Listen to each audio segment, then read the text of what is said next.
Finding those levels, too. Look at that four-punch combination. It's a masterclass right now from Shakur Stevenson. That's what you're seeing. A masterclass.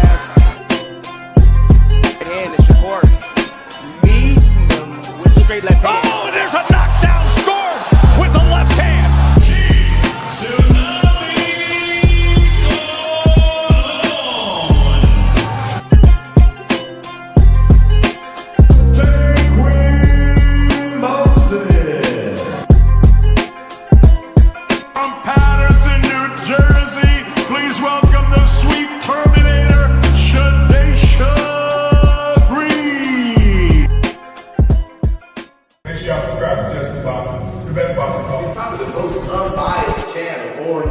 Right now, we're going to give him his just due. Shout out to my brother, Just Due. Do you foresee yourself being in, let's say, more thrilling fights as you get older? Basically, what you're saying is Floyd. Get beat up and get some black eyes, then get your hand raised. No, and get stoop to everybody else's level and be stupid. When you get older, I'm saying. When you get older, do you think there's nothing cool about taking punishment, getting beat up, getting bloody lips, and getting a check? The coolest thing I can do, I can dominate you, shut you out, and make crazy money, and go home and live with my family in a very, very comfortable and happy way. That's how I like to. That's how I like to do it. Lifting weights and being strong doesn't win fights. Having great timing and being a very, very smart and intelligent fighter wins fights. I mean, I've been in there before with guys that was a lot bigger and probably hit a lot harder and a lot stronger. But Floyd Mayweather always has the remedy. Okay. Well, 37 opponents had a heart, and all of them came up short. Speed kills, I guess, right? Watching you in person is a lot faster than on TV, man. How important is speed? Well, it's not really. It's not about speed. It's about smarts. It's about smarts, and it's about not getting hit that much. Baldamir's a big guy. What are you going to do to offset the size difference? It's not by size. Skills pays the bills at the end of the day. It's about being smart, and the smarter fighter is going to win. Most guys I don't beat them with speed and power. I beat them with smarts. I think about it. It's more up here than. Bring the truth or tell on your ass what you're doing or what you're not doing every single time. You can lie, you can bullshit and all that, but when that bell rings, if you ain't put that work in, it's gonna show, bro. It's gonna show. Not to mention y'all in a sport that can cost you your life. Literally, you can die in this shit. So if that's the case, man, if you're gonna do this, don't bullshit with it. If you don't really want it, say to yourself, keep it real with yourself. I really don't want this shit. I can't put the work in that it requires. Walk away. Ain't nobody mad at you. Go out there, you're young enough, you go get educated, get a skill, do something, man. But don't play with this, man. You can get killed in this shit, man. You want honesty? His channel. It throws real punches. Just Do Boxing gives you skills, heart, and culture. Straight up. I catch every drop on my lunch break. Can't miss it. What's good? What's good? What's going on with the family? Man, I hope y'all all enjoyed y'all weekend, 4th of July weekend, because y'all know we are back. Build on this boxing, and y'all, as always, it's a lot to get to. It's a lot to talk about. We gonna get to all of it, man. Good card, man. Good card, but what's a good boxing card without some controversy, right? Controversy sells, man. Everybody like some good old controversy, man. And our guy Abdullah Mason went out there and he had a real interesting fight, man. I believe he had to dig deep to get this win on Saturday. End up getting a 12th round stoppage, but left a lot of people talking, man, and I get it. Good fight overall, man. The card was solid to me. I ain't complaining too much, but the stoppage, it was what it was. I think he would have gotten them anyway, but it's still tough to go out like that, especially being an undefeated guy. You would think he would be allowed the opportunity to get up. And it was a bit of a push down a little bit too. So it was kind of crazy to see that, he just ended the fight so easily. And, a lot of people was walking away saying that the referee was winking his eye. And he winked after he stopped the fight. I don't know, man. That stuff right like that just don't look right. But it seemed like they just didn't get much of the referee just didn't get much of an opportunity to get up and try to resume the fight. I know it was some reports. I seen people reporting that his nose is broken. I mean, I didn't see Albert Bell mention that, so I'm not sure. Now, I know people are known to report injuries. They just make stuff up. But his nose was busted up pretty good. I didn't see an official report whether or not his nose is broke, but Abdullah Mason bit down like a young champion, man. He had to dig deep because that fight definitely wasn't going in his favor early, in my opinion. Everybody sees different things. For me, I seen him getting tested. The youngin was getting tested, and very early, Albert Bell found his range. He was more efficient. He was landing some clean punches, man. He was boxing. He gave the youngin some issues, man. He really did. He had to figure some stuff out. And credit to Abdullah for going to the body and staying on top of it and just pressing through, man. Like he could have got frustrated, gave up. And I think it was times where he did get frustrated, but he didn't let it deter him and stop him from trying to get that win. He kept pressing. And credit to Abdullah's dad, man, for giving the instructions in the corner spot on. I was able to go back and hear some of the instruction he was giving, man. Hey, man, that's why you having a strong corner is important, man. Knowing your fighter is important. He gave the right instructions, told him how to do it, what to do, when to do it. You get me? And it was just up to Abdullah Mason to capitalize, go out there and get it. And they had a couple of good moments out there, man. But credit to him for sure. But look, man, he wasn't winning the fight early. After 6 rounds, to me, he was down on the cards. I'm not arguing with nobody with what they say. I'm just telling you what I've seen. And I seen a guy arguably down 5 rounds to 1 after 6. But like I said, credit to Abdullah, man. He changed the tide. Albert Bell slowed down. He looked like he gassed a bit. I think you could attribute some of that to the 10 months he's been off. You could attribute that to the fact that he's never been 12 rounds. You could attribute that to the excellent body work that Abdullah Mason was doing that was effective. He ain't just slow down all by itself. So I want to make sure I'm just touching on all factors, right? It was a combination of things, right? Albert Bell was having to fight him off, man, tussle a little bit in there. It was, it was physical at times, right? But for the most part, it was a boxing match. And like I said, Albert Bell showed for that first half of the fight, he made me feel like, hey, man, this is why people don't want to fight him. But after about 6, it changed and it stayed that way. His output dropped, and Abdullah Mason kept pressing until he pressed that button, man, and he got what was ruled a knockdown early in the 12th round. And they ultimately didn't let Albert Bell get up or try to even recover from it, which was weird. But it's boxing. But we're going to talk about it. It's a lot to talk about because, people are asking, is he elite? Is he ready for the elite, Abdullah Mason, after this? I seen some people saying, he beats Tank Davis and Shakur right now. Finally, they enter Tank into the party, right? But they say he beats both of them right now. So it's a conversation that needs to be had, man. And I get it. It's just nothing to not like about Abdullah as far as personality, energy, aura, the upbringing. It's a lot to salute and support there, right? It's a lot of substance there. So I know people tend to give him a lot more grace than they get these other fighters. But I after watching the fight Saturday night, the last thing I get from walking away from the fight is that he's ready for those kind of guys right now. Now, ready is an interesting word because he has a title. So, you're a champion. You're ready for other champions, right? So I don't think if he's ready is the question. Are they going to move him the way the fans expect him to be moved or the way the fans are saying he need to be moved? Absolutely not. It's a really good chance that he fights Joe Cordina after this. Get what I'm saying? Like they still building, they still molding. Like you definitely see that this man is clearly building still, right? He's still growing as a fighter. They don't have to rush him. He's 22 years old. Just fought a guy with 28 fights, man. Defended his title at home.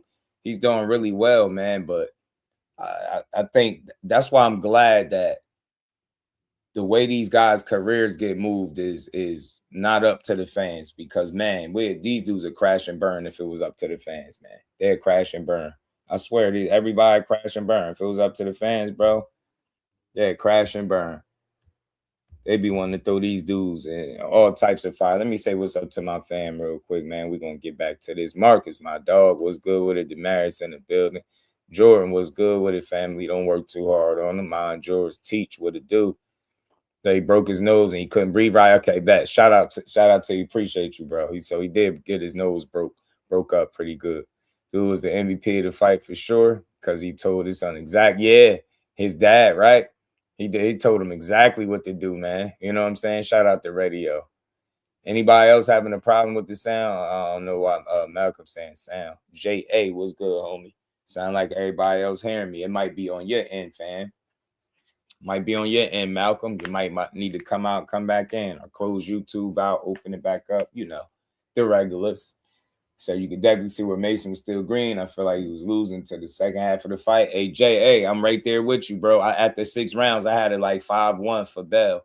But from that point on, 7th round on, Abdullah Mason turned the tide, man, and he pressed Albert Bell out, and it was a combination of things. Like I said, he did some real good body work early. He was consistent, but you know what some of the criticisms that I had for him early was the things that I think got him in trouble. That real wide stance that he had a really wide stance, man. I know it looked exceptionally wide last night, and it was causing him problems, man. That's why I believe he was getting hit, and he got a tendency to like load up, and he throws everything hard. Every punch got to be a fastball with Abdullah Mason. And that's something that I know they're going to continue to work on, because he's young. He got time. He got plenty of time to grow. But you can see the areas where you need improvement, and you can see some of the reasons why he was being outboxed early. He just was, right? He had to figure it out. That's the most inefficient half of a fight that I've ever seen him fight, right? He was getting shots off here or there, but ultimately it just wasn't the same level of efficiency that we used to seeing Abdullah Mason with, right? So with that, man, I think he'll grow from this fight. I think he'll learn a lot, mainly because he's young and still growing, but I think he has the right corner, man. He got the right support system, the right backing to like put him in position to coach him up and teach him the things, tighten up on some things. But you know, I think just like any fighter, man, they're gonna be flawed. He gonna always have flaws, just like any fighter. But he can tighten up defensively, and you know, as great as his offense look right now, as you know, as dangerous as he look, right?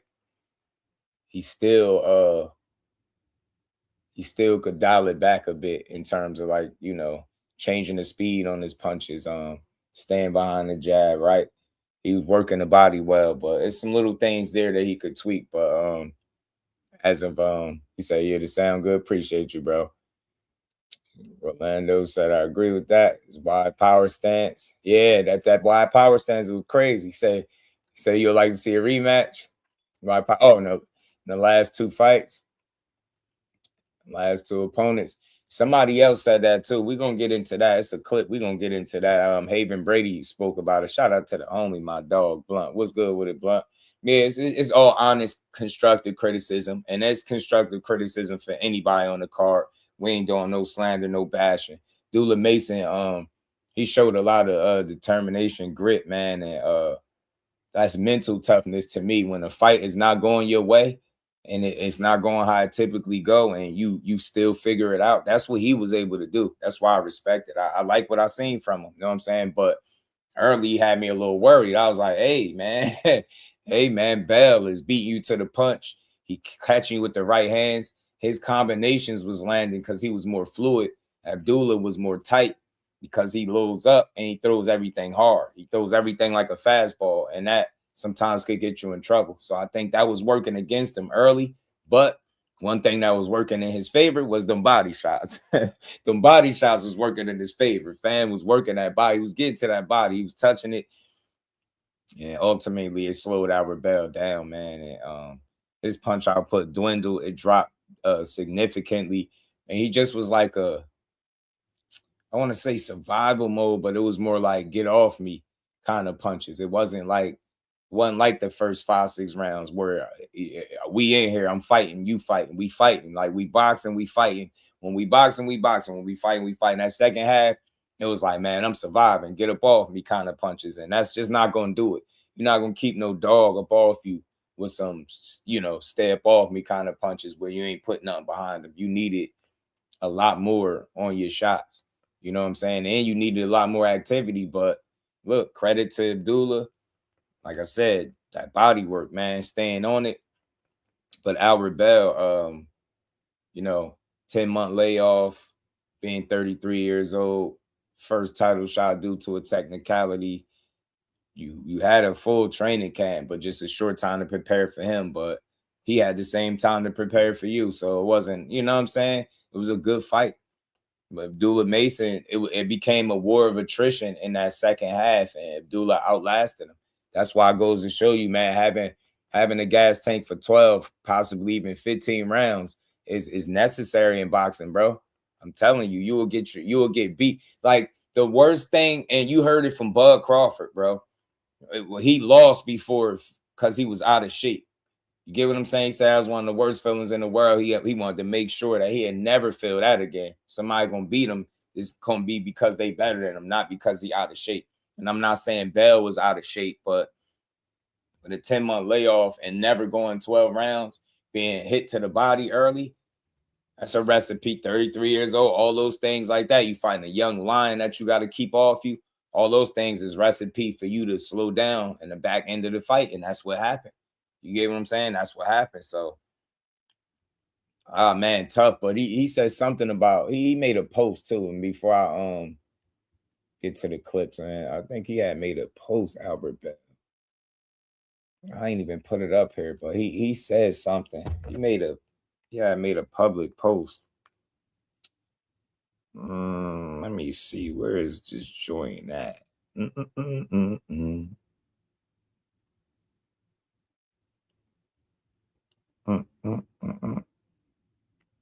Albert Bell said he ain't sound like he ain't making no excuses though. What he say? First and foremost, I want to say all praise to God. He said, I'm healthy and safe. We lose how we win with humility, class, and grace. He said, I took a risk and tonight it didn't go in my favor. That's sometimes how it goes. That's the only thing I'm salty about is the ref didn't let me finish the fight on my shield in the 12th and final round. While some had me up on the cards, but it is what it is. Won't make excuses with the shoulda, couldas, and wouldas because hindsight will forever be 2020. Tip my hat to Abdullah Mason and his team. He a bad boy, but I ain't too bad myself, especially not for a 12-day camp. LOL, but time to get all the way right. You get what I'm saying? Time to get all the way right. Elevation requires separation. I got to get back to living this shit how I used to. For the ones who was against me, y'all helped push me. And for the ones who support me, I love you and dearly. And I apologize for letting you down. I will regroup, refocus, and come back better than what I showed tonight. Love always, AB. Now, look, that's how you take a loss, man. That's how you take your loss, how you take your wins. I respect it, I respect it. But I just, when I hear you say, when I hear a fighter say they got to get back to living this how they used to, that's a sign that maybe you ain't been crossing all your T's and dotting all your I's now. And that I'm not going to say that that's the excuse for it, but ultimately that could be the separation in these kind of fights right here. Not living it right, and we just going off of his words, not living right or not being all the way delved in. Maybe, you know what I'm saying? That could have been the reason why you was blowing a gasket about round 7, man. You look like you was on fumes a little bit, man. You was fighting to survive. It was rough out there for you, fam. So maybe you got to get back to it all the way, But shout out to Abdullah Mason, young and was ready, man. He wanted that win. Man, I seen the frustration on his face.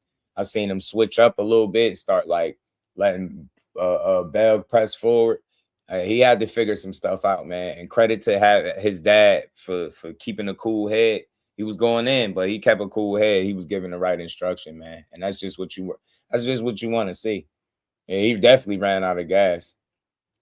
He ran out of gas, man. Great fight overall. Fact. Shout out to the plug, L Boxing. What's good, family? How you feeling? Kyle Cool it. Blessings, fam. Mo. Wonder how PBC will move better now after the loss. Good question, especially a knockout loss, right? And they probably thought he could win that fight, which I could understand why, but it's a good question, though. Good question. But yeah, man, shout out to Albert Bell. He didn't make no excuses.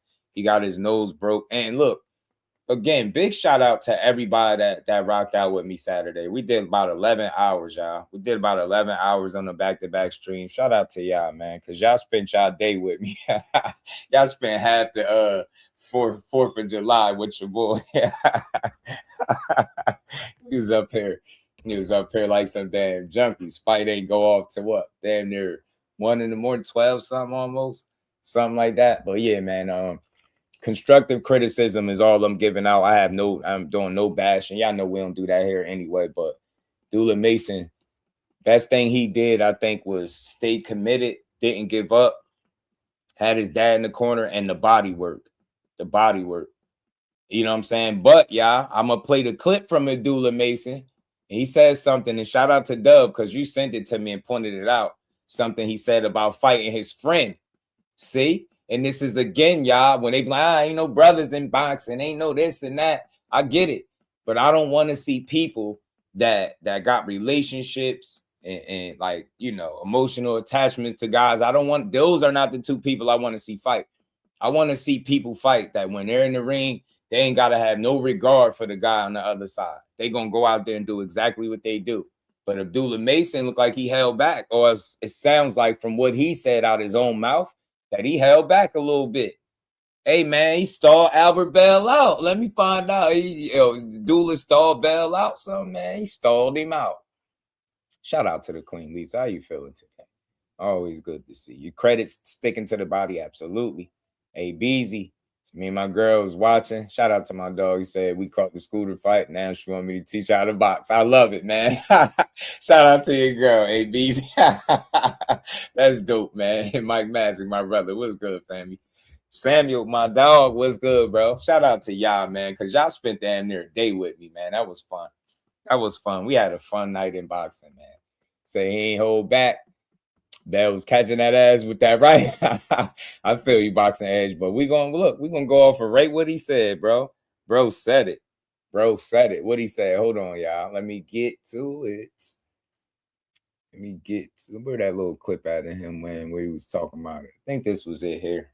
I mean, if it was anybody else, that fight would have been over in 8, 7, 8, 9. You know what I'm saying? So I've seen a lot of shots that I hated the thought of him just replaying the fight and seeing him getting cracked by those shots just because, how much love we got for him. But, it'll work. You got to make it happen. He's a opponent inside the ring for me. Much respect to him. I'm glad he came out healthy. I came out healthy. We both, I felt like I put him in a great position with this fight. There was a lot of eyes on it. Boxing world watched it. And we did our thing. So I respect him. I'm going to go out over there and probably chill with him sometime, have some more conversations, and, we're going to do our thing. How much maturity? Hey, man. So, look, I get it. It's people that's like, look, man, he was out there trying to knock his head off. I get it because he was, loading up and throwing everything hard. But how could I argue with what he said, right? I can't argue with it. He ain't have to say that. He could have said, yeah, man, I was trying to knock his head off and this and that. Obviously, he was, right? We get it, but, you get it. Like, it's okay. Like, hey, man, he said certain shots, man. He just couldn't. He didn't want to seem like that. You get me? So make of it what you will. Very interesting, though. But like I said before, what he just said is something very similar to what Big Baby Miller said when he got out the ring. He got emotional about it. Like, dudes would rather fight guys that they don't have these emotional attachments to. And like Dub said, look, he was trying to nail Noakes to the cross, man, but he couldn't. Noakes tough as hell. Albert Bell was slick, smart early, fizzled down the stretch, but that's what the man said, man. He said certain shots he just didn't want to He couldn't see him, cracking him upside the head. Like, one more time. I mean, if it was anybody else, that fight would have been over in 8, 7, 8, 9. You know what I'm saying? So I've seen a lot of shots that I hated the thought of him just replaying the fight and seeing him getting cracked by those shots just because, how much love we got for him. But, it'll work. You got to make it happen. He's a opponent inside the ring for me. Much respect to him. I'm glad he came out healthy. I came out healthy. We both, I felt like I put him in a great position with this fight. There was a lot of eyes on it. Boxing world watched it. And we did our thing. So I respect him. I'm going to go out over there, probably chill with him sometime, have some more conversations, and, we're going to do our thing. How much maturity? I do know this, though. This is what I do know. If that was a certain, it's a certain group or handful of fighters that had they said that, that's all that people would be talking about today. Oh man, he held back, man. He didn't. But see, because they love Abdullah Mason, they won't give it the same energy. I don't do that no way. But he said what he said. Like I said, man, for me, I want to see guys fight that didn't grow up together, that don't got emotional attachments together with each other, and you know what I mean? Ain't got to have no real regard for you. Go out there and beat your ass, right? Like they do anybody else. Get what I'm saying? But that's a prime example of that right there. You know what I'm saying? Shout out to Saint. He also said in the ring after the fight, he mentioned something about not sending a lot of shots up top.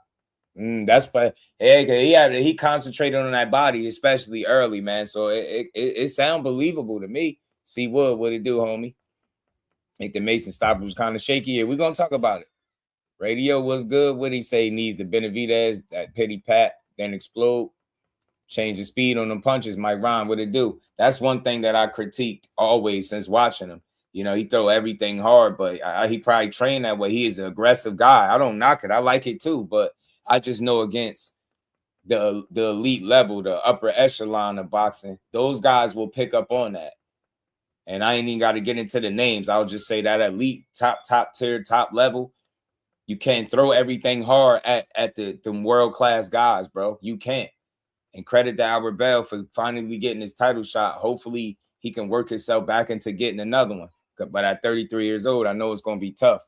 You get what I'm saying? I know it's going to be tough. Shout out to Mike Brown.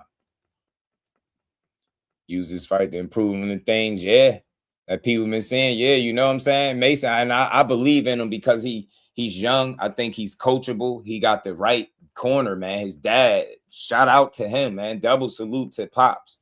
He was on point, man. I got to find that clip when they was in the corner. He was like, I got to stop him. And his dad was going in. I got to find the clip. Yeah, Rolando, it won't. I mean, look, they putting him against Core already. They say he beats Shakur and Tank right now. And I'm going to just let him have it. But we just going to try to get his man as much credit as we possibly can. Big shout out to the Queen Lisa, always supporting the grind and the Cash App in a huge way. She said, your grind is unmatched. Your support is unmatched. Shout out to Lisa, always holding your boy down. Shout out to the Queen. And we ain't never got a box again. Well, right. well. I already been getting these bet, but now it's time for you to get your just due. I gotta find that clip, man. Pops was on it, man. Pops was going in. I don't think I got it. I don't think I put it up here. He's like, we need to stop him, man. Yeah, man. They say he beats. He said after watching him Saturday night, Blunt, he beats Tank and Core right now. I mean, I don't even think that far ahead because for one, I know the fight not happening. Like I literally low key was just listening in to a show in the shadows. Shh, don't tell nobody. I'll be in the cut, y'all. I'll be in the cut. I got good intentions, but I'll be in the cut. I was literally listening to somebody complain that Shakur Stevenson was telling Mason it's a little too early for him, as if that's a way to like duck him or something. You cannot make this shit up.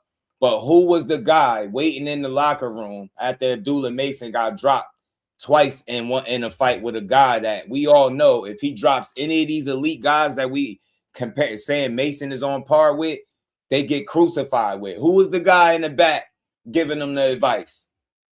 Trying to give them game. You get what I'm saying? And I said this before. People, y'all got to use y'all heads, man. He signed to Jay Prince, and he signed to Jay Prince after Shakur. So I don't want to hear Shakur fought why they can't fight and why they won't fight. You think he looking to put the two in there together? When Keyshawn Davis was saying something about Abdullah Mason, what did it sound like Jay Prince said? Do it sound like he trying to put his fighters up against each other? So kill it. I know it. You speculate. You can give him all the fantasy wins you want to give him, but at the end of the day, that man's still growing. He building. I like what I see from Mason. And when he get to those fights and get to that top tier, then we'll revisit it. But right now, I just like what he doing. He shows some growth in some areas, man. This shit could have went south for him, and he didn't allow it to. He didn't allow it. Him nor Pops was beat. They wasn't about to let this fight go south for him. You know what I'm saying? He'll become a gatekeeper. I don't know if he get another shot. I hope. It took a long time for him to get this one. Man, C Wood, my dog, said Shakur embarrassed Mason. I just think it's an IQ thing, and he's inexperienced in some areas where Shakur is very, very sound in. And I think overall he could win a fight like that. I get it. Offensively, they like Mason's a handful, and he is. But you can't get in front of a guy, in my opinion, with the best defense in boxing and think you just gonna throw a bunch of fastballs. And nah, bro, you're gonna have to change that shit up. And you can't just tell me that he's gonna change. If he was fighting him, he'll just change it up on the night. He hasn't done it yet. He fights that way every single fight. And that what was working against him. Albert Bell was seeing those punches coming from a mile. He was slipping them not because Abdullah Mason is slow, but because you're loading up. You get what I'm saying? He don't disguise the power, right? He don't change the speed on the punches yet. And I'm not knocking him for that. He's 22 years old. Very young, but go ahead. Force him, throw him in there with the absolute best of the best. Go ahead. If they thinking about putting him in there with Cordina next, there's no way we should even be talking about unifications right now. We skipping steps, but go ahead. Throw him in there. Throw him in the shark-infested waters because you are super impressed with his offense. And you're going to forget that some of these guys got a lot more than just offense, fam. You got some things from an experience standpoint that he just ain't quite mastered just yet. And I don't expect him to because he's young. And you got to think, when you do something and it's always working, you don't really have the incentive to switch that up. So, he's had a couple of fights where, he still has success, but maybe he has a reason to switch up the approach just slightly, dial it back a bit, slow the pace of a fight down, pick your shots better, change the speed, disguise the punches that you're throwing instead of just throwing everything super hard. You get what I'm saying? That shit is not going to work for you down the stretch of your career, in my opinion. Official, everything. My dog was good with it. I appreciate the love, family, always supporting the grind, man. So I didn't enjoy this fight like that, Just. He said he was holding back. Bell was stiff and standing up straight in the clinches. I'm going to just leave it there. What up, Just? Hey, look, official. He said it. He said he held back. He said it. I ain't arguing with nobody. I get it. Y'all feel like he was out there trying to kill him. I get it, y'all. But he said he held back on some shots because he didn't want to replay the fight and see him get hit with certain shots like that because of the love he had for him. That's what Abdullah Mason said. To me, there's no reason to add that to lie just for no reason. And I don't think he's saying for the whole fight that's what it was, but I just think that was in the back of his mind. Like maybe he's saying certain shots he clearly could have pulled the trigger on, and he know he probably would have landed more than likely. But, he held back a little bit because he didn't want to hurt him real bad. That's what he said. That's just what he put out there. That's what he put out there. You know what I'm saying? And shout out to the youngin' because he got that done, man. I have nothing like negative to say. I like the fact that he didn't give up. I seen him start sticking out his tongue, took a couple steps back. He like stretched out his arms, shook out his arms. I was like, yeah, a little frustrated because this fight ain't going the way all his other fights go. So he got to figure something else out. He had to figure it out and go to a plan B. Now, some would say he went to a plan B. Some people would say he did. Get what I'm saying? And we ain't never got a box again. Well. I already been getting these bets, but now it's time for you to get your just due. Shout out to the homie L-Dub, man. He always, you feel me? Pooh was good. Get the title shot off a loss, so Bell will be okay. I hope so. At 33, I hope so. Because think about it, fam. He just got his title shot off a technicality, off Joe Cordina not having visa issues, and then having that fade at the gas station. Earth Angel, peace, Quay. How you feeling? He growing to be elite, cool, and fake the fight. He gains nothing. Oh, take the fight. Yeah. Not right now. I don't think they, with them being under the same management, it's gonna be tough to see it. That fighter had to make a lot of money and be something where neither guy could turn it down, in my opinion, for them to want to go out of the scope of what they're already doing and put them in the ring with each other. Hey man, I'm telling you, he overly aggressive, bro. Shakur likes shit like that, man. Hey, eat. Shout out to Mike Ron. They got Errol in trouble, yeah. So should we give Xander the same grace because he's young? Absolutely, Boxing Edge. Absolutely. You give Xander the same grace. Absolutely. If anything, you can give him a little more. He went out like a dog. Xander really, he that's why you ain't hear me say nothing bad about Xander neither. Man, I know he's gonna be back, and I think he'll do well at 160. Absolutely, we should give Xander the same grace. He's young. He fought one of the best talents in boxing. And shout out to Bell. He fought one of the best young fighters in boxing. The youngest champion he fought. That's a hell of a first title shot. You get me, to have to go up against a damn, Dula Mason. So, and dog was good with it. Go ahead, he gonna be missing all night, and they gonna say Shakur be the green champion. You know what they gonna do.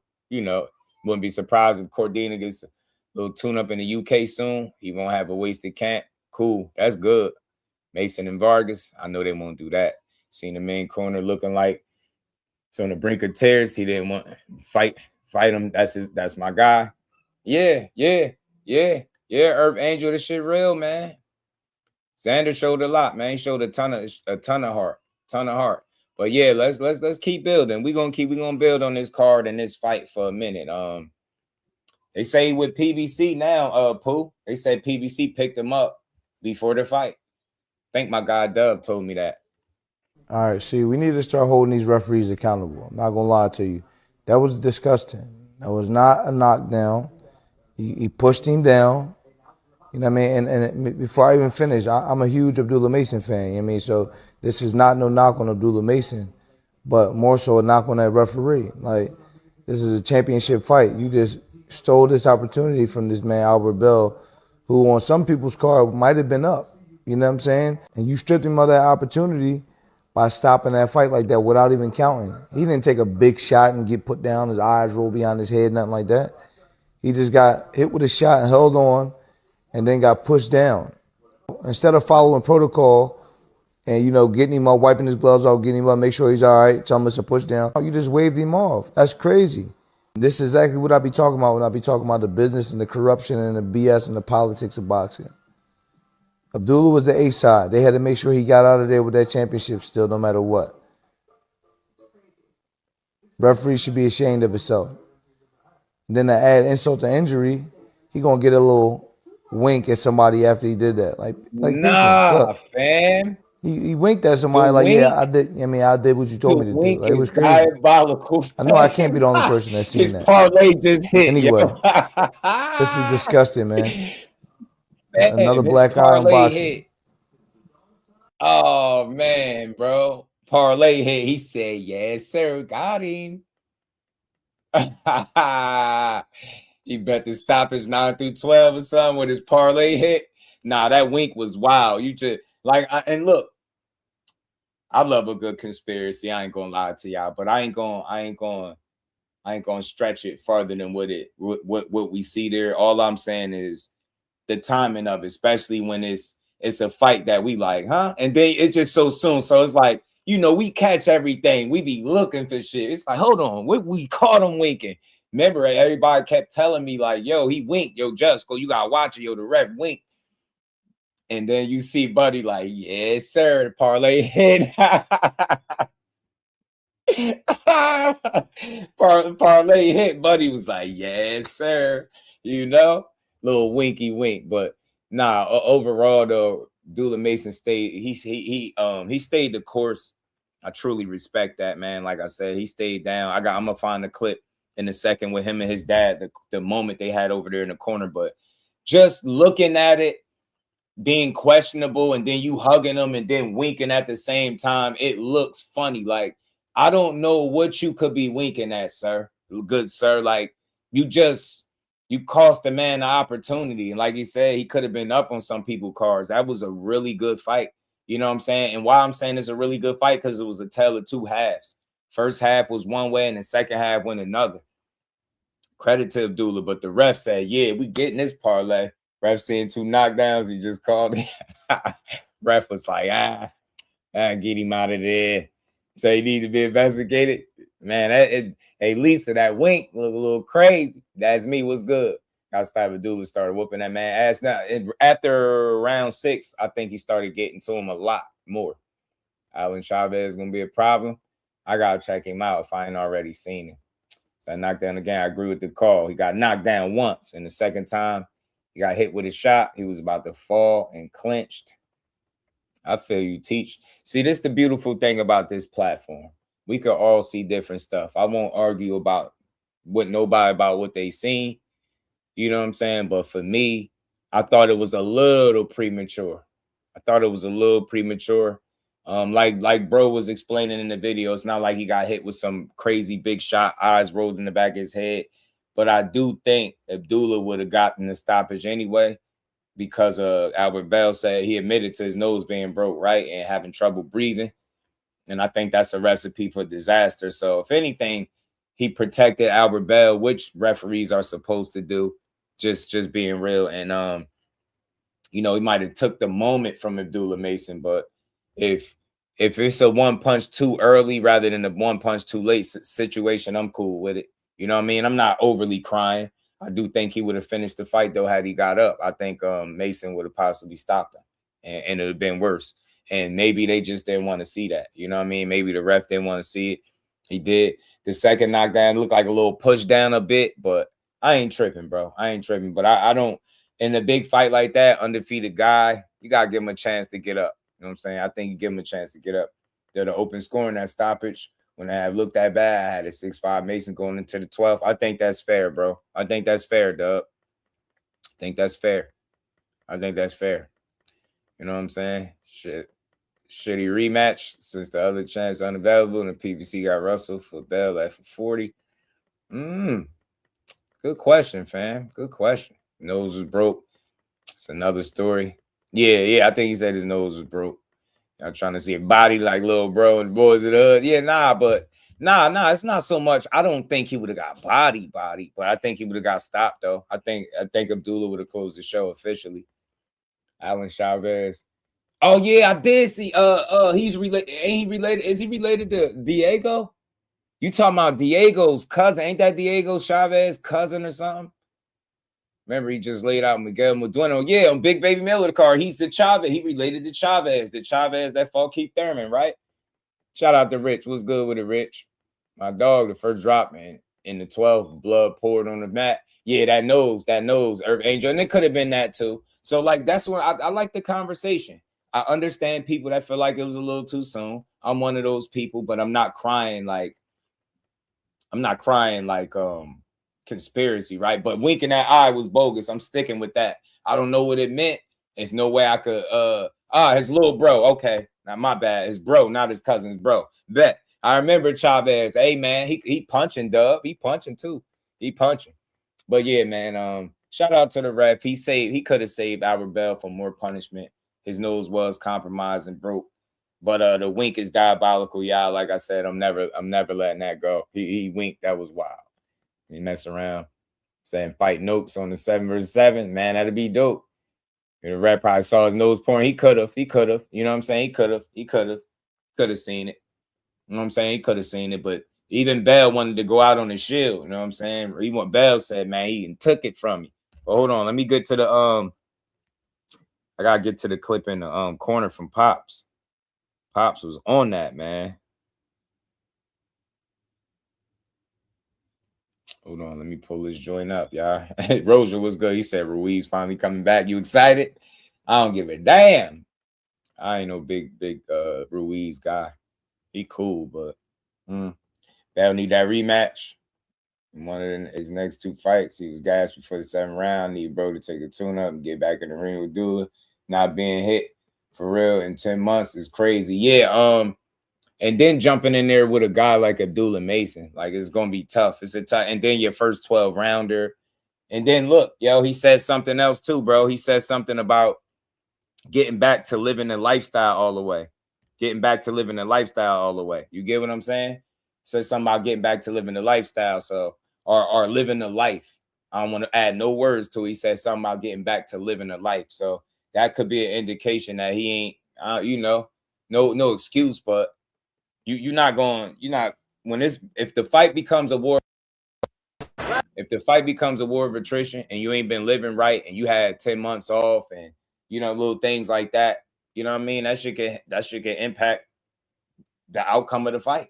You know what I mean? That's the difference of making it 12 rounds punching and making it 12 rounds and getting punched on and then getting stopped. You know what I mean? Early in the 12. So it was crazy. Renee Box Young, my brother. What's good, bro? How you been, man? Good to see you, family. My guy Pops grabbed his face like, what you say? Yeah, like, look, let's get to this. This the classic clip. This is why I rock with Pops. Shout out to Pops, man. Shout out to Team Mason, man. Hey, man, they got a real one in their corner, man. Look. Yeah, up and down. Let's go.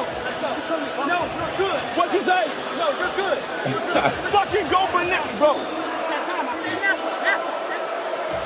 God damn it. All you gotta do is change the level. Look.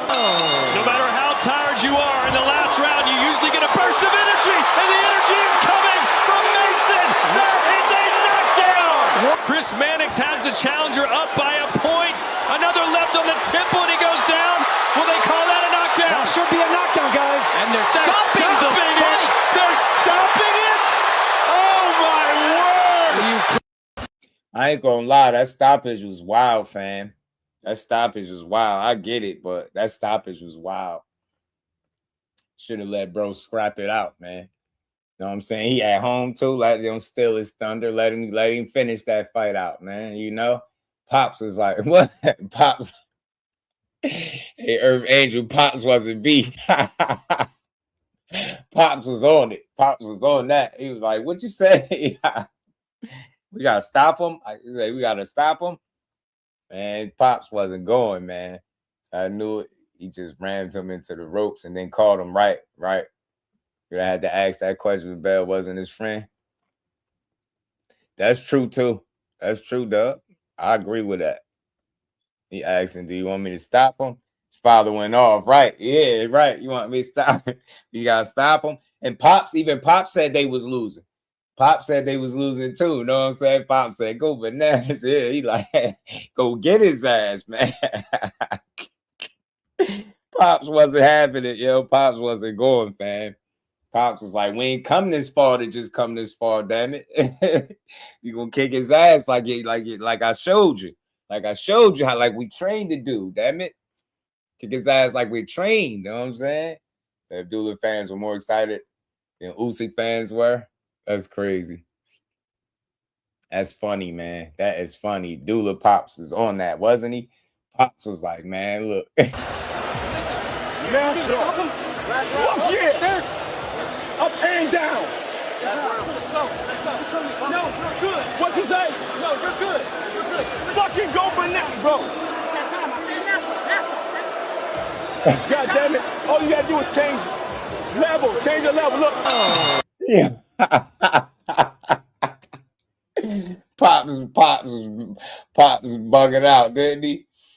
Sometimes it takes to get your fighter in line. Hell yeah, man. Said, hell yeah, bro. Listen, Pops was on that. Pops was on that, man. Shout out to him, man. He said everything right, man. He was guiding that man to victory throughout this fight, bro.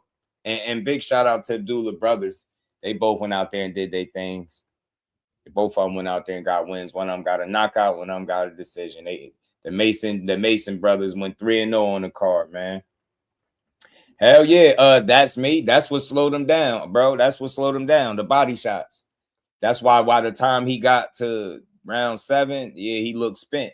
Abdullah was to stand on that body. He was staying on that body.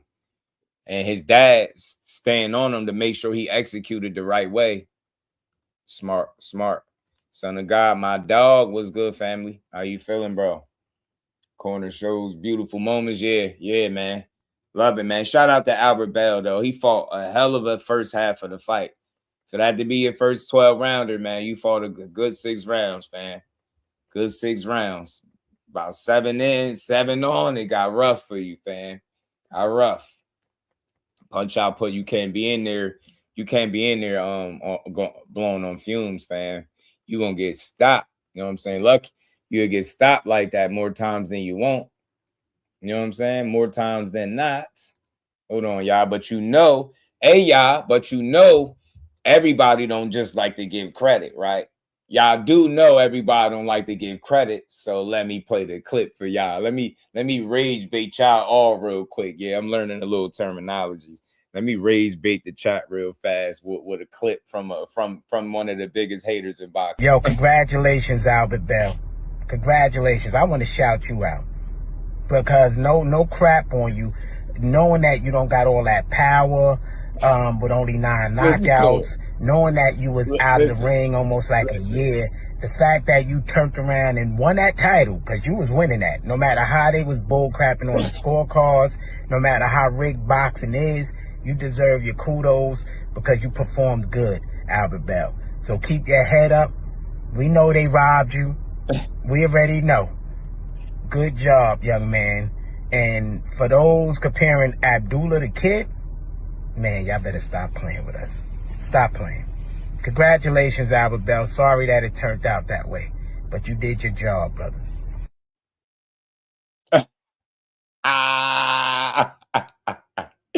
You know he wasn't gonna let it ride. You know he wasn't gonna. You know it. He gonna take this opportunity to go in. Like, yeah, compare Mason the Cat. Compare Mason the Cat. But you know what? It only makes me want to see the fight more. I'm never not gonna want to see the fight between them two. Right? I'm never not, but I would love to see it just to see if it'll look how he think, bro. Abdullah Mason ain't no easy guy to beat, bro. And they ain't putting Kid Austin nowhere near a guy like Albert Bell. You get what I'm saying? Like the Oscar De La Hoya, if y'all had that same opportunity to fight Albert Bell, there's no way in hell he would do it to me. You know what I'm saying? Like, so it's easy to try to take credit, but my thing is this, man. Like, it's crazy. Criticism only goes as far as like what people felt like you did wrong, right? It's like, never mind the result was a win and a KO win. And even if you thought it was a little premature, it still was, he earned that, right? He earned that. Like you still gotta include the fact that he won. That's how you know you hating on somebody. Or you get what I'm saying? How you don't give him no credit for going out there winning. The fight was not going his way early, fam. He had to figure it out. His dad said they was losing. They was down. He had to figure it out. And that's a moment right there mentally where a lot of young fighters would have unraveled. Let me tell you some real shit. You've seen a lot of fighters unravel in that same position that Abdullah Mason was in. Oh, you in a fight, dude, boxing, you strong, you can't land the shots you looking for.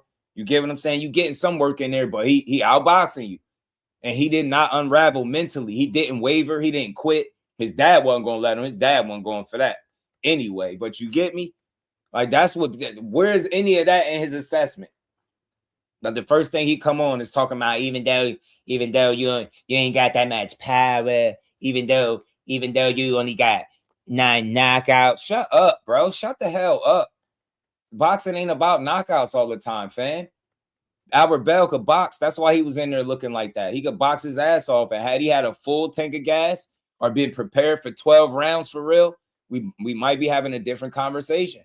But it is what it is. He wasn't equipped for 12 rounds the way Abdullah Mason was. And it showed. Mason went out there and, he retained his title like a champion. You know what I'm saying? Slowed him down with the body attack and stayed on him late. And then when he needed to step it up, he stepped it up. You know what I'm saying? He stepped up. Like when he needed to go get into that extra gear, he did it. You know what I'm saying? That's a lot to like about this performance, man. People only see negative. I don't, bro. Like, you're going to get tested, man. Albert Bell showed us all that he was quality. He showed a lot of people why maybe he is one of the more avoided guys. Maybe why he's been avoided for so long. You know what I'm saying? I already know that's me. I know what you mean, fam. Blue, what's good with it, Blue? What's good? I'm telling you, man, that's crazy. He said, hold on, why was Bell about to fight at 130 if you can fight at 35? His ass need to be at 6 feet. He need to be fighting at 30, 35 at least. Took some good shots. Bell landing that right hand. Yeah, them right hands. That right hand couldn't miss early. He got that right hand on point. He had that right hand landing early. BJ, what's good, homie? What's the word? Hold on, we gotta go to something. We're gonna keep building. We're gonna keep talking. I said now Mason versus Andy Cruz. It's a fight you will have to closely analyze. That's an interesting fight too. Because Andy Cruz don't just stand there. He gonna give you an interesting fight. You know what I'm saying? Shout out to my guy YSM and Haven Brady. Haven Brady say he wants to see a rematch. Let's get to the clip in a second, man. Let me pull the clip up. Yeah, everybody, man, smash that like button for your boy as we get into this build. We about an hour in. We're going to keep rocking out, man. Good night of boxing Saturday, man. Champion held it down, man. Champ held it down, B. He held it down. Enrique, so I was in the building. It was an amazing fight. Mason broke Bell down, and he didn't want to take any more punishment, but it was an amazing fight. Yeah, he eventually broke Bell down, man. Beat his body up. Slowed him down, and it paid dividends, bro. Like that's another thing. That's another thing I give him credit for as a smart young fighter. He stayed on that body. You know what I'm saying? He didn't forget to go to that body. You know what I mean? And you know guys be in love with their power and they be headhunting, but with him, he was going to that body. And I'm telling you, without that, if he was headhunting in this particular fight, we probably having a much different conversation today. But the fact that he stayed on that, it paid dividends, man. We're going to keep rocking. I got a clip from one of Keyshawn Davis' coaches as well. I'm going to play the clip from him in a second, too. But let's get to Haven Brady real quick.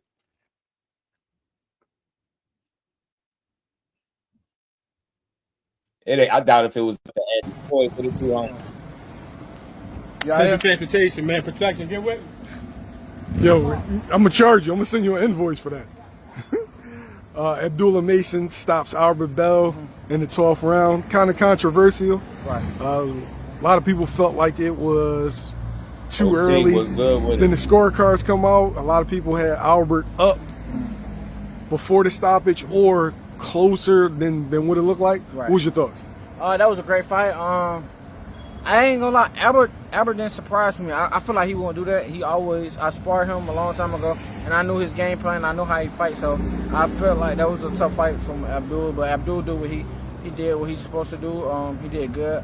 I feel like it was a great fight. I felt like the first half, Albert had it, and then I think he said in his interview or whatever after the post, he said his nose was broke, so it kind of slowed down, and I feel like Mason picked it up from there. I don't feel like it was that close in the early rounds. I feel like pretty much from the first to the 6th, maybe 7, probably 6 for sure. That I feel like Albert had that, and I feel like from there on Mason had it. So I feel like it could have been a draw, or with the knockdowns, Mason was going to edge it. Is that deserving of a rematch? Like they put 10,000 in Cleveland. I would want to see a rematch. I'm a boxing fan though, and I would want to see a rematch. So I don't, I would want to, but that was a good fight, and I think it was questionable for the stoppage. I don't think it should have been stopped. I think he was still good, and I think there was some good punches, and I feel like maybe he probably could have stopped him, but I feel like it was more of I think his body weight and he was kind of pushed down on him, but yeah. I feel like it was a world championship fight. It was a 12th round, and I feel like he deserved to keep going. Do you feel like Albert proved that he's a world level fighter, even though he's never gotten an opportunity? It seemed like guys were ducking him. Right. And as far as Abdullah, the Sam Noakes fight was kind of, I ain't even gonna say it was close, but it was real competitive. Right. You feel like Abdullah proved that he is one of boxing's next big things? Yeah, I definitely feel yes to both answers. I feel like Albert Bell showed that he should be at the top level, and he deserves some bigger fights. So And also, that was his first 12-round fight, too, and it was a 2 weeks notice. So, my hats off to him. He did good. He was a tremendous first fighter. 12 rounder had to be Mason tough. a tremendous fighter, too, and he looked good. And I think like 1 or 2 more fights, he'll be ready for the big names. I mean, because he's still young, so it's no rush to it.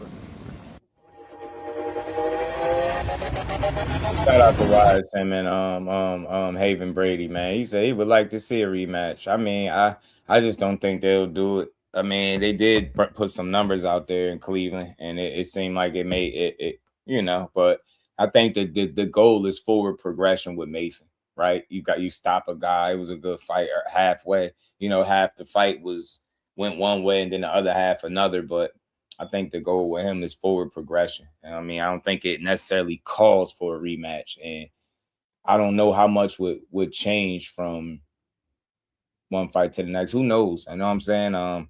That's concerning, man. The way seeing somebody gas like that's concerning. You know what I'm saying? It's really tough to win fights on that level if you don't have a full tank of gas, if you can't go a full 12 rounds, right? You get me? Despite getting hit to the body or not, right? Just because you got hit to the body don't mean you had the gas like that. I've seen people get beat up to the body and still make it through. And, different. Everybody's different, you know what I'm saying? But for Albert Bell, 10 months off, 33, first 12 rounder, you definitely didn't need somebody to be beating your body up like that. You know what I mean? Depleting that gas tank. Yeah. Great point, Lisa. Shushu got hit to the body and pushed through it. Right. Albert Bell, the body shot seemed like it just neutralized him and shut him down in the second half of the fight. He just couldn't pull the trigger like that. You know what I mean? His punches looked like they didn't have much on him. He was fighting to keep buddy up off him rather than, like fighting with that confidence. You know what I'm saying? So yeah. From what I hear, shout out to my guy L Dub, the plug. He said, yeah, Cordina's still in play. And that's probably the direction they'll go. It's another good fight for him, more experience, different style of fighter, right? Just want to keep building Mason, but people want to throw him right in there with the champions right now. I get it, but I doubt if that's the way they move him. You know what I'm saying? Everybody hit that like button for me, man. Give you some of that easy work. This is Keyshawn Davis's coach right here, one of his coaches, by the way. And he gave his thoughts on it. He says, is Abdullah Mason ready for the top dogs yet? Y'all see it in the title. Is he ready for the elite? And the only reason I asked that because I've seen several conversations going on where people are saying, look, he beats the Tank Davises of the world. He beats the Shakur Stevensons right now. Like no other fight. He don't need no other fight after Saturday. After Albert Bell, the stoppage, they're sold that he beat 2 of the best lightweight / 40-pounders in the world, right? That's what they saying. So, you know what I mean? This is Keyshawn's coach, Mr. Chicken, chiming in. Let's see what he had to say about it. What's going on, people? It's your boy, Mr. Chicken, giving you some of that easy work over here at DB3. Today, we're going to be talking about the fight card this weekend with Abdullah Mason versus last-minute replacement with Albert Bell. Now, your boy, Mr. Chicken, have been saying ever since they made the announcement that Albert Bell was going to be the replacement, that this is not going to be an easy task for Abdullah. Now, the reason being a tall, long, rangy fighter who knows how to fight off the back foot and utilize the jab, I see giving a problem to Abdullah Mason all day long. Now, although Abdullah has a great offensive game inside the pocket, he's still yet to show his ability to box fighters from the outside. As you clearly saw, Albert Bell outboxing him, out jabbing him, and keeping him at range in the first half of the fight. Now, this is clearly a weak area for Abdullah. But now that you're a world champion, we're past the growing phase. You got to take on all comers. In all honesty, you know I'm a fan of Abdullah Mason. If you don't add some footwork to your arsenal, every time you get in there with a rangy fighter, you're going to find yourself in some deep shit. Now, I gave him credit for having a mean offense on the inside. Even on the inside, you can see he's not as defensively sound, and he's taking too much punishment from lower level competition. I'm only being this critical to the brother because he just recently said that he will fight Floyd Schofield, Shakur Stevenson, and Keyshawn Davis. Up your brakes, little brother. Even though you're a world champion, you still got some work to do before you get in there with Keyshawn and Shakur. I'm picking Abdullah against Schofield, but Keyshawn and Shakur, not even close. Let me know in the comments, do you believe that Abdullah Mason is ready for all the top dogs that's in or around his weight class? And if so, who do you want to see him fight next? Yo, Chance the Rapper, shout out DB3 Boxing. We taking over, you feel me? What's going on, people? It's your boy, Mr. Chicken, giving you some of that. Yeah, Mr. Chicken. That's what he called himself, Mr. Chicken. You know what I mean? Mr. Chicken. Mr. Chicken, yeah, dig. We gonna keep rolling, man. I'm gonna pitch y'all off some more Schofield. I gotta get the whole video up when he was on the joint. When he's on Mill City. I know he go to Mill City to do all the hating on Mill City. Do all the hating on Mill City. But shout out to Mr. Chicken. Look, I get it. Footwork, defense, just application with the skills that he has. That's where he's inexperienced at, right? Fighting certain level of guys. I don't think he's seen every style just yet. He's still working, man. A lot of times we don't care. We'll just throw him right into the deep end with the wolves. But I think that'll be a stupid idea. I really do. I think it'll be a really dumb idea if they was to do that right now. And I think they know it as well. So fans gonna talk because they just fanned out. Abdullah Mason is very, very talented, no doubt. He's on his way. You know what I mean? But I think we got to pump the brakes in terms of saying he's beating these elite guys. Now I've seen them both. I've seen Shakur and Tank. Seen Tank for. I was surprised. Seen Tank and then Shakur. I was like, okay, finally, huh? And I believe Keyshawn will beat him. Maybe stop him. Yeah. I just think that it's a different level of pedigree when you in there with those guys, man. It really is. Shit different. And it's not as easy as what people make it seem, right? They make it seem like just getting in there with those dudes is easy. You know what I mean? I heard somebody tell me how trash Keyshawn was. So you got people that just don't even rate these guys the right way. You know what I'm saying? Knew his replacement opponent from sparring him, and not saying Padley's better than Bell, but if Shakur needed stoppage to beat a replacement fighter, Shakur will beat Mason. Yeah, man. Baby step back.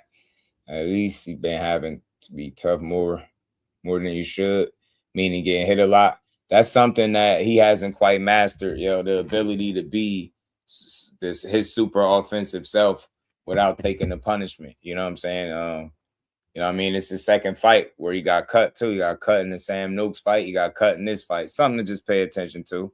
Not a big deal, but the things that you see with him, he can fix them. He could there's flaws that can be fixed. You get what I'm saying? It ain't the end of the world for him. But I don't got him beating those top guys right now. I don't got him beating the Keyshawn Shakurs and Tank Davises yet. You know what I mean? I think he's still growing. And if you're really watching and you really paid attention Saturday night, you see that. You've never seen Shakur, Keyshawn, or Tank Davis lose arguably 5 or 6 rounds straight. You've never seen that. And I'm not knocking him at all, but when you putting them on that level, I got to make an honest observation and say, I've never seen them guys. I've never seen Keyshawn Davis lose that many rounds. I don't think as a pro, period, in all his fights combined, let alone in one fight alone. Smash the like button. A guy go out there and win half a fight on you. I've never seen nobody pretty much outbox Keyshawn, outthink him, outslick him for half a fight. Same thing with Core, same thing with Tank. I've seen people get a couple rounds on Tank, but I've seen them turn the tide and beat you up. I've seen that. So for me, that's how I assess it. I haven't seen them go out there against anybody and just not be able to win none of the first 5 or 6 rounds, arguably. Man, that's tough. That's really tough. So he's still growing. I like the Cordina fight for him if it's next. I get it. People gonna put him on that pedestal because they love him. We love him too. We're gonna call it how we feel like we see it. That man's still growing. The more fights, the more experience he get, the more dangerous he's gonna become. I think, and again, learning how to slow the pace of a fight down and picking your shots, being a little more selective, not loading up, changing the speed, little things like that. I think it'll up his game significantly. Think about it. Shakur even gave him some advice. Slow down, everybody dangerous in the first couple rounds, but he still go out there and fight. Like, you get me? So it's a maturity thing. It's an experience thing. He hasn't seen every style. You know what I mean? I don't think he has the pedigree of those guys that we put him on that level. I just don't think so. But we'll see. I'm all in on the Abdullah Mason Appetite for Smoke show, man. I love it. Cut Mason had came from a headbutt. Yeah, and said, and there's no doubt that I would agree that it did, because I don't remember the exact punch that made the cut, but that's something to keep in mind. You start to look at it like scar tissue is what I'm saying, like back-to-back cuts. You know what I mean? It's something to look out for. You know what I'm saying? Not saying he's gonna be T.O., but you notice how T.O. constantly, like, his eyes swell up, they scar up, they bleed. And now you see him back-to-back fights where he had cuts and in different spots. The other one was on the cheek or something like that, on his cheek, and this one looked like it was by the eye. So it's something to think about. Too aggressive. That's what I'm saying. He's very aggressive, and that's something to look out for. You get what I'm saying? Yeah, he be going straight to the smoke. So just little things, his approach and application with the skill set that he do have. He's a bit away from the elite level, in my opinion, but I think he working his way there. So I ain't nothing bad to say about Abdullah. Good win. Shout out to Albert Bell. Let's keep rolling. We're going to get to this. Then we're going to talk about the other fights and get into this Derrick James interview as well, man. If you guys haven't subscribed to the channel yet. So tell me, Abdullah Mason stops, No, Albert Bell. stop. Rewind. We're going to ask that question, right, brother? Okay, so obviously that's what happened, right? No, the ref stopped Albert Bell. No. Mason shoved him down on the floor. That's two different. No. The ref stopped Albert Bell. Mason shoved him down on the floor. Mason shoved him on the floor. Like a man. Different Let's things. keep going. So so when Mason got the win for shoving Albert Bell on the ground, I mean, it is what it is. You felt like that leaping right hook that Mason threw. You felt like he missed. Brother, you could go on my story and see it. Slow down. You can see it for yourself. Everybody can see it for themselves. Like, he got a good one knockdown. So I believe they would have went to a draw at that point if it was fair. Mason could have pulled off a draw. Not saying Mason wouldn't have stopped him when Albert Bell got up. Yeah. Nobody not saying that. Nobody not saying Mason was in the dog digging in to try to get the win. But the way he won was not a win. You can't shove somebody to the floor and the ref just fucking stop it. No punch landed. Like, if you look slow motion, none of those punches landed. He just shoved them to the floor. And the ref looking dead at him, shoving him to the floor. So once you look at it with your own eyes and use common sense, you didn't say, all right, cool. That's fucked up. They cheated Bell right there. Because you never know this is boxing. I remember Cesar Chavez fought, I believe, Pernell. It wasn't Pernell Whitaker. It was Meldrick Till, I believe, and won in the last 10 seconds of the fight. So for a boxer, especially Bell, who came from all of that, he should have had the honor to be able to get up, especially if none of those punches landed. He was slipping them. So that shows he could protect himself. The only time the ref's supposed to step in and stop it, is if the fighter can't protect themselves. He slipped the punches. He was protecting himself. This dude shoving him down. He tried to grab the legs to hold on. Come on, the ref looking at it. How you stop that? So anybody could say what they want. I know what I seen. And Albert Bell did a great job because he only got 9 knockouts. He ain't a guy known for power. So to keep up with somebody who's supposed to be a wolf, a dog, the future of boxing like Mason, for him to be able to do that, I commend him on that. They robbed him. The ref robbed him. No matter how anybody see it, that ref robbed this guy for his opportunity to live out his dream. No matter how it would have went on the scorecards, he never got the opportunity to find out. So it is what it is. That's boxing. Tell me, how did you have the bout, scored before the But somebody paid you real fast. We got to get that person. So Todd, thank you for the 2-piece. This old ninja be hating. I never be hating. Why I gotta hate? Like, that ain't even part of this conversation. Now, look, I'm not going to say everything he's saying is hating. Some of what bounce back was good. Some of what he's saying I understood, like far as the punches not landing cleanly. He backed him into the rope, kind of pushed him down. The ref did see it. I was in here saying the same thing. The ref kind of called it early.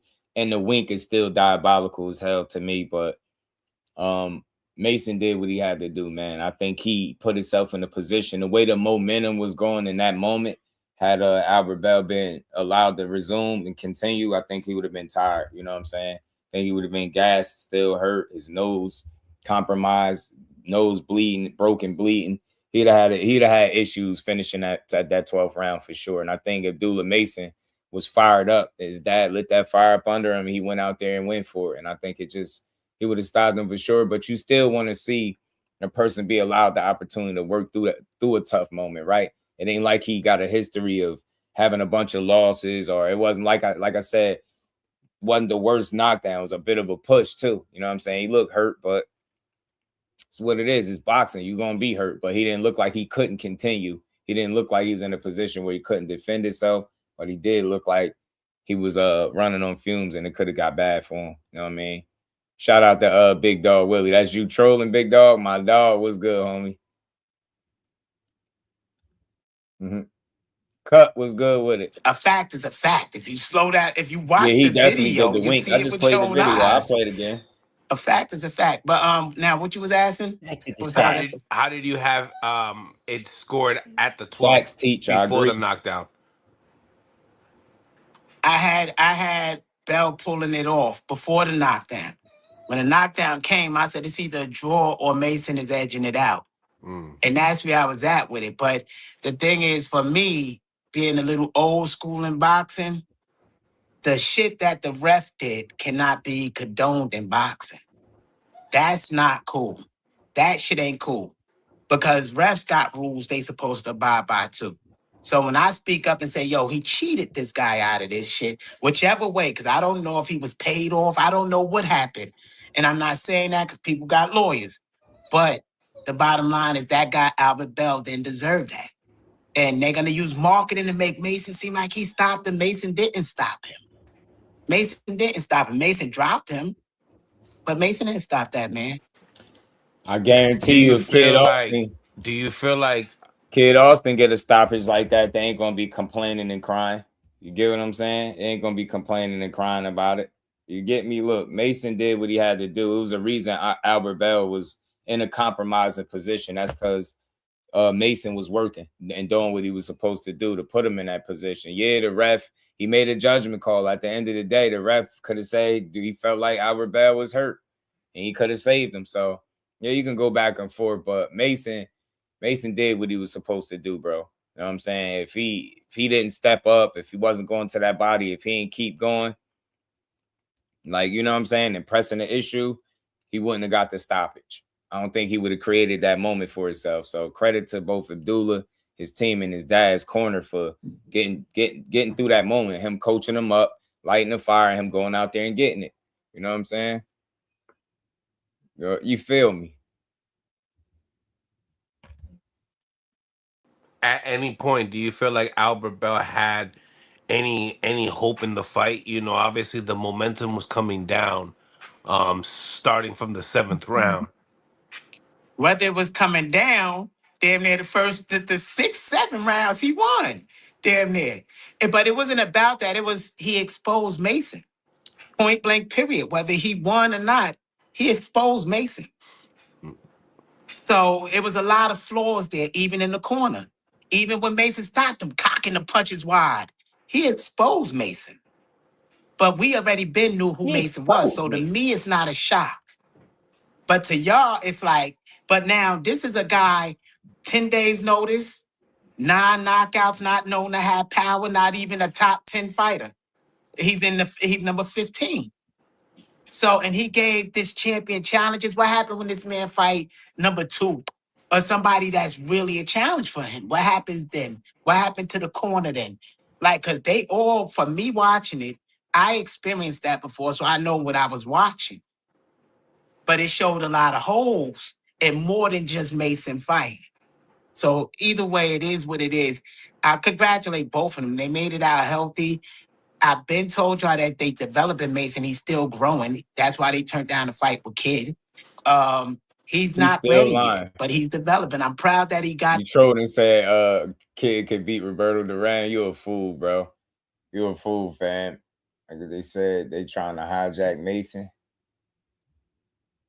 They be mad about, yo, this shit is ridiculous, fam. How he be like just, yeah, Tiger did his thing, but he just something about Mason. He keep making it seem like Mason turned down him, and he think we don't pay attention to boxing. Like, I don't get it, bro.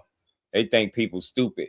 Whole time They putting Mason in there. They challenging Mason. His last 2 fights is Sam Noakes and Albert Bell. You fought Tevin Farmer, and who you fought before that? And you was about to fight Jojo Diaz, man. Shut up, bro. Shut up. Y'all not the same right now. Mason doing what he's supposed to do, and your ass sitting from the sideline hating, looking weird as hell. I'm telling you, man. Like you would think he lost. You would have thought he lost the fight or something the way he talking. Mason. You had a chance to fight him, Daffy Duck. Man, looking like Daffy Duck with his beak shot off. I swear that's who he looked like. You had a chance to fight him and you blew it, talking about 2 million or whatever dumbass number you threw out there. You blew the opportunity, man. Not the other way around. We ain't stupid. Big Keith.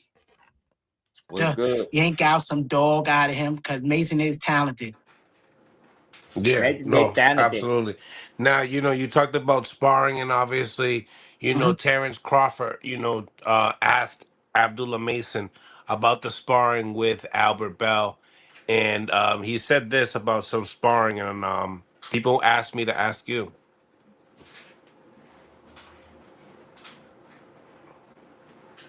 Hold on 1 second.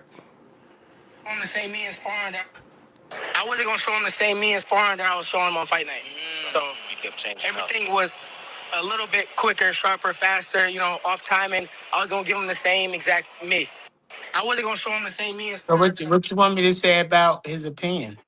So he's saying that, he doesn't give, if he knows that you're possibly an opponent, he's not going to give you the full him in the sparring. Do you feel like that's something that he did the same thing with you guys? Do you feel like he's giving you the full him in sparring, similar to Albert Bell?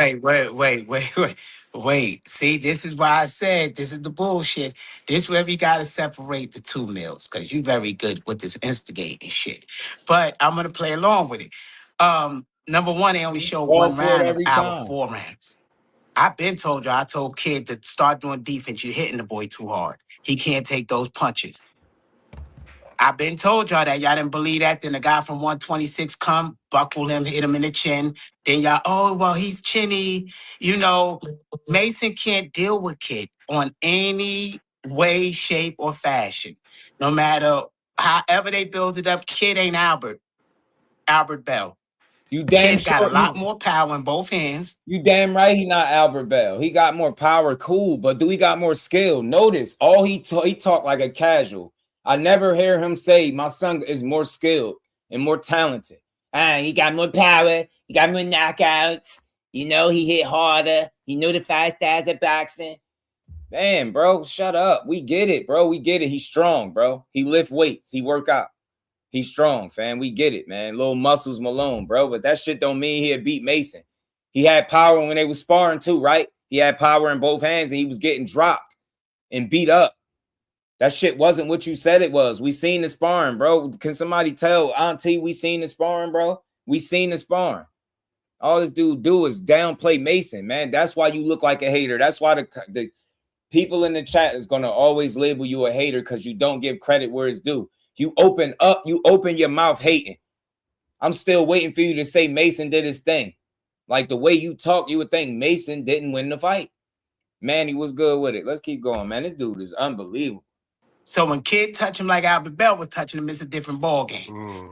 Kid got head movement. Albert Bell didn't have no head movement. Albert Bell didn't have no fakes. He didn't have no stiff jab. He was like dead in the water, flat-footed, everything, but he kept up with Mason. Somebody said, well, he's 6'2". Well, Mason should have been going to the chest and the body. Then why he headhunting against somebody tall? He was so it's a going to lot the of body. flaws in the game.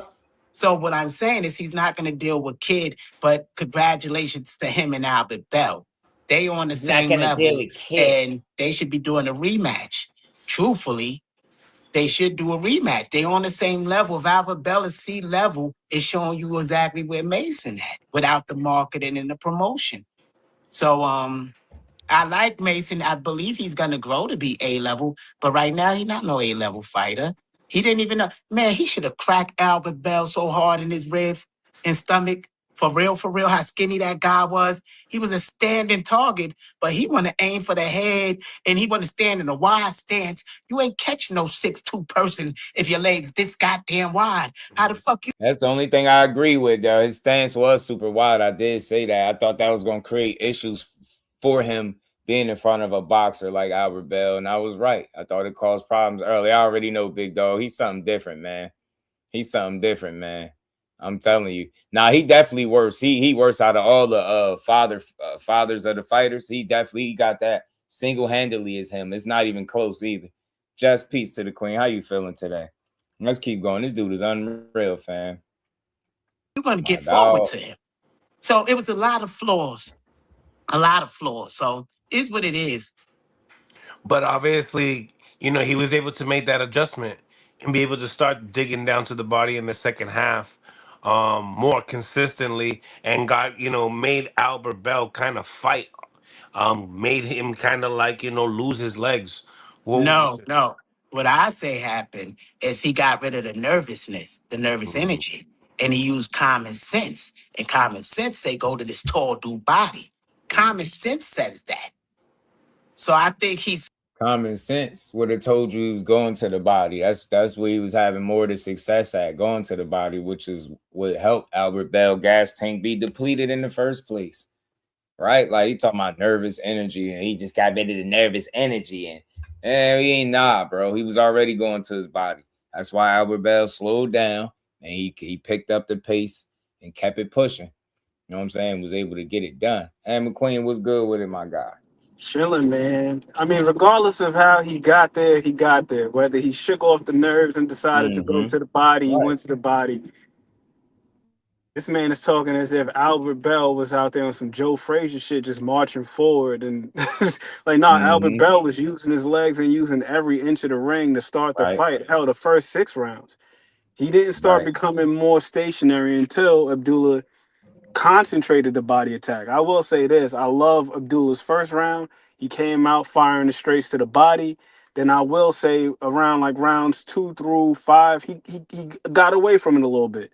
Then when he got back to it and focused, that's when we seen Albert Bell start to break down. But it's not like Albert Bell was just standing there in front of Abdullah trading with him the way we just seen Xander Zayas attempt to do with Boots. It wasn't even that kind of fight.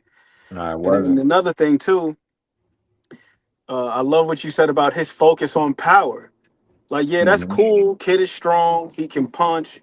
He's explosive. But you also got to be able to take a punch too. And we've seen him get dropped by a guy like Renee Tellis Jerome, who's not the biggest of punches. So the same thing applies to Abdullah that he had said about Albert Bell. Well, Albert Bell ain't punching like Kid is. Well, shit. Renee Tellis Jerome ain't punching like Abdullah is.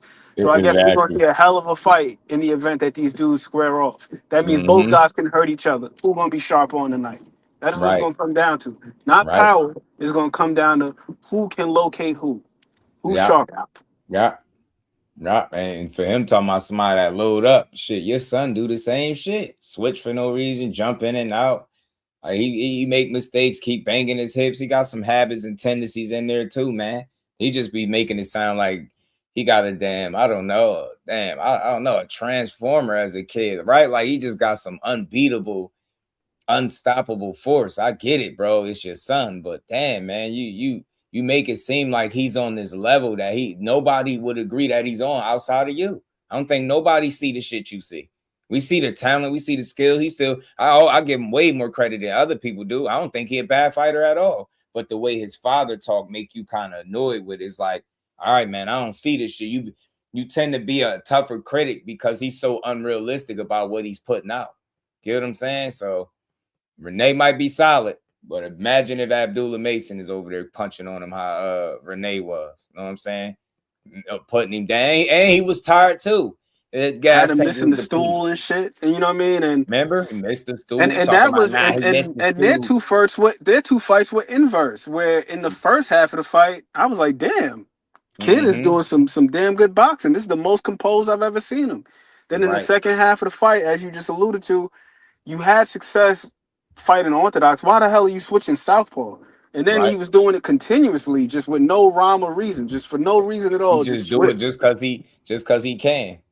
And that Right. is my thing with these younger fighters that we keep throwing. We trying to put them on that pedestal, not even a pedestal, that elite level just yet. Nah, man, they still got a young man's approach to the game yet, man. They ain't got that maturity. They both still got some wetness behind the ears, if you will, right? Like they both got a lot of more room to grow. Just as any fighter, but definitely these young guys. Abdullah Mason's 22 years old, man. He got time. People act like he got to be a finished product or something, bro. And he went out there with an experienced vet in Albert Bell.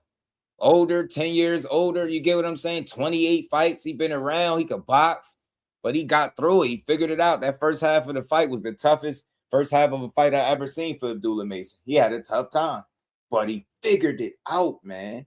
That's what I love. Figuring it out is what matters. Felix was good with it. Want to see Johan versus Renee? Yeah, that'd be crazy. Let's keep going though, so I ain't got to keep Daffy Duck on the screen too long. Slow down, and that comes with these type of challenging fights. Floyd had his challenging fight with Renee Guerrero with that kid. Yeah. That's when now Kid fought. He was more patient with Tevin Farmer. So I think Mason had to go through this obstacle. This was his obstacle where he got the cut and he had to deal with this and he had to slow down. And although he's looking excited, he's going to learn to go to invest in the body more than the head. So it's just part of growth. He's growing. He's still young. Like I said, he can't keep up with Kid because Kid then knew these lessons that Mason is learning. Yeah. So you feel like it was just nerves in the beginning and he needed to kind of like getting warmed up, and that's why his timing was off. I mean, you even That's the what you said. announcers. No, That's what you said. I didn't no. say this shit. Well, you said that his nervousness, right? I said, I believe his nervousness and he learned to calm down. But it could have been skill in the first round. Albert Bell was doing his thing. We ain't discrediting Albert Bell. Right. Like, come on, for real. Well, Mason didn't have to answer to that.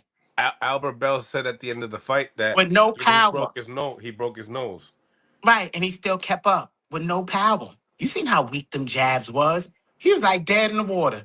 How the hell Mason couldn't knock him out? Knock him to sleep. Fuck breaking a nose. He should have been broke everything. The dude that wasn't doing nothing like crazy. He was just using his range like this. He was like for real. boxing. So when See, he Daffy Duck, that's what I mean. You so disingenuous. So you don't give nobody credit for nothing. So Albert Bell was just in there doing what? Doing what you doing right there, just sticking his arm out. Dumbass, man. See, this is what I mean, bro. You got to be an OG, man. It's not no old goofy, man. An old hater. Bro, he was boxing his ass off them first 6 rounds, fam. I don't give a damn what nobody said. Nobody. I don't need nobody to tell me that. Abdullah Mason was struggling. Had to figure shit out. His offense wasn't on track. That's the most inefficient I've ever seen Abdullah Mason be. Spotty with his offense. He wasn't consistently touching Albert Bell with any and everything how he do other people. Well, it wasn't that. He was thinking. He had to figure shit out. You get what I'm saying? Like, he had to show you some mental toughness, right? As a youngin', not to quit and unravel. Man, you know how many young fighters I've seen unravel when it's not going their way. They can't figure it out and don't have the answers. Him and Pops had the answers. And Renee had you with all them gray hairs you got in your beard. That shit came in one fight. Renee Garone, bro, he had you stressing out there. Stressing. Kid went to sit on the stool and pulled the stool from up under him. Everything. What you see, Ronnie? You get me? Stressing, bro. Stressing, man. Give the young men credit. As an OG in the game, you supposed to be. You're a father of a fighter. You know how hard this is. What do you mean Albert Bell wasn't doing nothing but just standing there flat-footed, just using his range? He was boxing. Who the fuck else was throwing them right hands that was landing? That Albert Bell was landing. The hell? And he was going to the body in spots. That man was boxing. That first half of the fight was beautiful work from Albert Bell. But to insinuate that he did nothing but just sit back like that and use his range makes you an idiot. And you're supposed to be a boxing coach. Dumbass, man. You not just in the other video, you was giving Albert Bell credit. Now in this video, you taking credit from him, talking about he wasn't doing nothing. Dumbass dude, man. I'm gonna use him as content to the day he stopped talking. Or I stop doing content, whichever one come first. Because this shit is diabolical. That's why people call you a hater, fan. That's why the chat always on your helmet. They want to hear you breathe life into the sport. Why is it all like you can have constructive criticism, but you just downplay an entire fight? Yeah, Albert Bell, he ain't really do nothing. He can't keep up with Kid. He ain't got that much power. He only got 9 knockouts. Like, bro, I swear to everything I love, Kid Austin, for the rest of his career, he got to knock everybody out. I don't want to hear shit. His little strong, muscular ass better knock out everybody. Everybody. Every fight from here on out better be a knockout. Tevin Farmer style, too. The way you be talking. First thing he come on, I know you didn't have that much power. Like, watch this shit, casual shit. And like, I know you didn't have that much power. Like, watch. Yo, congratulations, Albert Bell. Congratulations. I want to shout you out. Because no crap on you. Knowing that you don't got all that power, with only 9 knockouts, knowing that you was out of the ring almost like a year, the fact that you turned around and won that title, because you was winning that, no matter how they was bull crapping on the scorecards, no matter how rigged boxing is, you deserve your kudos because you performed good, Albert Bell. So keep your head up. We know they robbed you. We already know. Good job, young man. And for those comparing Abdullah to Kid, man, y'all better stop playing with us. Stop playing. Congratulations, Albert Bell. Sorry that it turned out that way, but you did your job, brother.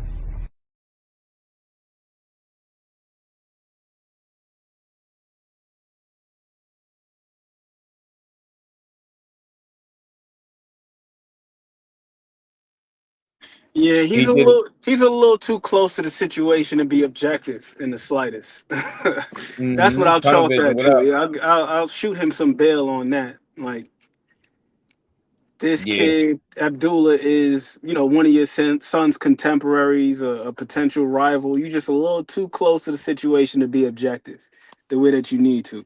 So I think And you know what? you got to have the awareness to be like, you know what? Let me not say nothing because it's going to be incredibly biased. I could understand it to a degree, right?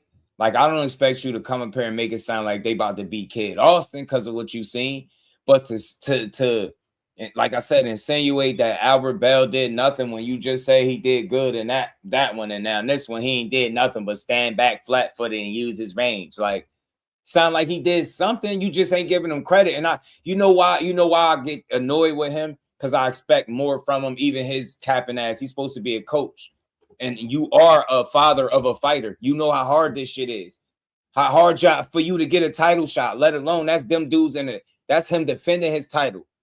And you get me, give him more credit for that. Still say, yo, he still ain't beating Kid. Like, I don't have no problem with you saying Kid beat everybody. Because saying anything else with that, I'll be shocked to hear anything different. But again, it's never enough credit being given. That's all. Like, man, build these dudes up, man. They do well, fam. Like, you just got nothing good to say about nobody.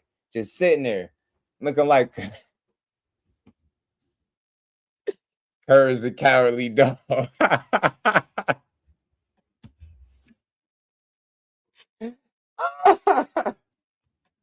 Yo, he look like Courage, yo, the dog, man. Oh, man, my bad, y'all. We gonna keep going. Shout out to Big Dog Willie. I appreciate the love, homie. He said, just do boxing, leave Auntie alone. Schofield is the most hilarious man in boxing by far. Auntie lies are legendary, and his hate for the other boxers, especially Mason and Core, is diabolical. Forehead Auntie. Yeah, he got that Murphy times Predator. That's what you know what I'm saying? He's like, you remember the cartoon when Daffy Duck get his beak shot off? That's him right there. And we ain't never got to box again. Well, I already been getting these bets, but now it's time for you to get your just due.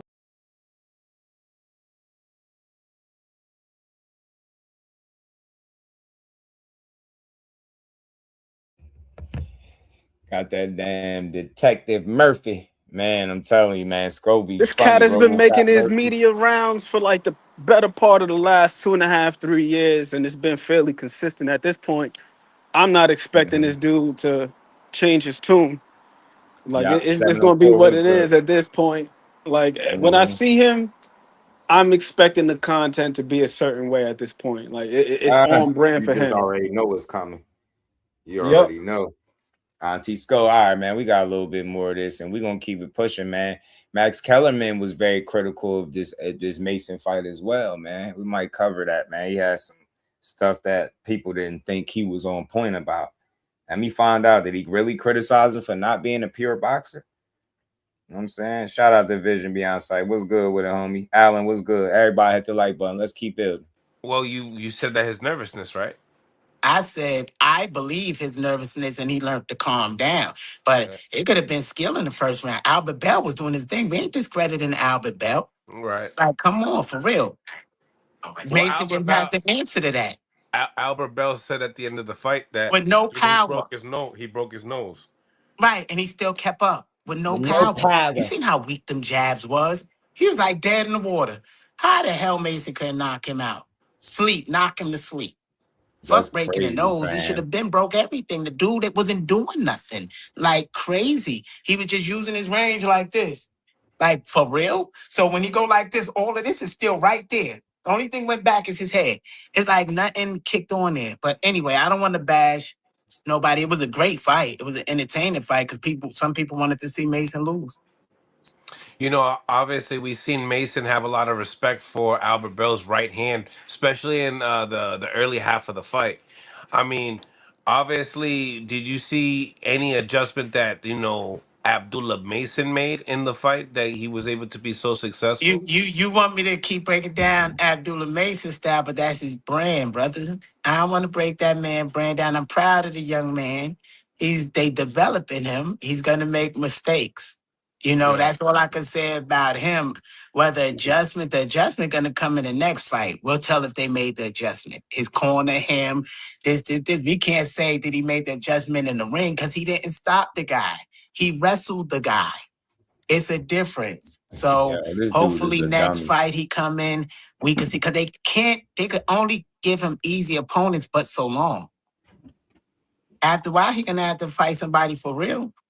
So you think Albert Bell? Nobody that Kid Austin fought is on Albert Bell level, despite who you think he did or didn't fight. Same thing with Noakes. I don't think he got neither one of those guys that on his resume. A guy like either one. That is crazy, man. Like that's what I say, man. You can't tell a guy how he did good and now he easy and he ain't nothing. Like, bro, he's supposed to get knocked out. That's why I say, man, I just be expecting more from people that do it. It's a tough business to get into, let alone be successful fighting for titles and defending them in your hometown. Let's talk about how this man was in his hometown too. And I don't care what nobody say, that factors in. He was at home and he didn't fail. He could have unraveled.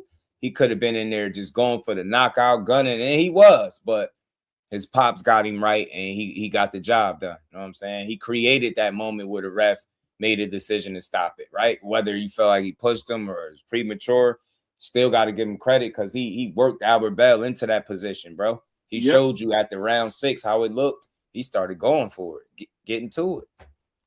And I'm glad you mentioned that. That's one thing that we have to take into consideration when we look at some of these stoppages. The ref has a completely different vantage point than us.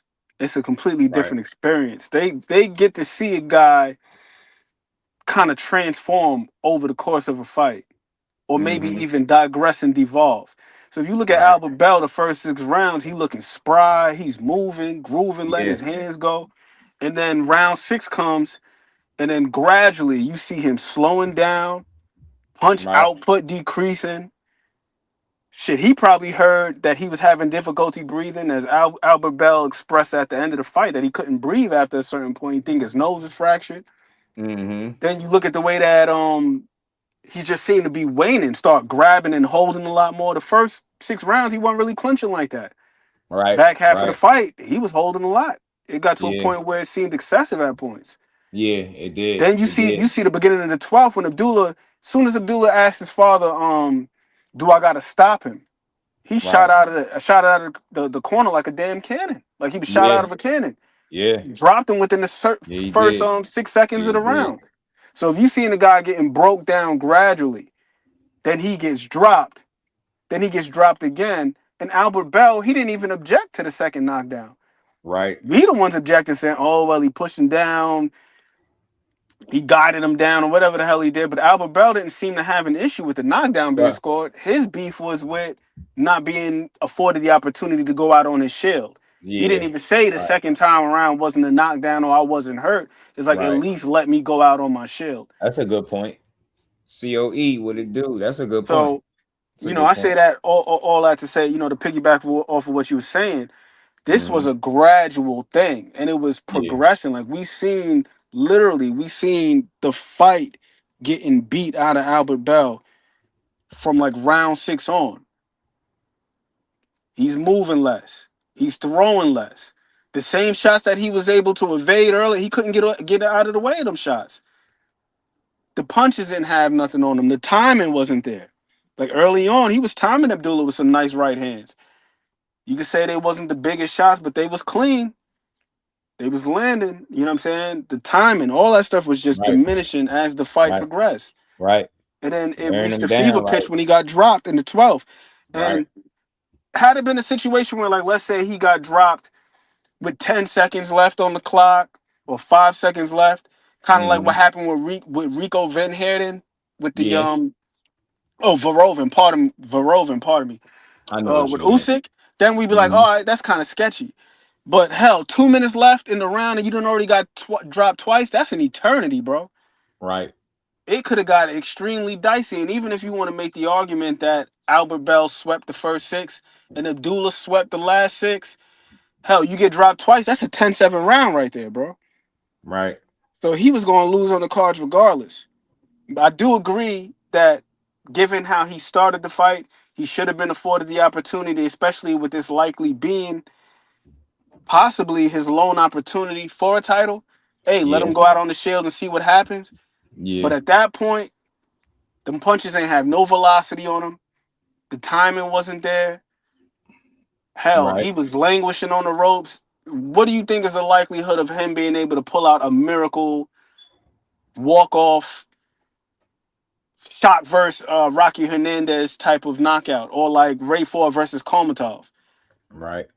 And again, the ref being as close to the situation, he's looking at it. Yeah, but bounce back. I'm not saying whether it was or it wasn't a knockdown, but Albert Bell didn't even object to that. He didn't even say, "Oh, I wasn't knocked down or I wasn't hurt." He was just saying, "Yo, allow me the opportunity to go out on my shield," which is something completely different. So we got our vantage point looking at it from home, but hell, if the ref seen him get hit with a shot that he pushed him down, clearly he was holding on for some reason. You know what I mean? So I don't know. It's difficult to say, but all we do know is both guys acquitted themselves.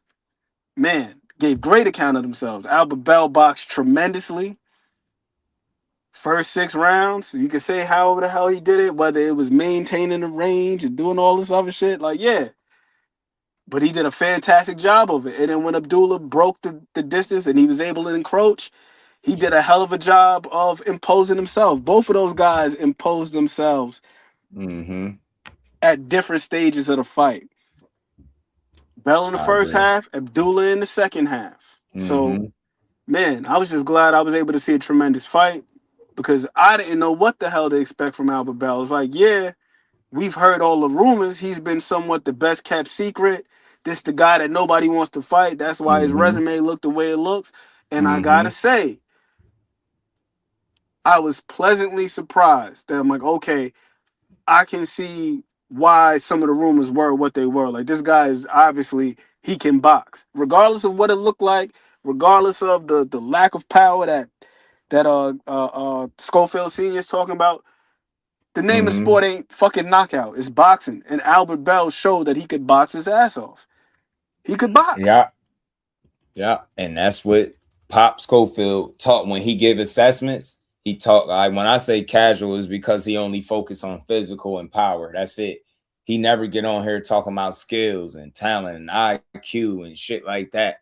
It's the same old, knockouts. He don't got knockouts. He don't got power. It's like, shut the hell up, fam. Albert Bell got skills. Yeah, he ain't got a bunch of knockouts, but I doubt if those punches was feeling good for Abdullah Mason. I'm so tired of that. Stop looking at somebody's record And because they don't got a whole bunch of knockouts, you think they punches don't hurt? Some people just not big punchers, but punches don't feel good. I don't care who dishing them. Well-trained guys, dudes being shaped, especially early, man. Them shits hurt. Dudes run around with 8-ounce gloves, and you talking about who ain't got power. Let me punch you in your face. 8-ounce glove, I guarantee you ain't gonna talk about it feel good. That ain't just do, ain't got no power. Gonna be sitting there like, damn, man, you gonna want to get your lick back. That shit do not feel good getting punched in your mouth, man. Additionally, right, let me ask you this to even build on that, KB, one thing that often gets just completely washed away in this conversation is just because you got power, it doesn't necessarily mean that you can take what the other guy's dishing out. Like Julian Jackson is widely regarded as one of the hardest punches in boxing history, but we've seen him get knocked out by guys who don't punch as hard as he does. Because just because you can deliver a punch, it don't necessarily mean you can take one. Right. Renee, between him and Kid Austin, he's not the bigger puncher between the two, but who scored the knockdown in that fight? Right. You know what I'm saying? Like Andre Ward is not a bigger puncher than Sergey Kovalev by any stretch of the imagination, but who stopped who? Hey, man, I love it. Cook, man. Ali was not a bigger puncher than George Foreman, but who stopped who? Right.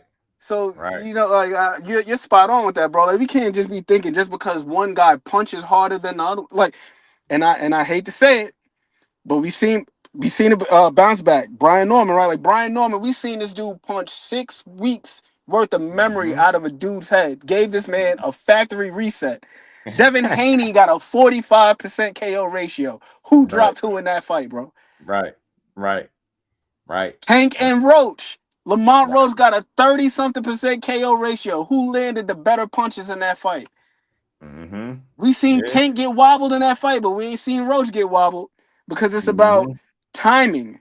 It's about boxing. It's about strategy and tactic. It's like all of these things work in tandem. That's why this my dog right here, yeah. To make one successful in a boxing match, not just having power. If it was just having power, then Tommy Morrison would be like one of the greatest heavyweights of all time. You know what I mean? But it don't work that way. Like you gotta have something else to go with that power. Exactly. So it's like, I get it, man. I respect anybody that's out here punching people to sleep and knocking shit out. But the ones that can't do it, I respect even more. And why? Because that fight, you're gonna see more of it from them. You're gonna see that person go more rounds. The guys that are not getting the knockouts. So you get to see just how talented they are or are not. And for the ones that's always winning, bro, how am I gonna knock you because you're well conditioned enough to go the distance? And think about the amount of opportunity there is for mistakes, fam. When you go in 36 minutes after 36 minutes, like for you to do that and beat guys round by round by round, any guys that's able to do that is very impressive. But again, shit, it's very exciting to see somebody get their shit set to the default settings. Because when you see somebody go 12 rounds and you know that they're well balanced, right? Like, and the way I look at boxing is no different than a good meal. Like you don't just have steak, you don't just have potatoes, you don't just have greens. I mean, you could do that, right? Just eat just one, but generally you have a little bit of everything on your plate because you need some carbs. You need some veggies or leafy greens or whatever it is to give you iron and all of these other things, these other nutrients you need, magnesium and all that shit. And then you also need your protein. Right. So you need balance. And I feel like with boxing, it's the same thing. It's like you can't just have power. You also got to have good good timing. Because think about how many guys can punch hard, but they don't have the proper delivery system to get it there. Like you gotta have those other things. Like you gotta have some IQ to go along with it. And I think that's the thing that separates guys, especially at the top level. We've seen it time and time again. Like look at a dude like Edgar Berlanga. We know that Edgar Berlanga could punch, right? But when he's down there with them lower tier guys who don't have the necessary means to defend what it is that he presents, then he's able to knock them guys out. But when you facing somebody else who's seen another guy with punching power, you're gonna need a little bit more than that. You need to be deceptive. You got to be able to set that power up. Right. You got to be able to utilize feints. You got to be able to utilize angles. You got to be able to sometimes disguise your punches. If everybody know you're gonna throw a damn right hand, what else you got? Exactly. What else you Everything got? can't be a fastball, man. And then Mason gonna learn that more and more. You know what I'm saying? You know what other fight he was doing that in? What's that dude that he ended up stopping him though? He had that yellow on, that yellowish gold outfit. What was that? Arnellis? What was dude name? Oh yes. I know you're talking about Ornelas. Yes. Yeah, that guy. He was loading up big because dude did well. Dude did really well. I mean, but he was doing it in that fight. And I heard one of the I think it was Tim Bradley was talking about you change the speed on the punches. I'm telling you, he got little things that he could tighten up on, man. And I think some of that is just like, adjusting the application, the way you apply the skills that you have, the offense that you are blessed with, right? You don't gotta be in a rush. You got 12 rounds. You can take your time, right? You can pick your shots, see things through. You can get your off without letting them get theirs off, right? It don't have to be a tit for tat. It don't got to be ebbs and flows. Sometimes you want to get in there and just flow. You know what I'm saying? Without them being able to put you in harm's way if you're good enough and talented enough to do so. And I feel like he is. So it's just something with, that learning curve with him. And maybe he'll develop it and maybe he won't, because we don't know how things are gonna go. Like we always assume, like, all right, this guy is young because he has time, that his growth is gonna be linear. But we don't know how the hell it's gonna go. Like growth isn't always like that. Sometimes people are late bloomers, sometimes people advance early. I think another thing that happens too is you can have success doing a certain thing at a particular level, and then you cultivate a certain degree of competence, and then you can be complacent. Sometimes not willingly, but just as like, shit, what do I need to change? Why do I need to expand if this is what's working? Because generally that's what we say, right? Like if it's broke, why if it's not broke, why fix it? Right. So we don't know how things are gonna go with him. He may not become the most cerebral guy ever, but hell, as constituted, he is a champion and a legitimate champion. Right. Because he's defended his title. Right. And young. You know what I'm saying? And he's really young. on the come up. You know what I'm saying? Yep. Shout out to Rolando. Coaching does matter. And his dad showed that. I think that was the difference in that fight going the way it was going. And even though it was going in Abdullah's favor, he shifted the momentum. But that fight possibly making it to 12 rounds and it not making it. The way his dad got on him in that clip that I played for y'all, that's why I played it. I'm like, man, his dad lit that fire, man. And it's nothing better than having a person that know how to press the right buttons. Like you said, yo, I got to stop him. Man, he told him, go bananas, like basically scream, like, what you say? Like, yo, go get his ass. And that's what he went and did. Well, let's keep going. Yeah. Get his ass off of here in a second. Miss Lobby. E Lobby. Shout out to you, fam. Let's keep going. Let's get this dude off here. So a few more minutes of this. Was an easy opponent. Do you think he was easy with 9 knockouts? I mean, 28 wins. Brother, listen. Do you think he was undefeated? Easy? How many knockouts Lucas Body got? Look that up on BoxRec. No, I hear you. I hear you. He got more. But tell me how many knockouts, and then compare which one is easier, and tell me is Bell an easy opponent? This shit is like dumb, bro. I'm going off of the skill too. Let me ask you. No, so because you got more knockouts, makes you the harder I just say fight? easy. I didn't say nothing about skill because none of them had skill. Ooh. So we ain't even going to skill. We not even bashing their brand. How many knockouts Lucas Body now got? They don't got skill, but you're not bashing Lucas Body. He has a 75% KO ratio out of 20 fights. How many knockouts is out of 20 fights? 75%. So what is that, 17? What is that, 17, 18 knockout? Yeah. All right, so Albert Bell got 9. Which one is a more difficult or challenging opponent? Which one is easier? So the same. We just going on because they're about the same skill level. Truthfully. I don't know about that.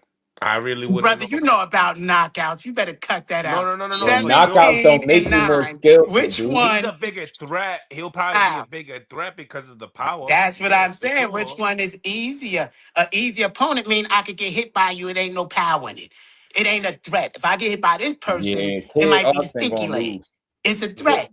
Kid Austin, respect to you, fam, and I mean this respectfully. You're gonna lose, and when you do, you might not ever come out and say it, but you're gonna feel like it's because of your dad.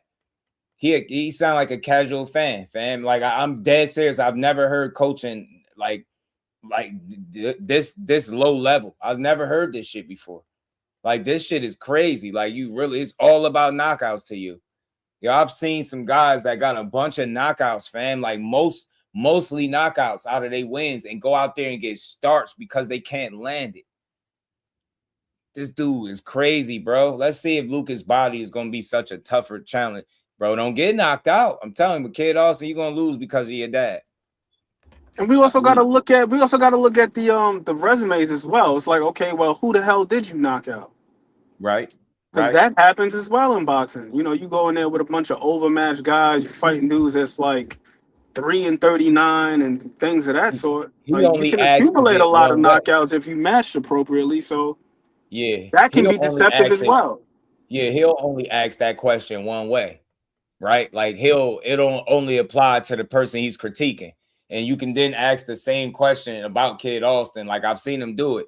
He was critiquing somebody's resume one day, and one of the callers, they said, "Yo, can't you say the same thing about Kid Austin? His resume." He's like, "See, brother, you don't know boxing." He like, bro, but you just said this dude level of competition, and this dude clearly fought the better competition. Your son fought lesser.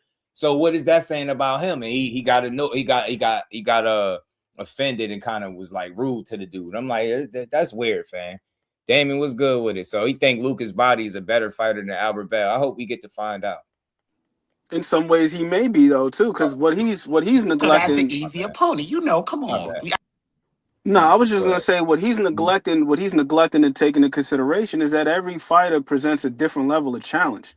Like how many, like 6'1" or 6'2", 74-inch reach fucking lightweights don't just grow on trees. It's like how many of those guys do you see like that? And you seeing the contrast in size between Abdullah and Albert Bell. Right. And and Abdullah's not a small lightweight. Like Abdullah's like a good 5'10" himself. Right. And he looked kind of small next to Albert Bell. I was like, damn. So it was like that's a challenge in and of itself. Is like changing the trajectory of your punches, like having to punch up. Like how frequently does that have to happen? Like you see when he was trying to get to his chin, he was whiffing. Yeah, he was. Like you said, like that was the most inefficient I had ever seen Abdullah, because Abdullah's a very sharp puncher. That's one thing I will say about his brothers. All three of them that I've seen fight, they all have pretty good technique. Like especially on their straights, them punches are like lasers. Yeah. But Albert Bell, all he had to do was take a half step back, and Abdullah was whiffing on those shots. It wasn't until he started breaking them down to the body that he was able to get to his chin with more regularity. So that's a challenge in and of itself. Like having to punch up. It's tricky, man. So you know, Jay. While Body may have more raw punching power, right? Does he have the footwork? Does he have the other physical attributes that Albert Bell presents that make Albert Bell a challenge? Right. It's difficult to say like who is better or who's more challenging, because we've seen fighters have issues with one guy and then with another guy you just completely blow them out of the water. Like for example, we seen Junto Nakatani look crazy in there with Sebastian Hernandez. Right. And then when we all thinking like shit, ain't no way in hell he's about to go the distance with Monster. Monster's about to smoke him. Then he go 12 with him. Because these guys with Logan, these guys got different attributes that make them a challenge, and we don't know how one guy's tendencies play into another's. So it's difficult to say, bro. Like shit, we seen Boots go 24 rounds with Karen, and it was looking kind of shaky. Then Boots goes out there and smokes Xander, and then we also seen who was that? Patty Donovan a couple weeks ago. Right. And he went out there and boxed Karen's ears off, and be like, damn, this can't be the same dude who was giving Boots some difficulty. Yeah. It's all about that night, man. It's all about the night and the attributes, the application, the tendencies, and one guy's preparation. these camps be different too. Like we don't know what the hell Abdullah looks like with Albert Bell if he has a full camp with him, and vice versa. Because Yeah, both of those guys were preparing for two different guys. We had Albert true. Bell preparing for Andy Cruz, but at least with him, he's preparing for a damn southpaw. Yeah. He's what's the name's preparing for Joe Cordina. It's like Mm-hmm. it's so many little factors, man. Right. So many factors, bro. So it's like it's difficult to say. But again, to go back to the resumes, like I had Kid Austin's resume pulled up. Mm-hmm. 22, 7 and 15, 10 and 14. He doesn't have a single opponent on his resume that had an undefeated record, except for his very first fight. He fought this dude named Richard Escrobio. That's his Yeah. debut. And that was Yeah. that gentleman's debut. Right. So he was undefeated by a technicality. Albert Bell was at least 28 and 0. Sam Noakes was like 19 and 0, and Sam Noakes then fought some quality dudes. Exactly. Albert Bell fought against what's the name, the dude we were talking about him the other day, Andy Vances. Andy Vances was undefeated when Albert Bell fought him. He was like 19 and 0 or something like that. Right. So at least Albert Bell fought other undefeated guys. Right. Before that, like Kid Austin is yet to do that. For nothing but knockouts. This shit is crazy. It's like the most casual approach. I expect a fan to talk like this, not a coach. You know what I'm saying? I don't expect no coach to talk stupid. But what could you expect from Schofield, Floyd Schofield? That's the name I gave him, nicknamed him the Schofield. Shout out to Big Dog Willie. But the grace I give him, bro, is that he's so close to the situation that he's like. Nah, yeah, and I think that's fair. I feel like I almost feel like I gotta talk defensively, but I don't think that you have to do that. I mean, you could be a little bit more objective, and you could just give props and just keep it moving. Hey, man, I thought it was a tremendous fight. Albert Bell did his thing in the first half. Abdullah showed a lot of dog and grit and determination. Came on the second half, yada yada yada, and just leave it right there. But of course, you know he doesn't do that. It generally takes a drastic turn to just like Haterville, and it's like, bro, you didn't have to do that.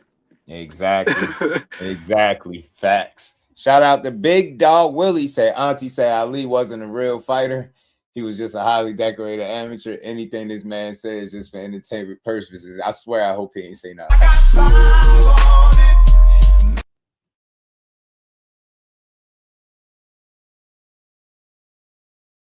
Man, I hope he ain't say nothing crazy like that. Knowing him, he probably did. He probably did. But it's like, yo, you look at Ali's resume, how many Hall of Famers he got on there, bro? Right. It's crazy. Right. He's like the definition of not turning down smoke, win, lose, or draw. Like Larry Holmes, real Hall of talk. Famer. Real talk. George Foreman, Hall of Famer gold medalist. Joe Frazier, Hall of Famer gold medalist. And he fought some of these guys multiple times. He gonna find something bad. Ken Norton. Boy. Like, come on, bro. Yeah, mama Schofield back on that bull job, man. Let's get Harry up, man. My bad. I know you gotta be politically correct, but nah, that's what I'm saying. I'm not saying he said he did. He was easy. Nasty he was easy. And it just didn't work well for Mason that night. It was a bad night for Mason, a bad showing. Not a bad night. It was a bad showing because he retained the belt. They said that, you know, you got to answer your money questions. No, but Albert Bell was supposed to be one of those guys from Top Rank that it was hard to get him a fight, and Top Rank let him go because you think supposedly wait, hold up, they were trying to put hold up, him and brother. Shakur together. Hold up, we ain't running by that. Hold up. Do Top Rank let people go? That's great investments, even if they can't. Even if it was a little challenging, do they try to get them fights? Nah, you downplaying it. I ain't hear it was a little challenge. I heard that was the reason. That was the factor is to them letting him go. It wasn't nothing with Albert Bell. They just couldn't get him fights. Couldn't do nothing with him. So you kind of, you know, you don't want to feel like you holding the guy back. So you let him go. It making it seem like he got let go because he was some shit, or you know, he ain't take advantage of an opportunity. Nah, I did hear for years that this dude is a guy that guys that go around. And you could see why. I mean, especially for that first half of the fight, you could definitely see why. just let them go. Because Crawford is an example that we could talk about that. How long was it challenging for them to get in fights? Was him and Bell on the same It's not the status same when thing. they This got dude let is a go? goddamn idiot, man. Did you even know Bell? No, So we ain't no. gonna go with the marketing. Yeah. We're Crawford got his we're gonna go shots. with our eyes, with what we seen, our eyeballs, Yeah. You what we talking about the seen. marketing. Shut He up, was bro. challenging for Mason, and Mason shoved him down, and that's how he Rome, what lost. up? We're gonna stay on fact. We're not gonna diminish nobody brand. That's what it is. The facts are the facts. And on to the next. You know, but and like 17 knockouts compared to 9 knockouts, that person is a bigger threat. We're gonna just stick to facts this interview. Todd, thank you for the 2-piece. Bell was a better win than washed Farmer. Was he? A win is a win, brother.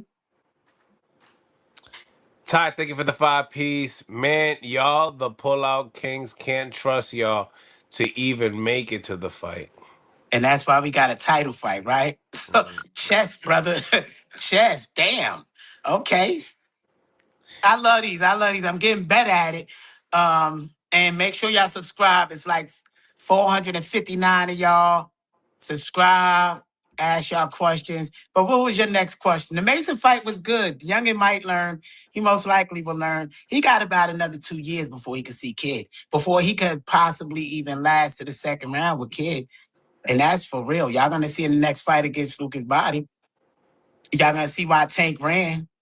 Y'all gonna see why Shakur, or not Shakur, let me say this right. Y'all gonna see why somebody didn't want him to get in the ring with Shakur to the point that they try to kill him. Y'all gonna see. It's a different ball game. It's YouTube fighters and it's real fighters. The YouTube fighters over there, you know, it's good. It's good with their politics and their manipulations of the system. This dude You is know, a they hater. asked, Abdullah, about, friends that he would fight. And I think your son was part of that group. I don't know if he was able to see it. Yeah, when he said I'll fight Kid, he said, they said, which one would you be a friend with, fight, or something? He said, well, I will fight Kid, I will fight Shakur, I will fight Keyshawn. He turned down the fight with us. So to me, that's all marketing. All that shit is marketing, y'all. To us, it's only marketing. They don't want to fight Kid. So Shakur leaves a comment and says, he's young, he's still learning, but from him to turn the gears on when it was tough, I thought it was a great performance. I want to know, how is that him hating on Abdullah Mason? I want to know, how is him saying that hating on Abdullah Mason? Y'all weird as hell. Sometimes I know, you know what? I really wish he wasn't signed at J Prince. I really would. I really do. So I would love to see that fight too. Y'all really willing to create something that's not there for clicks. Like the fact that they making it seem like he said something bad about the kid is wild. But when you see him getting put down by fucking journeymen and shit like that, and then people got to make excuses. Oh, he got a lot of knockouts. He got a lot of this. Shit, didn't Nakatia have a lot of knockouts? Didn't Valdez have a lot of knockouts? Let either one of them have put Shakur down twice. Let it once, let alone twice. You think anybody would have been talking about how many knockouts they got? And Valdez being an accomplished guy, right? Better than both of the other two I just named. Imagine him putting him down. They looked at him like, oh, I thought he had good defense. I thought so much for good. I just don't get it. These fighters are not going to praise Abdullah like y'all do. Right? Y'all think he on everybody's level. And Saturday proved that he's not. You don't go that long being inefficient and think you on that elite level, bro. That'll cost you a fight. Don't be able to find your distance and range and land your shots for 5-6 rounds against a certain somebody that they keep comparing them to. And I guarantee you fucking lose. Ain't gonna be nothing your dad can tell you that's gonna change this shit. Nothing. Let's keep going, man. Let me get this guy off here. What gear? The wrestling gear? All y'all gotta do is watch it slow motion. I'm not crapping on him. And like I said, he is growing. The youngin is growing. I'm proud of him. I watched Mason since a kid. But what gear? He got stopped by somebody pressing him down. The And gear that's a on the fact. 7th round when he turned it up weird, in the 7th round. Weird as hell. Brother, if he turned, no, hell no. And I'm not even gonna bite my tongue. I care less. And anybody who mad, I ain't even gonna say what I was gonna say. I was gonna go street on y'all. But whoever mad, y'all just mad. I watched Mason grow up. Mason better than that shit he did last night.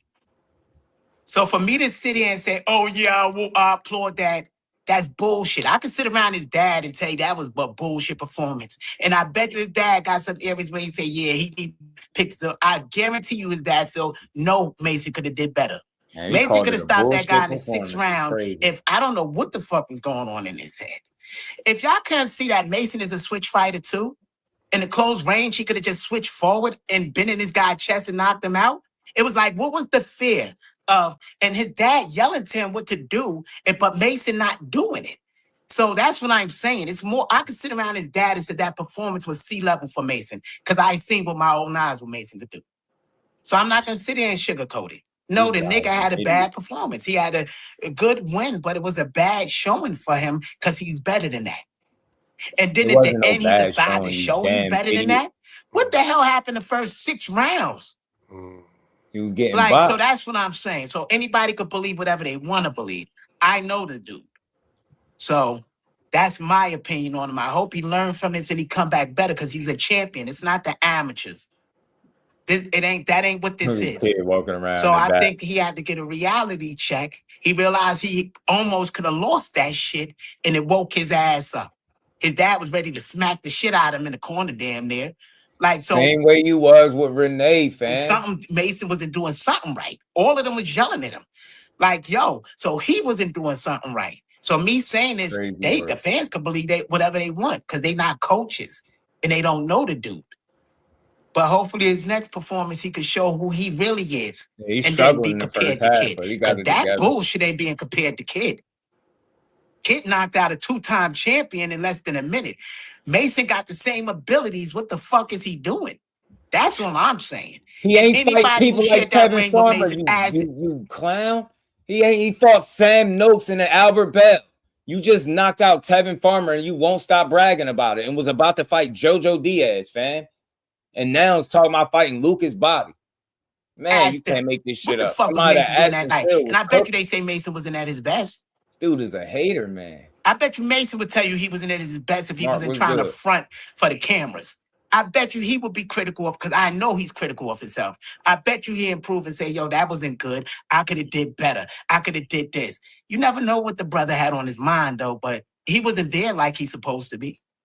So it is what it is. Any questions, any whatever, but that's the truth. That's your truth, Daffy. Yeah, man, I think Mason did his thing, man. I think Mason did his thing. He made the adjustments in the second half. Or you know what?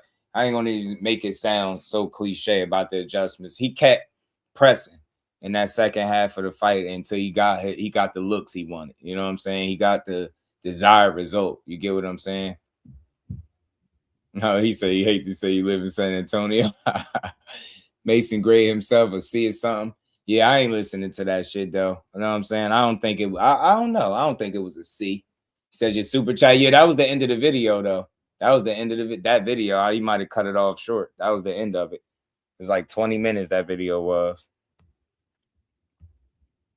Mason did his thing, man. You know, Mason did his thing, man. He got it done. That's what I'll say. But let's keep rolling. Let's keep rolling. Nah, I feel you. I know that's what Mason said, but I'm not gonna say look C performance. I don't know. I ain't think about grading it. I just know he struggled. You know what I'm saying? So if he say he felt like a C, shit, I ain't about to argue with the man. I feel him. He said he feeling like a C. Cool. But let's keep rolling, man. That was a good fight, but I'll say the only upset on the card or something that could have been an upset was Scooter Davis. I ain't gonna say a robbery. I don't want to use that word, robbery, but I will say I think the wrong man won. I think Carlos Ramos outboxed Scooter, and Zay and Carmel and a few of the guys had something to say. This was Carmel Moten. I had made a short video on this before I came on live, man. He said, "Tell him stop mentioning my name. There's levels to this." He put the yawning emoji, and somebody asked him, "How did the Scooter Davis fight look?" And this is where he put the shark with the fish emoji, man, the goldfish. Man, he said like this. That's how the fight looked, man. So, you know, people look critical, man. Zay Quinn wasn't beaten either. Zay ain't bite his tongue. He had something to say. Core mentioned him as well. He said somebody said Carmel and Zay is the ones, with all due respect to youngin' that's fighting. I don't mean no harm when I say that either. It's just facts to me.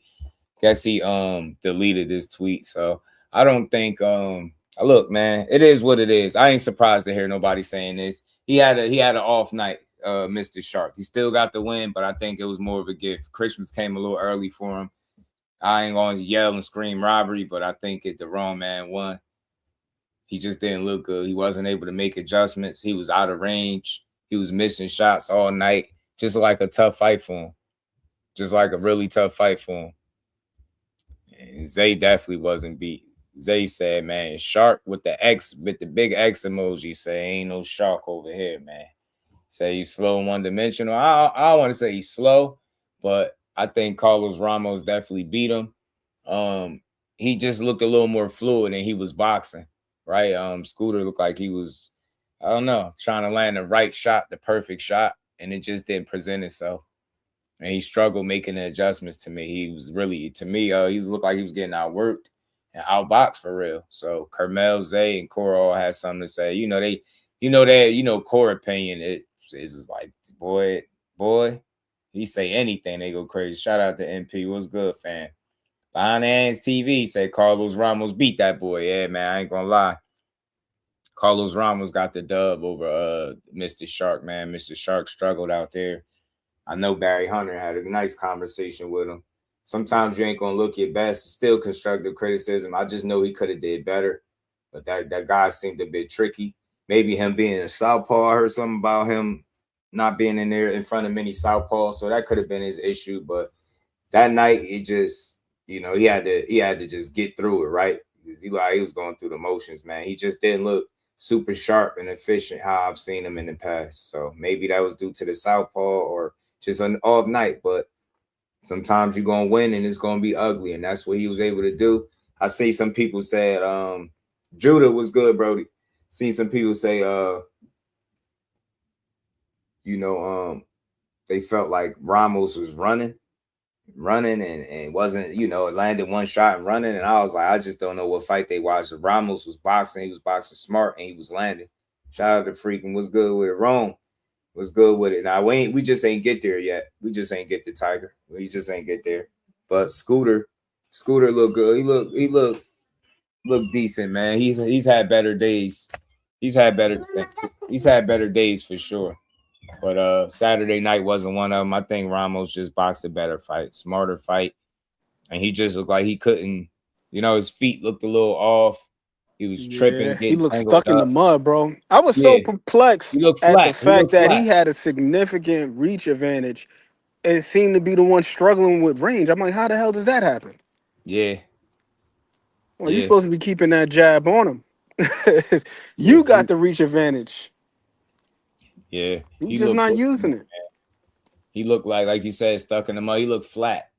He looked like he had that bounce about him. Like he just couldn't get his guy. You know what I'm saying? Range was off. Shots was whiffing. Just wasn't putting it together. I don't remember how many rounds I gave him. All I know is just like the feeling that I had watching the fight was, damn, he's losing this fight. Mm-hmm. He was looking frustrated. He was looking a step behind. I never seen him look that slow. He didn't just look slow in terms of speed, like just raw speed. He also looked slow in terms of processing. Yeah. He looked like he had a off night. He really do. It was an 8-rounder, wasn't it? Because I'll say, I mean, it was close, but I think Ramos edged it out. 8 rounds, he had to win about 5. I had to get about 5. Like I just don't. I think it was an 8-rounder. I just didn't see it, man. He wasn't putting it together. Like he just didn't have enough moments for me. He looked like he was overthinking, waiting too long. He wasn't being first. He wasn't being assertive, being the boss. It was a lot of it was no separation. Like if this was an opportunity for him to show him being a much better fighter or the better, he wasn't able to really show that. You know what I'm saying? I get it. Some people gonna argue, oh, well, he was the aggressor. I hate hearing that. Was he landing the punches? No, he wasn't. He was getting boxed. And then you had a couple sequences where dude was like dancing after you hit him with some shots, hit him with like 3 straight left hands. I was like, bro. And then he started dancing when the round ended. I said, oh, yeah, Buddy feeling good. Ramos feeling good. So I'll say 3-5-3 teach. You know what I'm saying? I just thought he got outworked. And I thought that just was an off night for him. I know he could look better than that. He looked extremely hesitant, overthinking. He looked like he was in his head. And because of it, his punches just wasn't smooth. Combinations his offense just wasn't flowing at all. He looked really stagnant. And he was following Ramos around instead of cutting the ring off. Yeah. Following him. Wasn't Like, cutting bro, the ring off. Facts. If the man is going this direction, you got to try to corral him. Throw a punch to where he's going. Facts. I agree. That's a fact. His footwork. I was watching it. He was getting tangled up with Ramos. Feet getting tangled up, getting tripped. He wasn't in good position with the feet. And I was like, the feet is a big deal. I think if he had better feet, he would have been landing those punches. I don't want to say his feet are bad. I seen somebody say he fight like an amateur. I don't want to do all of that to him after one performance, but he just had an off night. And the things he usually do well, a lot smoother. It wasn't the beat that night. And I'll credit Ramos to that. The movement, just he wasn't prepared to deal with that guy. And the fact that he was a southpaw, I think it gave him a lot of trouble. Because somebody made the mention before the fight came on or something and said that. I think it was him. They said it. He ain't fought a southpaw in a minute, or this is his first one as a pro, or something like that, and it looked like it. Stole foot position entire night. Facts. He looked more sure what he wanted to do too. I don't give a damn about no pressure if you're not landing, bro. That's your only option is to come forward. Like you ain't gonna go backwards and start winning. Like you get me? Like that would have been worse. So I don't be giving people credit and points for ineffective pressure, fam. I hate that, the aggressor. So, you know how many people be the aggressor because that's all they know? But if you're not landing being the aggressor, how am I going to give you credit for it? How? He wasn't cutting the ring off. He was following them. So, again, who gives a damn how much pressure he was bringing if he was inefficient while doing so? Yep. And I think therein lies the difference between applying pressure and just following a guy. It's like when I think about cutting the ring off, it's not just a matter of, how can I put this? Most recently, like one of my favorite examples of this was what's my man's name? Abbas Baru versus Yoenis Tellez. That was one of the smartest pressure fighting performances I've seen in probably like the last year or so, maybe 2 years. Because what he did was, although he didn't keep Tellez from moving, he influenced Tellez to go in the direction that he wanted him to go in. Like Tellez wanted to move to his right, but Abbas was constantly beating him to the spot and cutting that option off. So he had him going clockwise. When he wanted to go counterclockwise, he prevented him from moving in that direction. Against Ramos, that wasn't the case. Like Scooter was allowing this man to move in any direction he wanted to, as far as he wanted to, whenever he wanted to. Like to me, that's also a part of cutting the ring off. It's like influencing the guy to go this way. Like you want him to go towards the power, cool. Or if you're in like an open stance, if you leave leave the exit open, weak side open, like you seen Imam Katayev do it versus David Morrell, where he would purposefully step his lead foot on the inside and leave the weak side open so he could run him into the left hook. It's like the intention. That matters a lot, man. The intention is like, okay, if I'm doing this, I got to understand what punches I have at my disposal, what angle you can exit out. You know what I mean? And I'm trying to engineer this thing to go in my favor. And we just weren't seeing that with Scooter Davis. It was just like Ramos was literally moving anywhere he wanted, whenever he wanted, however he wanted. And as the brother said in the chat, he was turning him. Right. He was turning him. That's never a good sign. When you see a guy getting turned like that and the other dude is constantly getting the dominant position. And thankfully for Scooter, Ramos wasn't like a hellacious puncher, because that's where it can become problematic, where you got a guy that can turn you and catch you when you can't brace for a shot. So hopefully, they go back, they watch that fight, and they think about what they can do from a footwork standpoint, because as you pointed out, bro, the footwork is paramount. Not just defensively being able to evade an opponent, but also for your offense. You Right. know, I think what's the name? He gave that great analogy. Who was it? Roy Jones, when he was talking about Shakur and he was talking about using your feet like the way Right. that's like a construction worker does in one of those like the bulldozer or whatever it was. Like you need to be in range to stay on the job. Right. And that's what we seen with Scooter Davis. Like he couldn't use his wheels to stay in range to complete the task. It's like Right. what good is it to be a bulldozer if you're out of range to get the job done? So he got to work on that. And it's Right. a good thing that it happened now because now he could potentially go back to the basics, go back to the fundamentals and address it and do everything necessary to ensure that this doesn't become a huger problem, a bigger problem in the future. Because the Right. last thing you want to do is get in contention or fight somebody that's far more dangerous from a physical standpoint. And then you mess around, you get your ass walked into something and you get slapped. Yep. Right. Shout out to young Scooter Davis, man. But I thought the wrong man got the nod. I think he'll learn a lot from it. He got the right kind of coach. I know they're gonna take their time off and get right back to it because I ain't no way they was happy with that performance. That's not me bashing him out. I'm not gonna do that. He's 12 fights in. He got a dozen fights. He got a lot more to learn. I'm just here for it. I want to see what improvements he make from the next fight. You gave me some fights gonna be rough, and you just gotta get an ugly win. That's what he was able to do, and on to the next. Shout out to Shoo. He brought York City to Cleveland.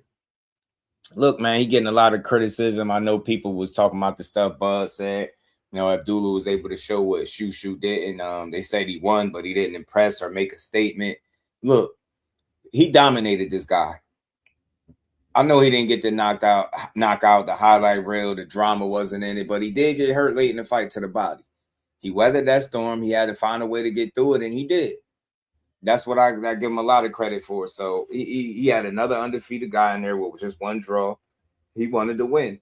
You know what I'm saying? He wasn't laying down. Shoo had to work it, figure it out.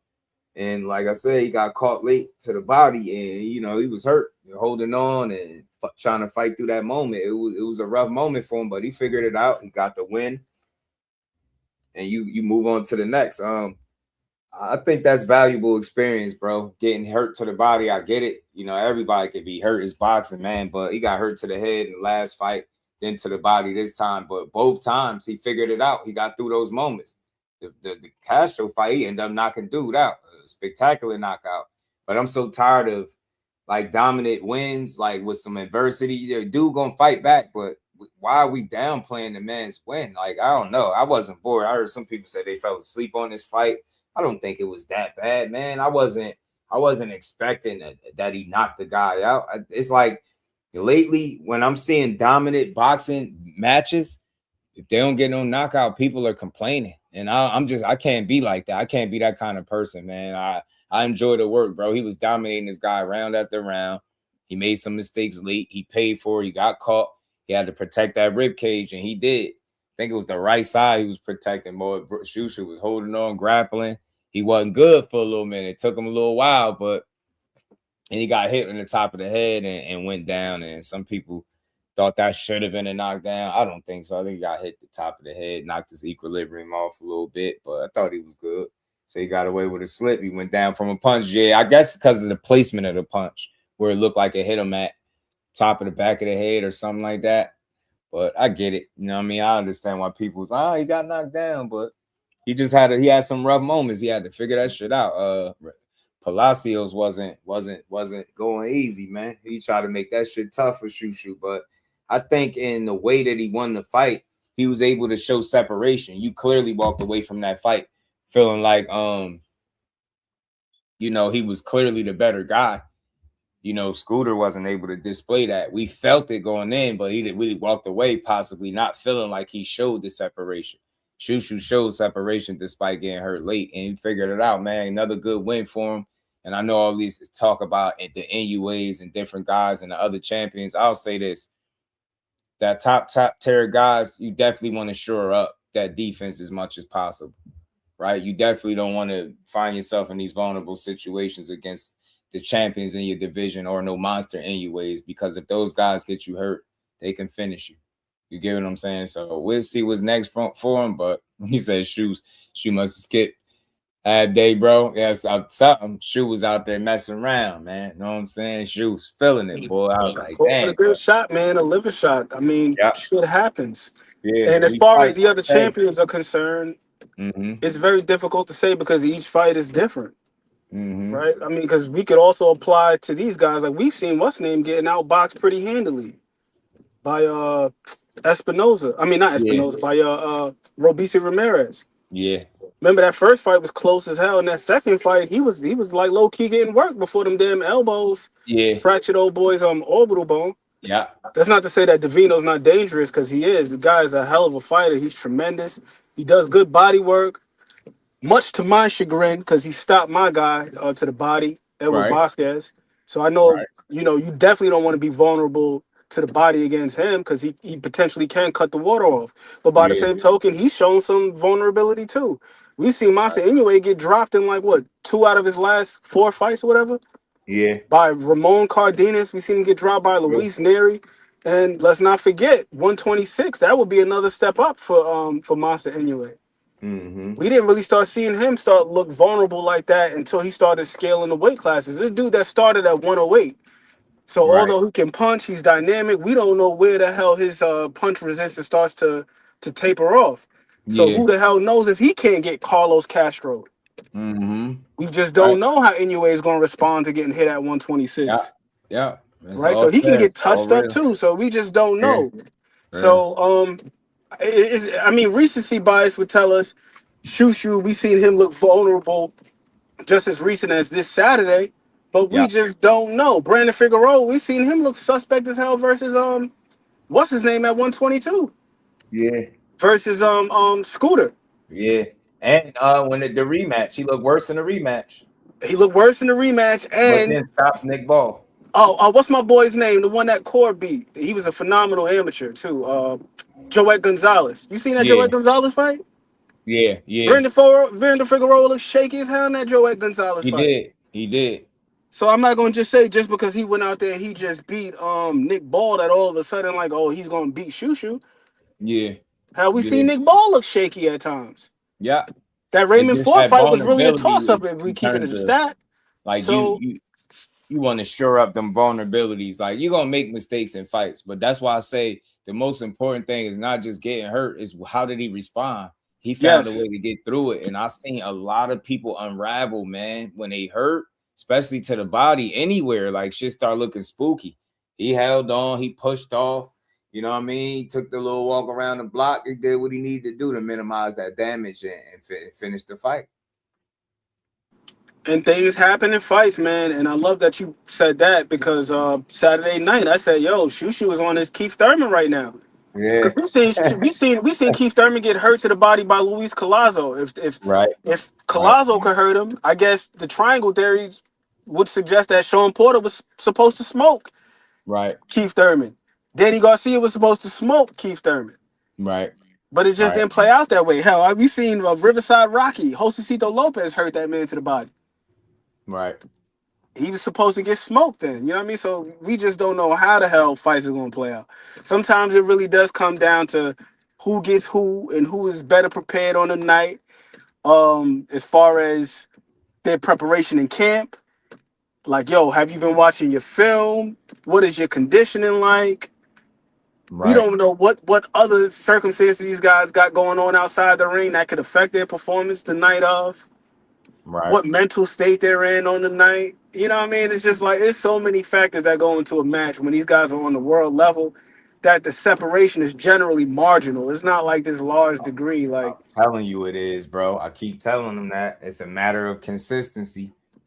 You know what I'm saying? Who could be more consistent at the high level? We have both shown that you could perform at the high level, but who gonna be more consistent throughout this fight? Minimize the mistakes while doing so is more than likely the person that's gonna pull off the win.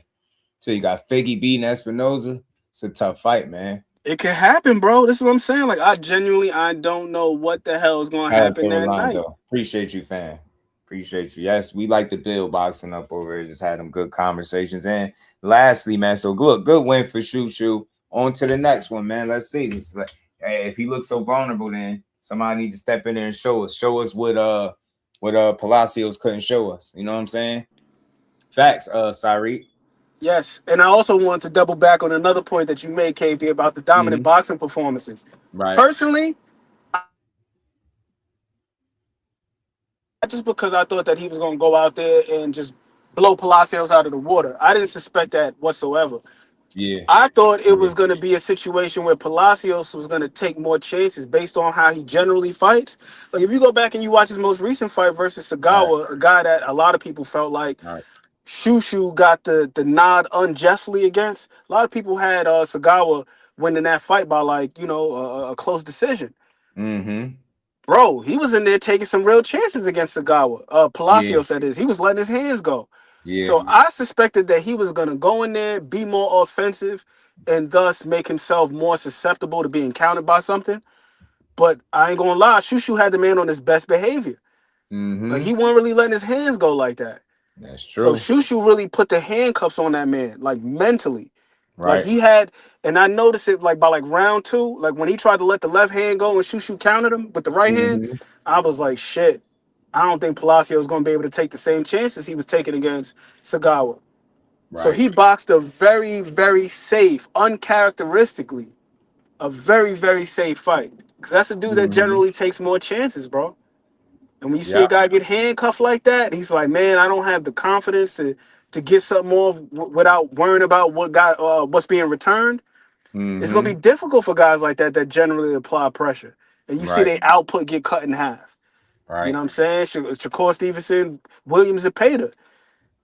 Bro, I seen William Zepeda throw 1,500 plus punches versus Jojo Diaz. Why? Because he wasn't overly concerned with being counted like that. Shakur slashed 600 off that. Yeah. You know what I mean? Like, he wasn't stepping to him the same exact way that he was stepping to what's my man's name? The one that gave Pitbull Cruz all sorts of problems with the footwork. Giovanni Cabrera. Cabrera, Remember, he stopped Cabrera in 3 rounds. Just blitzed him, got him up out of there, busted him up. Maxie Hughes, same thing. Maxie Hughes was giving what the hell is his name, man? George Kambosos all sorts of problems. Was turning his ass. What's the name? Stopped him to the body in like 3-4 rounds. Right. Because he knew he could just go out there all out assault, just go crazy, just go ham, spamming punches. That man said against Core, like, damn, maybe I stood in front of him a little bit too much. I should have boxed a little bit more.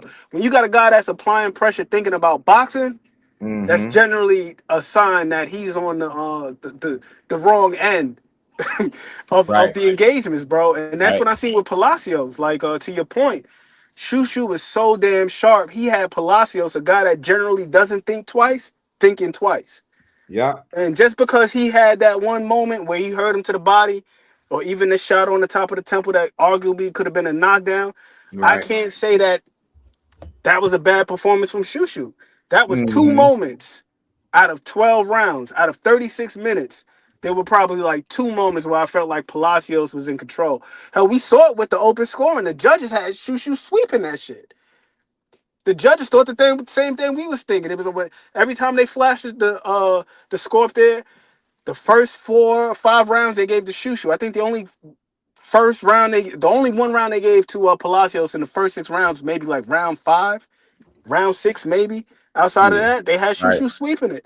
Then also the back half of the fight, I think Palacios maybe won like 1 round. So it was like a 10-2. But just because this man had moments, I ain't gonna be like, yo, Shoo didn't dominate. Like, no, he dominated. Yeah, lately we've been doing that. We letting the moments overshadow the result, and that's weird to me. Like, what are we doing? It was what was his name? Like Zero Choi or something like that, Tay. Something like that. One of them crazy names. Something I ain't know nothing about. He knocked him out like the 3rd round, if I'm not mistaken, Cabrera. Zero Choi. Damn, I missed that. He just got knocked out cold. He got knocked out in the 3rd round. By Choi, dude named Choi. TKO. I agree. Radio Boxer Show. He really showed that he could box, because that was one of the criticisms that we had of Shushu in the last fight. Although he got the emphatic knockout over Carlos Castro, what was one of the criticisms? Oh, Shushu was taking too many right hands and he was getting touched up. He ain't gonna be able to fight so and so like that. Then when we see the man box clean as hell, we like, yo, why he ain't get the knockout? What do we want? They only like, people can only recognize what they feel like is exciting.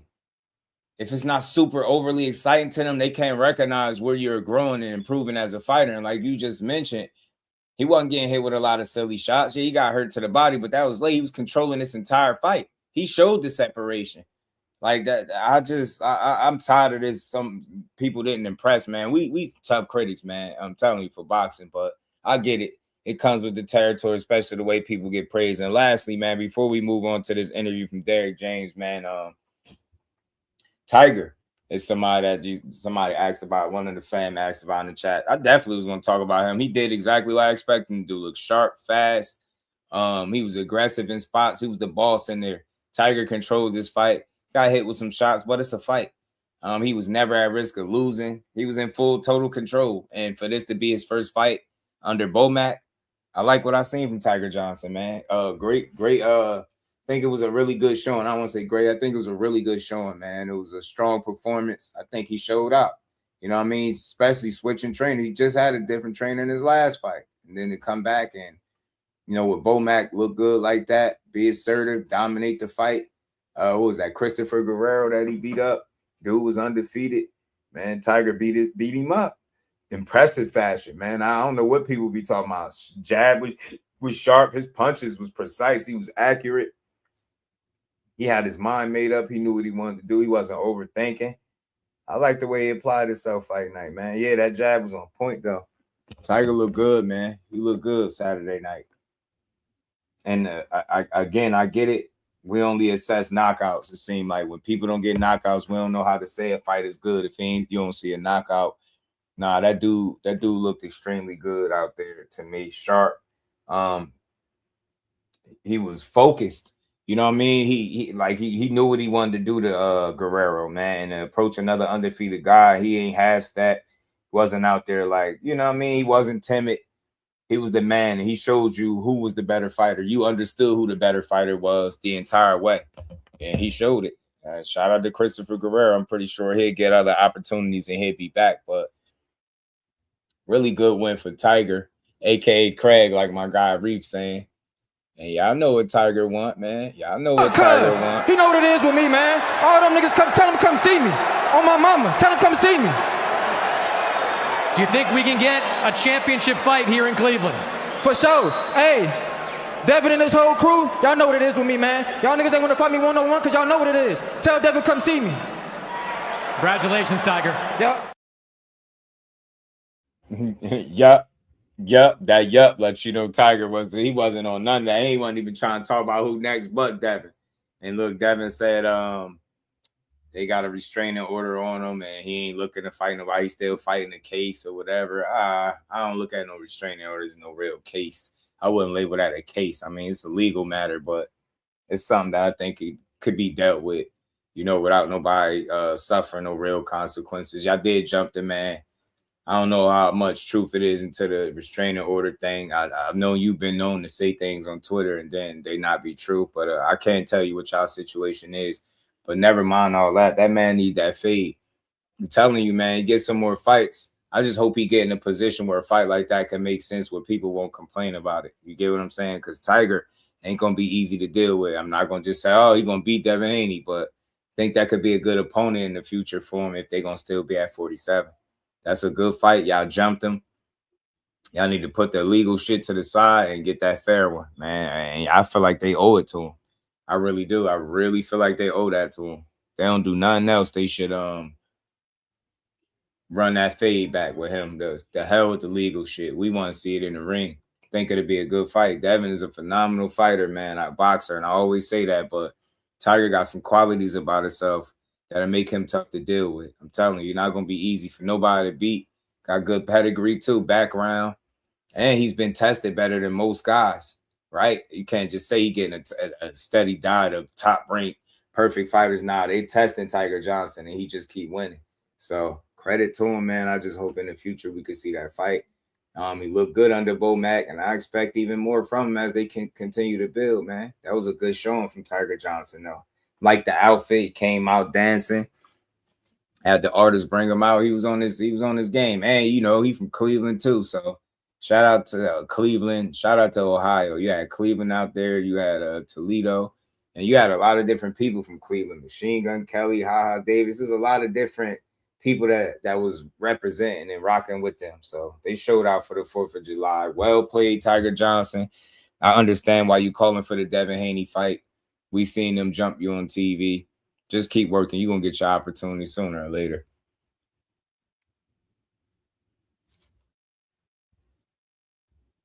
It wasn't cool that people were saying that Tiger should not be calling out Devin when he's a boxer. That, and he got jumped, man. Tiger didn't call out Devin. I'd probably be looking like, I wonder why he didn't call. You know what I'm saying? Like, this one of the times where I totally get it.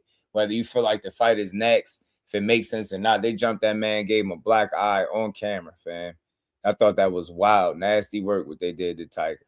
And I ain't gotta feel sorry for him. I know he a grown man, he could take it, but he made that promo calling himself Craig, man, on the hand wraps, man. He want that smoke with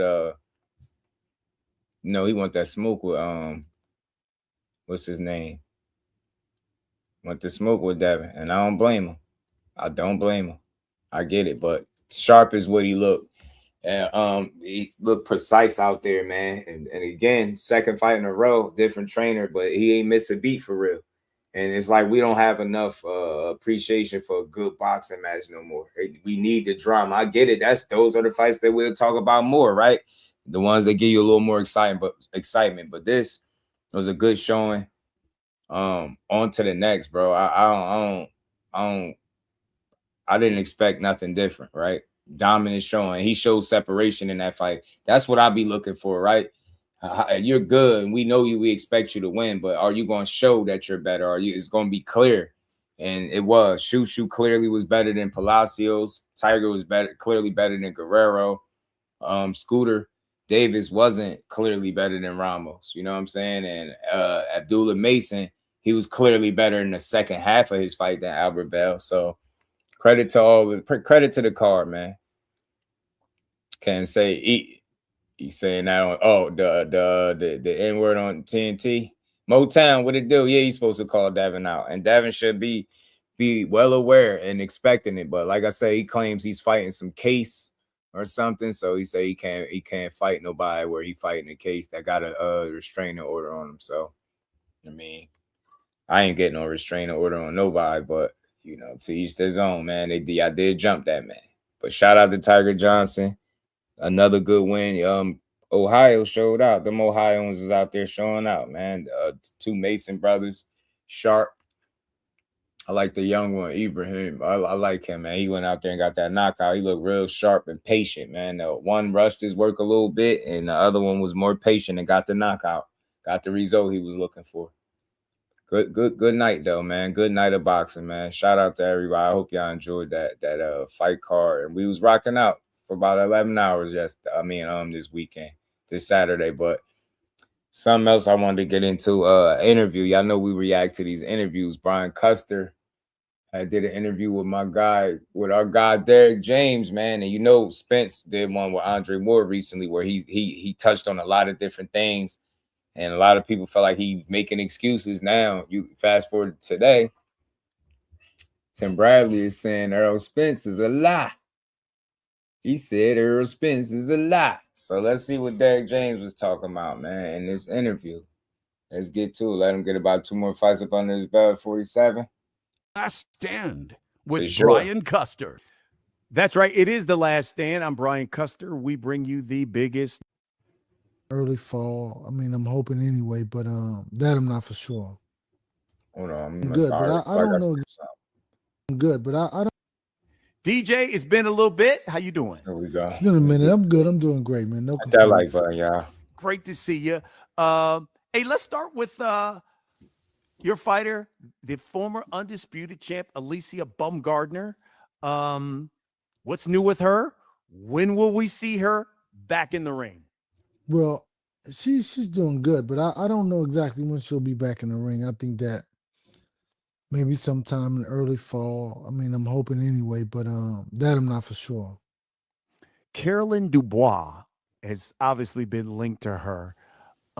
Carolyn Dubois said Alicia Bumgarner is running out of options when you talk about the elite fighters in the lightweight division. I'm her only You real should look option. good under Derrick James the What's your second time thoughts? around. I think that's cool. I think that I like the hunger for the fight for her.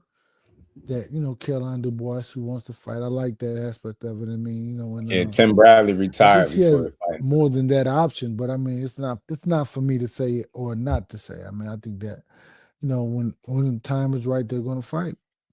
What did you think? It was about a month ago. Both Alicia Bumgarner and Clarissa Shields were at an MVP event, and Clarissa Shields went up to her and slapped her. What did you think when you saw that video? I thought it was not real at first. I thought it was, something was going on. But I mean, when I really realized that it was a real thing, I think it's very unfortunate. I think that, they have to be able to exist in the same space at the same time, and somebody can't, let their how they feel about an individual get the best of them, or whatever. So, I think that it's unfortunate. Do you think it's even though I know they both have said if we fought, I would do this to you? Is it realistic? Is the weight disparity just too much for them to ever fight? I think it is. I think that she's like 40 pounds heavier. I think that, but years ago, Clarissa had the ability to go up and down and fluctuate in different weight divisions. That's how she won all those titles, whatever. But I think that now, I think that it's just a little bit maybe for her. I'm not for sure because I can't speak for her, but it may be unrealistic to do so. There's also going to be a big fight coming down in Australia. Errol Spence Jr., your former fighter, is returning after 3 years. What do you think is going to happen in that fight? Well, I always like to stay out of that if it's not my fight or whatever. So I won't ever give a prediction because it's not. I mean, I don't know how he trained. I don't know what he's doing. I don't know what preparation was like. So I never really get into that. So I'll just say that, I wish him the best. And, I hope it's really more than that. I hope it's a really good fight. I hope it's a very competitive fight. Are you surprised that he came back? It's going to be almost 3 years. No, I think that, sometimes it's always about the right time. Maybe he had some things going on that kept him out of it. He's doing some family stuff or something. I heard somebody said he said. So I think he's dealing with that. I mean, that's a big deal. I mean, you want to be there for your kids, especially at this they're very young. So, you want to be there for them. DJ, when did your relationship end? And how why did it end? Because you were with Errol since the amateurs. Right. Yeah. I mean, I think that the relationship ended when I decided to serve him papers for a particular situation. That's when, because you realize that the relationship is over at that point. So when you serve him papers, it's over. He I ain't gonna lie, I hate to see that this is a bond that didn't last, but at the same token, it's still silver lining that Errol Spence could go work with somebody else, maybe prove in some areas, possibly. Who knows? Maybe it's an opportunity just for a different situation. Sometimes relationships run their course, and this one clearly did. High pitched voice. When did you guys? Yeah. VC funny as hell, man. Recently did an extensive interview with Andre Ward.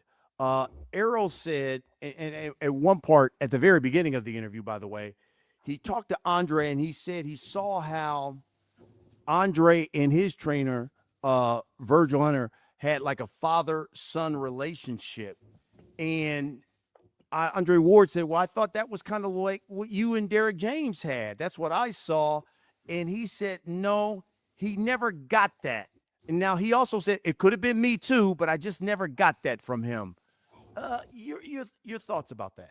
Well, I think that I could never have a father-son situation because his father was there.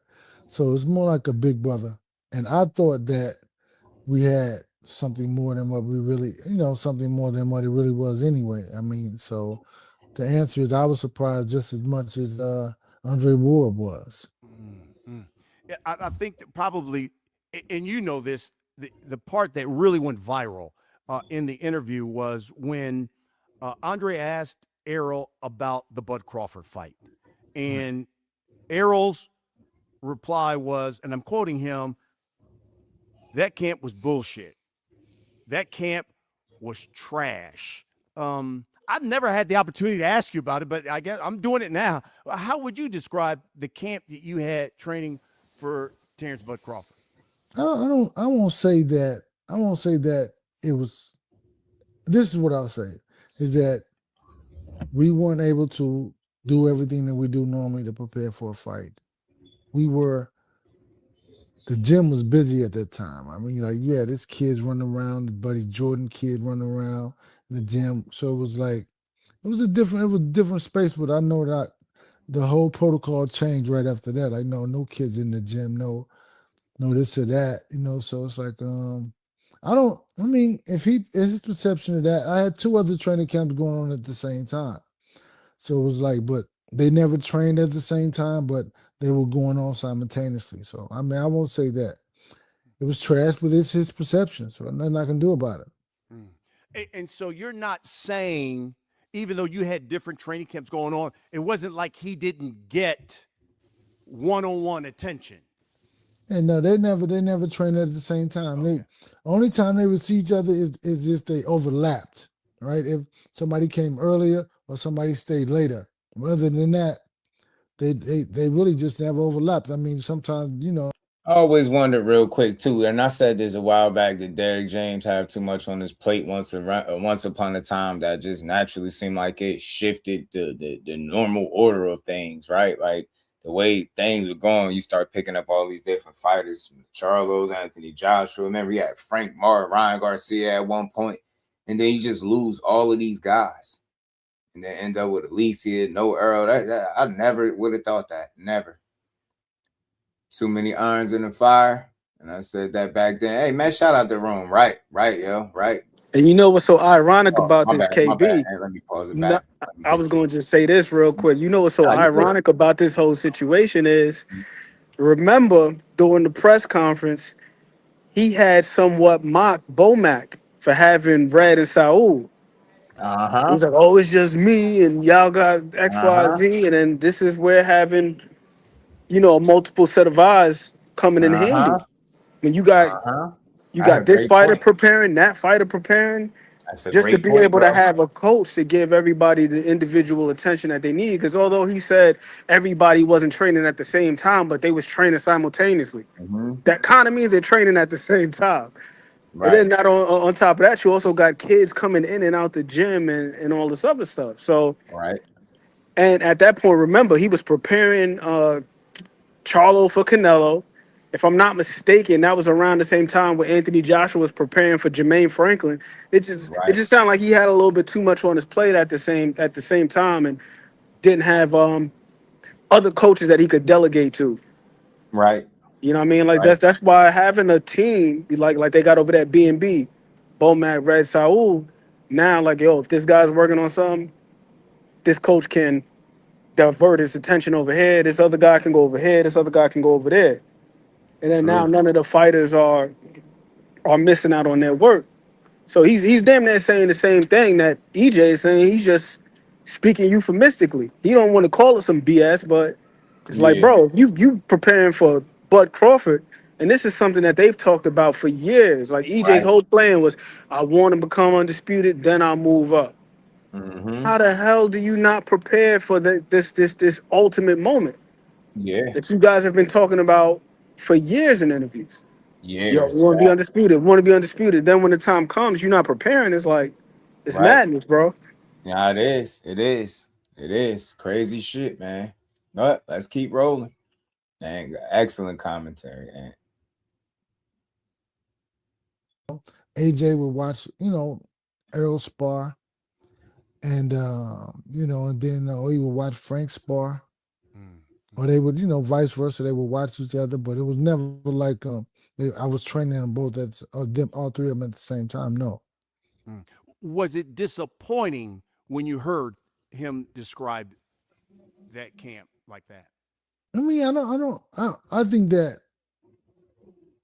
it was because you think about it. But I mean, it's for him though. I mean, like, yeah, okay.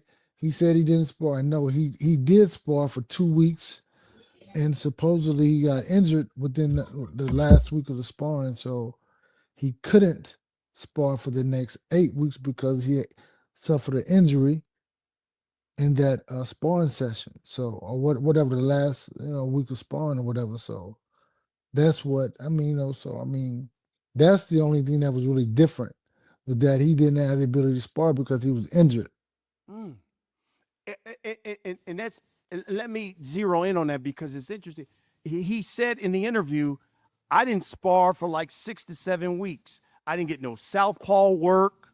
Didn't get prepared at all for Crawford's southpaw stance to prepare me to block his jab. Why? So are you saying at the very beginning of camp he injured himself in your sparring, and so that's why he didn't spar? Why wouldn't he not spar then? Well, from like the second week of sparring, first of all, he had 2 guys that were switch hitters. So they both of them fought left-handed, right-handed. And so supposedly one of them injured him. I didn't see when it happened. So I didn't, and he didn't acknowledge that he was injured, and so, but the next following week we sparred, then we took a day off from sparring, then we sparred again on Saturday. So we didn't spar on Wednesday, we sparred Monday, Wednesday, Saturday. We sparred Monday, we didn't spar Wednesday, then we sparred again on Saturday. So that's when I realized, that's because they were like, hey man, his ribs are hurt, whatever. So we didn't go Wednesday, but then we came on Saturday, see how it feels, he spars, then he gets, it's like it's over, he gets out. We kind of, but I don't know if the sparring partners knew, because we didn't want them to know. So people, people talk or whatever.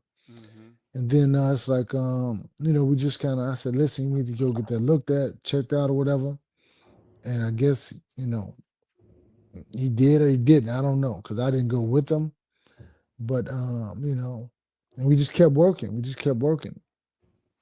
And who then made the decision? Because as he says in the interview, I didn't spar for 6. So like, let's say if the ribs got better, who made the decision, said no sparring? Well, his father did. His father said he's not sparring, they're going to save it to the fight. His father is the one who said no sparring. And he was complaining about the way the other guys were sparring. So, I mean, so that's who it was. And he came to you and said that? Yeah, he said he didn't like the way, he said, no, he's not sparring. He's not going to spar. And even the funny thing about it was, even, you try to project when or what. So the week of, like, we were in Vegas, and I said, well, we can spar a little bit, but spar with one of your buddies who won't shoot body shots if you have injury. And he's like, no, I'm not doing that. No, I'm not sparring. No. So he wouldn't even do it then. So it's like, hey, it is what it is.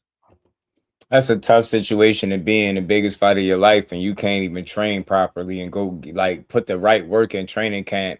And even with all of that work being put in, you still really good chance you can come out on the losing end of things. But to have a trash training camp, maybe now we understand why he just looked as bad as what he did. A combination of things. Not to blame nobody. Shit just happened. It's life, man. It happens, man.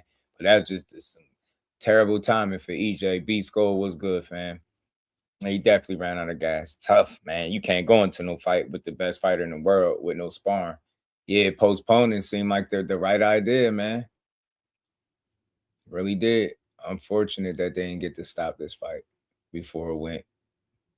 I think they probably would have been concerned with the perception of it. It's like, it took this long, and now he's trying to pull out. And then also, as Derrick James mentioned, part of the decision to not put him in there with sparring was being concerned with rumors circulating. Well, not rumors, but in this situation, we know it was true that he was injured, but they seem like they wanted to try to keep that under wraps. Mm-hmm. That is a very, very difficult position to be in because you ultimately handicap. You know what I mean? You got your hands tied at that point. So, it's rough, man, for both of them. Because hearing Derrick James say it and say his side of it, it's like I could understand why he didn't have him sparring. Mm-hmm. So, damn, that's Right. that's pretty tough, bro. It is. It's a tough situation to be in. Can't spar because you messed up, and then your dad coming in, stepping in for you, make the OG call. Like, nah, man, my son ain't doing this. Said Pops was like, nah, hell nah, man. We gonna take the day off. That shit tough, man. Meanwhile, Bud locked in, tunnel vision out of this world, and y'all struggling and can't. It's crazy, man. That shit is crazy. And I don't want to dump on Derrick James, but I also feel like there's certain things that he should have been aware of as the lead coach.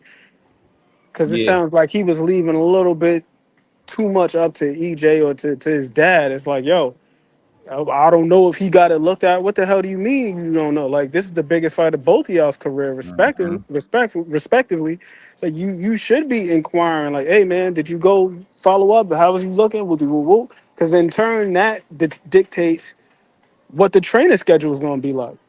Right. Like, you have to know these things. Like, you can't just, well, I don't know what happened with that. Like the brother just said in the chat. Supposedly he got injured. It's like, did he or did he not? Like, how the hell do you Yeah. not know? Like, you got to know these things. You got to be on top Right. of your fighter. Right. So maybe that's what EJ was alluding to as far as their relationship not being as ironclad as it appeared to be.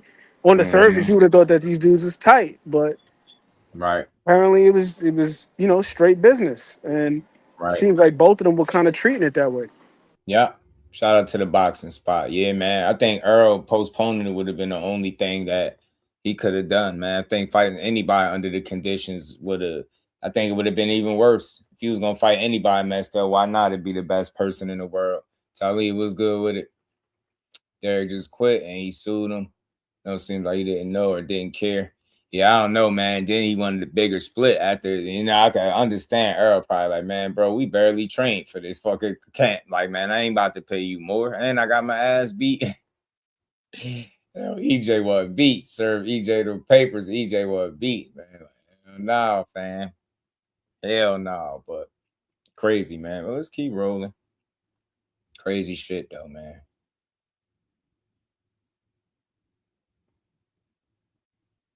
Wow.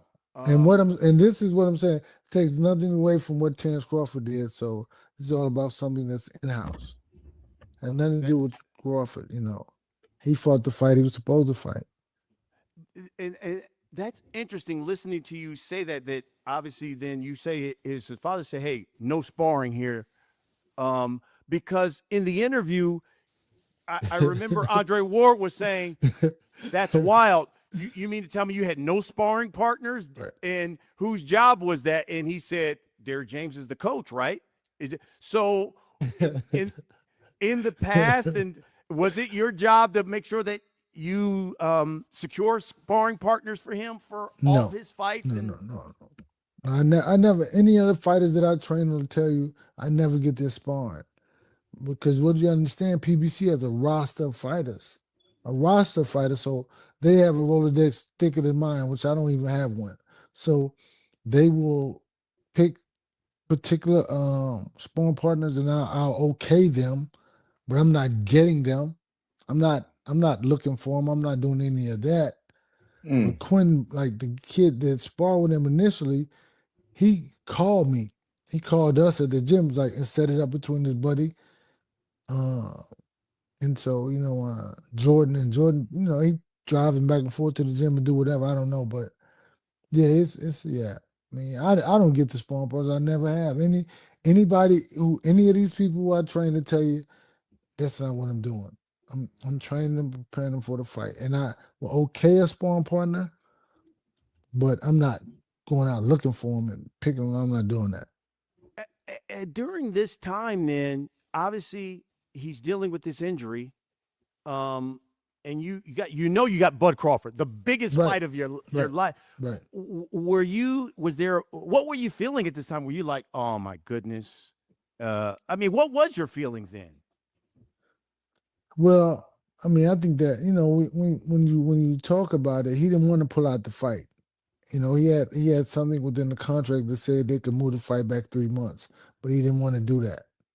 So, and even when you heard him say that this was big opportunity, whatever he said about he couldn't pass it up or whatever, which he could have moved the fight three months further back to probably get a little feel better, but that didn't happen. So I mean, nothing I can say about it. And so in the interview, he talked about taking a cortisone shot. That's what that was Right. about then. Right. That's why I influenced him. Like you have to take a shot. You gotta do something, because if you're not gonna pull out, if you're not gonna, he didn't spar. Even the last couple of weeks when I was like, hey, listen, you can just move around.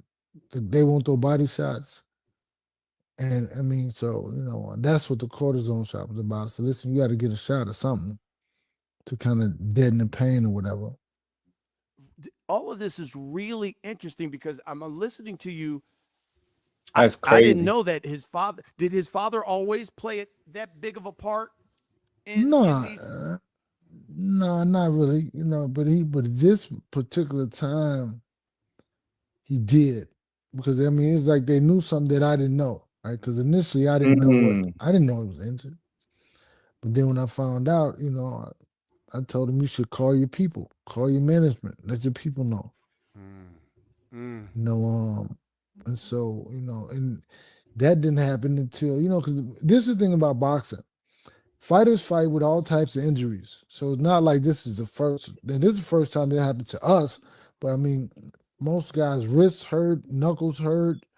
I mean, nose may be sore. I mean, jaw could be sore, knocked off track. There's so many different things happen in boxing. So it's not like fighters don't fight injured, right? Because it happens all the time. I mean, guys. Yeah, but you can't go into no Bud Crawford type fight with that many type of problems. Like I could get some little nagging shit here or there where you able to work through it, fight through it. But nah, this dude had a cortisone shot. He had to get a cortisone shot for his rib for the pain. Couldn't spar. Dad stepped in. Training camp week. You was looking bad in sparring when you did spar. From what I heard, you was getting beat up by Quentin Randall. And he knew from the rip you was going to get your ass handed to you because of how you was looking. There's just too many things going wrong to get in there with a Bud Crawford under them circumstances. You asking to get beat up how he got beat up. The more they both talk, the more I realize I have no more questions as to why that fight looked as dominant for Bud as it did. Money grab for EJ. Urban Mac, what's good with it? I don't think it was. Listen, they prize fighters boxing spots. So what you saying is true to it. It's definitely going to be about the money, but for EJ, I think it was that. I think it was the opportunity. I think it was delivering for the fans. It was a combination of all those things. You're not trying to turn down the biggest opportunity, financially and career-wise, right? You're not willing to. The fact that he fought through it says a lot about Errol Spence, bro. And I know that shit popped in his mind. I wish that's something that they would have asked if Andre. Well, I don't believe he asked it. Like, did you feel any pressure? Maybe he did. Maybe he did. The pressure to pull out, and like, what was his real thoughts, genuine thoughts about that? Like, did you think people was gonna look at it like, you ducking? Because make no mistake about it, neither guy had the leeway to be able to pull out the fight without facing major scrutiny and criticism. They both would have got it on both sides, let alone EJ being the guy that he is. They would have looked for that. They'd be like, see, told you he ain't won it. So I was 5K, which they told me. I feel you, Talib. I feel you. Urban Mac, my dog, yeah, he looked bad. Yeah, he was down before the fight. Yeah, he was gonna lose regardless, man. He ain't prepared. You can't have that shitty ass camp and think you're gonna beat Terrence Crawford. Good luck with that. Could have had a great camp. Could have had the best training camp ever and still got your ass beat by Crawford, but let alone a bad one. That's weaken your chances of ever beating somebody like that. Yeah, sacrifice for his family. So back to what I was saying about the boxing spot. Definitely money grab, fan, but combination of them standing on business, wanting to get the fans to fight. Like, you get me? And didn't want that opportunity. You never know. You postpone it, then it don't happen. You know what I mean? So you never know. Tomorrow's not promised, especially in boxing. So the more I hear, the more I respect him going out there, giving us the fight. Because even though it was a lot of money, that's still risk. Like, think about it. You gotta be a different kind of dude to go into this kind of fight with those kind of problems, fam. and make it to 9 rounds. That man still made it 9 rounds, y'all. He wasn't good at all, fam. As you're going into a fight, knowing you ain't good. You get me? He said it. He knew the camp was shit. He said he had the feeling and all that, right? It's tough, man. It's tough. Let's keep rolling though. Ant, you got something you wanted to say before I hit the play on it? Nah, I would have pulled out, man. Not pulled out, but I would have postponed. Hell, I didn't see Arthur Beterbiev, like, one of the super soldiers of the sport. Remember, he had postponed the fight with Anthony Yarde. If I'm not mistaken, it was like a toothache or something like that. Right. He had to get some dental work and had to postpone. It's like, yo, if you got to postpone, you got to postpone. Right. Sure. And I say some of that is the fighters listening to too much to the fans. You know what I'm saying? Too much. Do what's best for you. But I think EJ, in a sense, he probably felt like he was doing best for what was best for him. Secure that bag for his people. And you heard what he said. Like, it wasn't just about money, because he named just a couple fights that he ain't even touched checks from. He had said so. It wasn't just him trying to, gain people and get the money. But I think it was him trying to seize the moment. Like, it's right here now, and all this anticipation. There's a lot of pressure to make that fight happen when it got scheduled. Think about all the shit they went through with negotiations, how long it took them to fight who they fought and get their way to each other. It's tough. It's tough, man. So I respect it. But I understand the people that's like, I bet, man, I wish you would have let us know what was up. But it's tough. That's never going to happen. But I totally understand it, because we can't even be sure that we're getting the best product possible if somebody is hampered and injured. You know what I'm saying? Nah, boxing spot. You're right. Yeah, they would have called him a duck. Make no mistake about it. Either guy postponed, especially at EJ. Oh, see, told y'all PBC scary ducking. They would have took that shit and ran with it. Hell yeah. I remember it went as far as people saying that remember he was taking the quote unquote easy route. Like that was the detraction when it came to Errol Spence. So it was easy route Spence. Yeah, easy route Spence. Yeah. Bud Beats Easy Route Spence. I remember somebody naming a channel that. Bud Beats Easy Route Spence. That's how crazy that was. But so had he postponed, bro, man, it would have been pandemonium. I told y'all he was scared. This the reason why he was in the PBC protection program. Yeah. It look wild now to be asking for more money after what kind of training camp you had. Now you kind of feel like, you make up your mind. I ain't trying to side with nobody, but if I could understand where EJ is coming from, but I could also understand Derrick James. Hey man, this is the biggest fight of your life. I need that little that Frank Martin was looking for. That's all. But shout out to them. Hopefully one day they bury their hatchet, man. I hope so. Because you got to think about it's a hope and a prayer that you go through training camp with no injuries at all.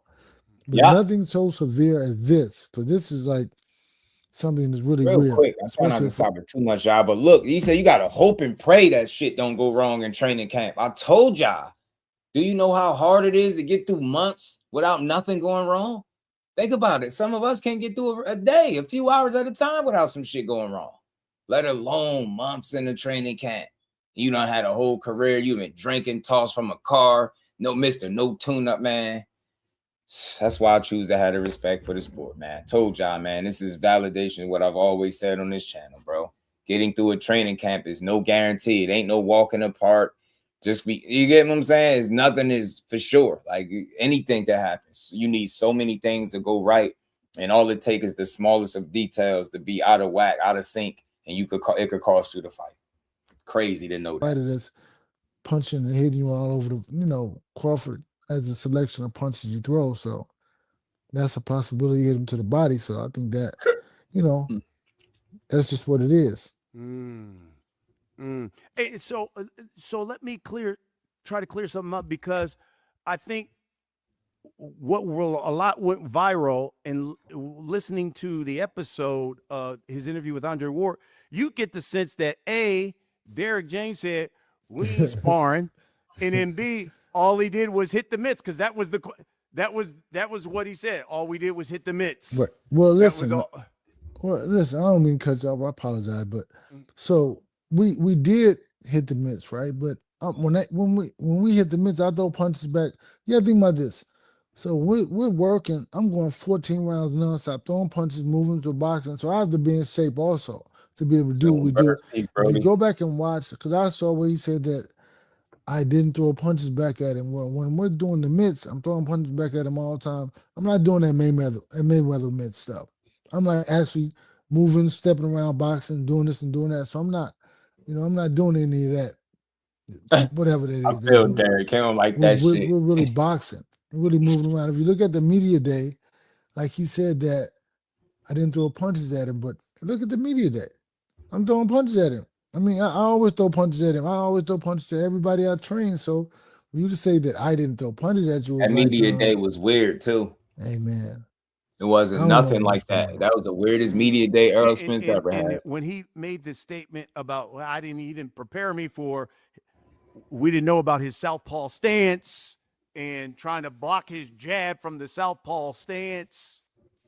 Go watch the media day. I mean, I didn't. I mean, listen, I, I, I, I, I can't say what it is, why he said what he said. I mean, I think that I don't know, cause I can't. I mean, but all you have to do is watch some video, watch me throwing punches at him left-handed, because remember he couldn't spar, so I'm the guy. I'm the one throwing shots at him. I'm the one throwing punches at him. I'm the one going 14 rounds with him on the mitts, throwing punches at him nonstop. So I had to be the sparring partner because he wouldn't, and I knew I wasn't throwing shots to the body because I'm working on reaction time. I said you need to maybe spar with one of your buddies because I know they won't throw punches at you. I won't say the guy's name that I said because he, he's in his pocket, so I won't say that name, but I'll say that I recommended that you spar with this guy because he'll know not to throw body shots at you. But he, no, I ain't doing it. So I ain't nothing I can do about it. Wow. How would you compare, let's say, the biggest camp of your career compared to the fight like right before was Ugas? Right. How were they vastly different? I mean, obviously, I'm assuming because Ugas you sparred, and right. Was it how vastly different were they? This is what I'll say about that: is that was my toughest training camp ever. For Crawford. Because you got to remember, I'm the sparring partner. I'm going 14 rounds, throwing punches nonstop, moving around, and I'm training 3 fights. I'm for 3 fighters: Anthony Joshua, Frank Martin. They both won their fights. They both sparred 3 days a week. So the only reason why he didn't spar because his father said he's not sparring, and he had an injury. So I don't even know why you would even say that. Like leave it open as if you didn't, it was because of me, when in actuality, if you get injured the second week of sparring and your father say you're not sparring anymore, why should I get some sparring partners? We're not sparring. I had to accept the fact that I have to be that person. I have to be the person to throw mitts at him nonstop. I go to the gym, I go running, I work out, I stay fit. And so I'm working nonstop with all 3 of those guys. So I don't know what will make him say those things that he said, especially when there were people in the gym who saw me throw punches at him, who know why he wasn't sparring. At any point where you're like, I can't believe this, the biggest fight of my life, and this is what I'm dealing with. I mean, it's like, it's life, man. What you gonna do? I mean, it's like, if he didn't want to, pull out and reschedule, which I mean, listen, man, most fighters don't want to do that. I think it's the fight in him, it's the dog in him that really wants to just keep fighting a fight, opposed to, in their mind, it's like maybe it's a cowering out, like, or a different situation. But I mean, you have to go get it. I mean, that's what he did, and that's what he wanted to do or tried to do, I guess. And hey. Based off of that, at one point in the interview, he said, I knew I was going to lose. Just from the way my body felt. But I understood that this was a big payday. It was going to generate wealth for my family. So he obviously said in his mind, he was thinking that. Were you thinking that at the same time? No, I didn't. No, I didn't. No. No, I mean, I really don't. No, I didn't think that. I thought, I mean, I was, because it was going so well. Only thing we weren't doing was sparring, but I was the sparring partner. Everybody in Vegas and the gym, he was going 14 rounds with Derrick on the mitts, right? He's fighting a 12-round fight, so I said, okay, we'll go 14 rounds, some days 16 rounds. And so it's like, I mean, you just, I never knew he had that ideal. He felt like that. I mean, if you go into a fight knowing you're gonna lose, you're gonna do just what you want, just what you believe you're gonna do. But like I said, it had nothing to do with Chance Crawford because he prepared for that version of Errol Spencer fought Ugas, that Errol Spencer fought Sean Porter. That's what he prepared for. So it's not, I mean, being injured, that's part of the game. I mean, it's not, you can't, it's rarely that you can talk to a fighter and say they were never injured into going into any fight. At one point in the interview, Andre Ward, these guys, they showed a video of Spence in the locker room, and he talked about. He said, "Errol, you had droopy eyes." He said, "You just looked sleepy, even when you walked out." Did you notice that at any time right before you guys did your walkout? I mean, you know, I really was focusing on his boxing and his movement in the locker room, so I wasn't even like focused on that aspect of it. I was just looking at, you know, what his reaction time, how he was moving. That's what I was focused on more than anything else. What was going through your mind then? He gets dropped early in the fight. And I remember, because obviously at the time, Showtime, we were calling that fight. We had the audio and the camera, and it was almost like Derrick James was like imploring, "What is wrong with you? You got to move your head off the line." And you were like imploring.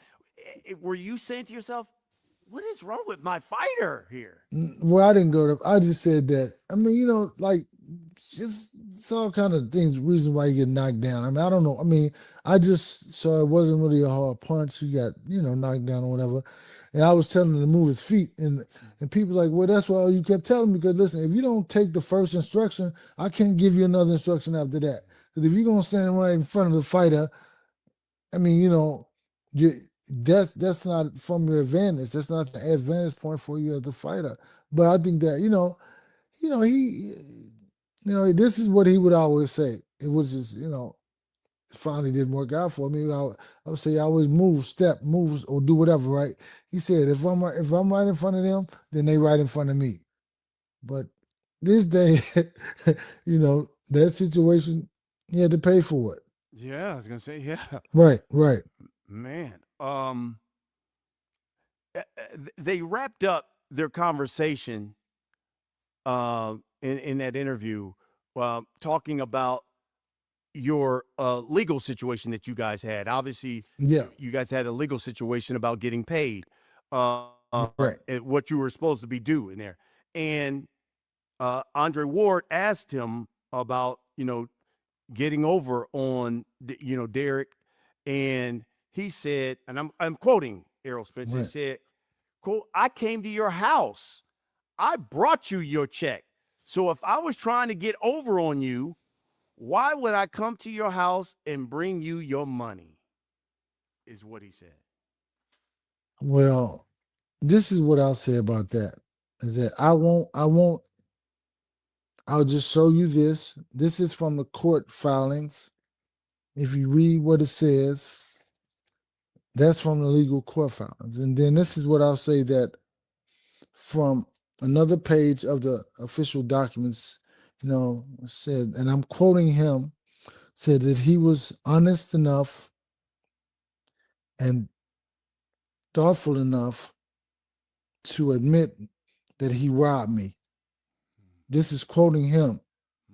And if you go back in the court documents, you'll see that exactly. He said that he was wronging me and he had to own up to his shit because that's what he did to me. So if you see that, I won't say what he admitted, how much money he made to me on another date. But what I'll say is that, this everything right here is in the court filing. So I'm not saying anything that nobody can find out. And I don't even know why he wasn't challenged when he said that, or that they didn't go look it up. Yeah. because they would find out. So you put out something that's not even true for no reason at all.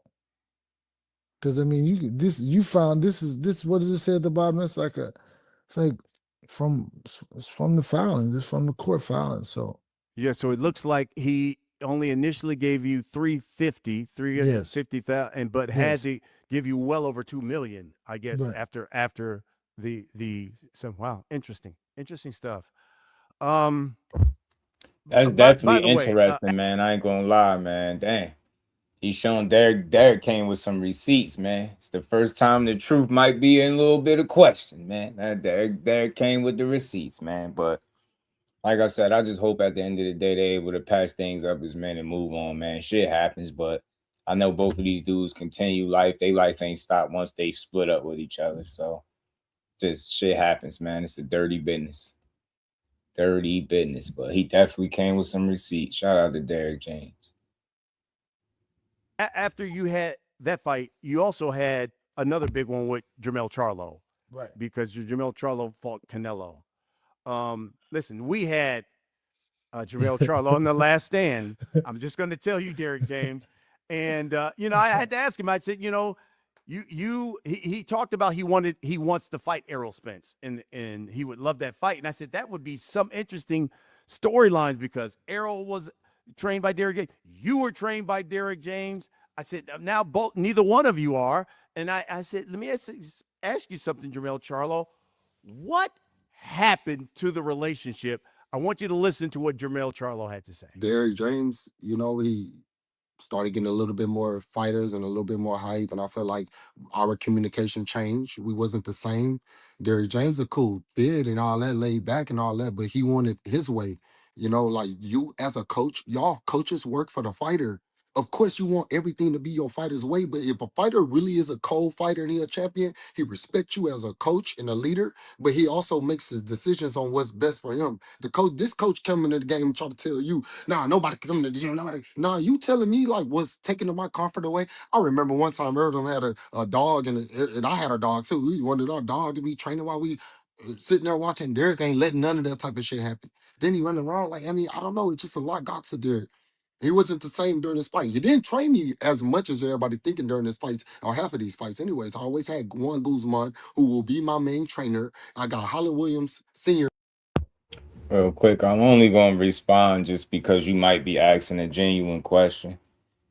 By receipts, he just showed the text messages that described the money that he was paid out and what he was eventually given when it was all said and done. So those are the receipts. Like what he said is proof to what he's saying. He's not just talking.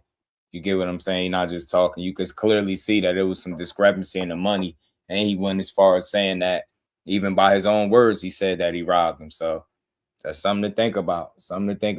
But let's keep going. Who will be also the second chief. I got Nick. I got a lot of different people that we gonna work together. That we good. I don't need. What are you talking about? I already did all that shit. I done knocked these motherfuckers off. What they want to do? Run into one of these right hands? Oh, my bad. I get a little angry. I don't need none of these motherfucking coaches. The coach need us. Then they treat us like you too big. Don't get too big, coach. Calm down, coach. I'm the one that was your first champion, this and that and the third. What you talking about? Sit back and let me get this money and you be cool. And it was like that, but he's starting out having his own personal feeling towards everybody and everything. Charlo And is a fool. that's what ruined it. You can go in the ring. You can't go in a world title fight. You got to remember, Anthony Joshua was getting ready for his. He fought right before I fought, and then Errol Spence fought right before I fought. How much training camp do you think I had with Derrick James? But then whenever he come, he with this big ego, and everybody got to listen to him because he the main coach. No, nigga, it don't work like that. You better shut the fuck up. I've been training my ass off with this dude that came from New York. He sleep in my house. We wake up, eat breakfast, and cook and train. And then when you come in town, you don't even speak to him or even check on to see how I'm training. What's messed up about it? I went through that during that Canelo time, bro. You don't even check in, nothing. You don't even know what's going on. Hardly even see you during the fight week. That was Jermell Charlo. Give me your response. That was a lot. Give me your response. Well, this is what I'm gonna start. I was saying that I'm 54 years old. I'm not staying in the house with you and your woman. as a man, I should never be staying in the house with you, your woman, and your kids. And that's why I stopped staying when he got into a relationship. Because years before I would stay with him, right? But when he got a woman, his kid living in the house, I'm not staying in the house with them. So I started paying for my own hotel. That's what you have to understand. I pay for my own hotel. I fly myself in town. I have my own per diem. So for a training camp like that, I probably spend about $25,000 to $30,000 out of my own pocket. Wow. So because you gotta think about this. For that camp, I was in Houston for 7 weeks. So Anthony Joshua fought August 12th. All right. So after that, the week after that, when I wanted to come home, they said, no, you can't go home. I said, why? They said, you got to go to New York for the press conference with Canelo. So from that point, when I went to the press conference with Canelo, that was the week after, that was the weekend. I flew there on Monday. Press conference on Tuesday or Wednesday, one of the two.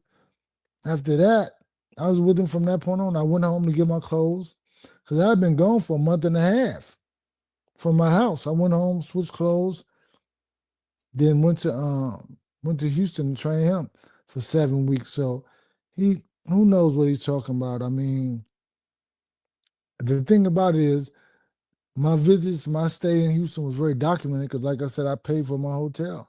I paid for my airline tickets. I had to rent a car for 7 weeks. Think about that. Think about how much that costs. You renting a hotel room for 7 weeks. I will fly home on Saturday night, come back on Monday. So for 7 weeks now, the last week, only week I didn't do that was the last week of training camp. Other than that, I will fly home on Saturday, come back on Monday for 7 weeks. Why do you think he said, I hardly even saw him. He hardly even trained me for half those fights. And then he ended it by saying that for Canelo, I didn't hardly see him for fight week. Well, this what I'm gonna tell you. So see, he only had Guzman when he lost that fight to Brian Castagna. Or we had a draw or whatever. Draw. Yeah. But okay, but yeah, Guzman trained him for that fight. I trained him for 2 weeks, and then he never came back to Dallas. He was in Dallas, he never came back. So he let Guzman train him. So when he had that whatever the draw, then so for the next fight, because it's like my name and my reputation is on the line. I don't care about none of that, what you talking about. But you see what happened when he knocked the guy out. That was when Shout out to my brother Mike Kirkland. How you feeling, Mike? Hope you enjoyed the weekend and these fights this past weekend. I trained him. So then when he fought again for Canelo, so Guzman was only with him for 3 training camps. But he trained him for the first Brian Castagna fight. The second fight I trained him for, and the Canelo fight I trained him for. But I mean, you can't make somebody fight who don't want. You know what I mean, hey, I don't know what to say, but hey, me talking to the assistant who speaks Spanish. What am I gonna say to him? Like, what are we gonna talk about? I can barely understand what he's saying. So, I mean, that's no disrespect to him, but I mean, if I'm in training camp, you getting instructions for me, and I'm talking to you, and you talking to me. What am I telling somebody else? I work for you. I'm working with you. Me and him I don't dislike that man. I don't have nothing to do with him.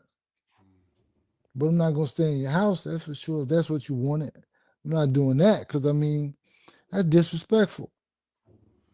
Who ended that? Man, that's really interesting. All the stuff he said about like far as the gym, people having kids, dogs, all types of shit in the gym. Derrick James, I mean, shit. It's a lot of coaches out here that want things a certain way. They run a tight ship. I hear Ronnie Shields is one of them. I hear that's one of the reasons why Jamel wasn't with him because he wanted Ronnie to move and come to his gym, right? Similar to the shit you hearing what Derrick James is saying. He's saying Derrick wanted all his way. The same shit with Ronnie Shields there, huh? So I get it, man. It sounded like Charlo just started feeling himself. Became undisputed. He was getting knockouts and shit. It seemed like he started feeling himself the way he was talking. Like, I don't know. That shit just seemed weird, man. It just seemed weird, but the end of the day, man, y'all had some good wins together. Y'all had some good wins and some good fights. How did that Sounds like both of them was feeling we themselves, both. Well, honestly. I mean, I'm not gonna. Right. Because Charlo did say something, because all three of them have basically confirmed that his time was being split. Errol Spence said it, he wasn't really training like that. Charlo said he got however many camps running concurrently. And Derrick James said the same thing. Like, I'm training Anthony Joshua, I'm training Frank Martin, and da-da-da-da. So I think that all of them were probably having a moment simultaneously, like where they were all feeling themselves. Because, I mean, you Derrick James, you got an undisputed champion. You got another guy who's got 3 belts. He's on the verge of being undisputed. Then you got Frank Martin, who is looking like the prospect of the year at the time. You know what I mean? And then other fighters want to come to you. Anthony Joshua, Ryan Garcia, you becoming a commodity. So you got all this stuff going on. And Charlo also alluded to, he was like, yo, it just wasn't the same as it was before. And it sounded like all these guys kind of just wanted his undivided attention. Well, the main 2 guys. And Derrick, understandably so. I mean, as you grow in cachet, so do you grow in clientele. More people want to come to you. So it's very difficult. Because on one hand, I could understand Derrick James growing. You get more high profile fighters. That comes with prestige, more money, so on and so forth. But if you just keep it with your main 2 guys, then you're able to give them more of what they feel they need from an attention standpoint. So it's difficult. It's like, do you stay with these main 2 guys and keep everything real tight knit, or do you take the chance and expand? And as a result, things may get watered down in a sense. So it's difficult, man, to say like who was wrong in the situation.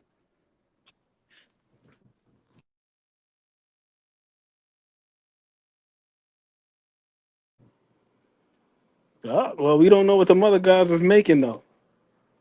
If you don't know what the mother guys were making, or what kind of shot they have now. I mean, we could say that in retrospect, but at the time there was no saying what the ceiling would be. Especially if you look at Frank Martin, he was trending upwards. Had good wins over Michelle Rivera. What's my man's name? Jackson Marinas and Duno. So things were trending upward. But Right. it seemed like there was just like a big lapse in communication between all of them. You know what? It seemed like you can't never tell no trainer. Like, just seeing how shit went with Coach Calvin, Kenny, and Tank, you can't put all your eggs in one basket. I'm not mad at no coach for having more than just one fighter. You gotta think they gotta have life outside of just one fighter. Can't build your whole entire life possibly off one fighter, especially if you got talent. You know what I mean? You should be able to pick up other fighters and, you know what I mean, keep the bags flowing in for yourself. But I think ultimately when he started to juggle more eggs, man, it seemed like things got a little more difficult. Communication slipped. He got better. It went from a certain type of energy to something different. Like when you add Ryan and Anthony Joshua in the mix, right? Should just seem different. You know what I'm saying? They just didn't fit the mold. Like, all right, you can understand Charlo, the EJ, the Frank Martins, right? That shit made sense. But then you get the AJs and the Ryan Garcias, and that shit just like, huh? And then Ryan start talking shit about Errol Spence and make comments about Frank Martin, making shit weird. It's just like everything just got weird once he took on extra fighters. And I'm not saying anybody's at fault for it, but it just seemed like obviously you involved with more situations and it increased the chances of something going wrong. Or somebody feeling like, man, he got too many people. You heard what Charlo said. Oh, man, he got to get more fighters. And almost was talking like it was an issue. Like, oh, because he got more fighters, he think he can have it all his way. Like, nah, man, Derrick James probably just a straightforward dude. He wants shit a certain way to feel like, you know what I mean? He getting the most out of him. Canelo, Derrick knew that.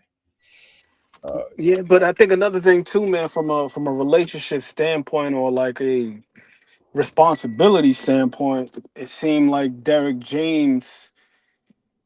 There's a couple of things that he said that I'm kind of like, I don't know about that, Derrick. Like I understand it, but I don't know. Like it's like you kind of got to be on top of some of these things. Like for example, in one breath, he said that he wasn't responsible for the selection of sparring partners. That they lead that to PBC because they got a whole Rolodex of fighters, and then they tell their fighters who they're gonna spar and so on and so forth. And then later on in the interview, he says, "Oh well, you know, I was working with him doing 14 rounds because I knew he was going to do 12 rounds, and I'm throwing punches back at him, and I knew that he couldn't have a sparring partner because of the injury and so on and so forth. So why would I put him in there with somebody? And I'm just trying to, I got to be in the best shape that I can, and it feels a little bit contradictory. So it's like, on one hand, are you responsible for sparring and overseeing that, or are you not? Right. And like also the other thing too is like if Charlo's already working with Joan Guzman and he's not a new face in the camp, to just be that dismissive, like, well, he speaks Spanish, so what am I gonna talk to him about? You talking about your damn fighter. And you guys collaborate and come up with a game plan. Like no different than BNB. Like Bomac, Saul, Red, like all those guys, and even Bernie, a guy like Bernie, who's like an ancillary piece or an auxiliary piece. These guys work in tandem because one of these guys may have an idea about what the tactic needs to be. Another one may have an idea on, you know, like shit, what do we need to drill as far as footwork is concerned, or this or that. So I feel like even if there is somewhat of a language barrier, the one thing that you guys can find common ground on is the guy that you're training. But to just be like, well, like, what am I supposed to say to him? Like, bro, you the head coach.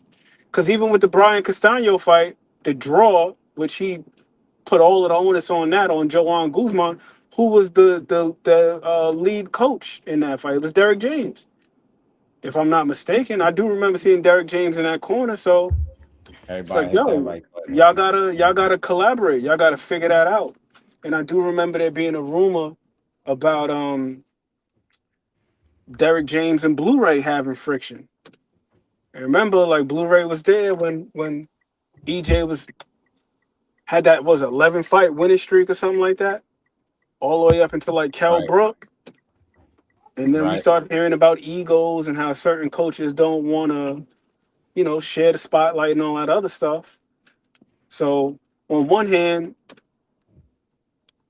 Derrick James, he really does come off as like a kind of like a straightforward guy, but by the same token, I can see how all of them could clash a little bit because they all seem kind of stubborn, if you ask me.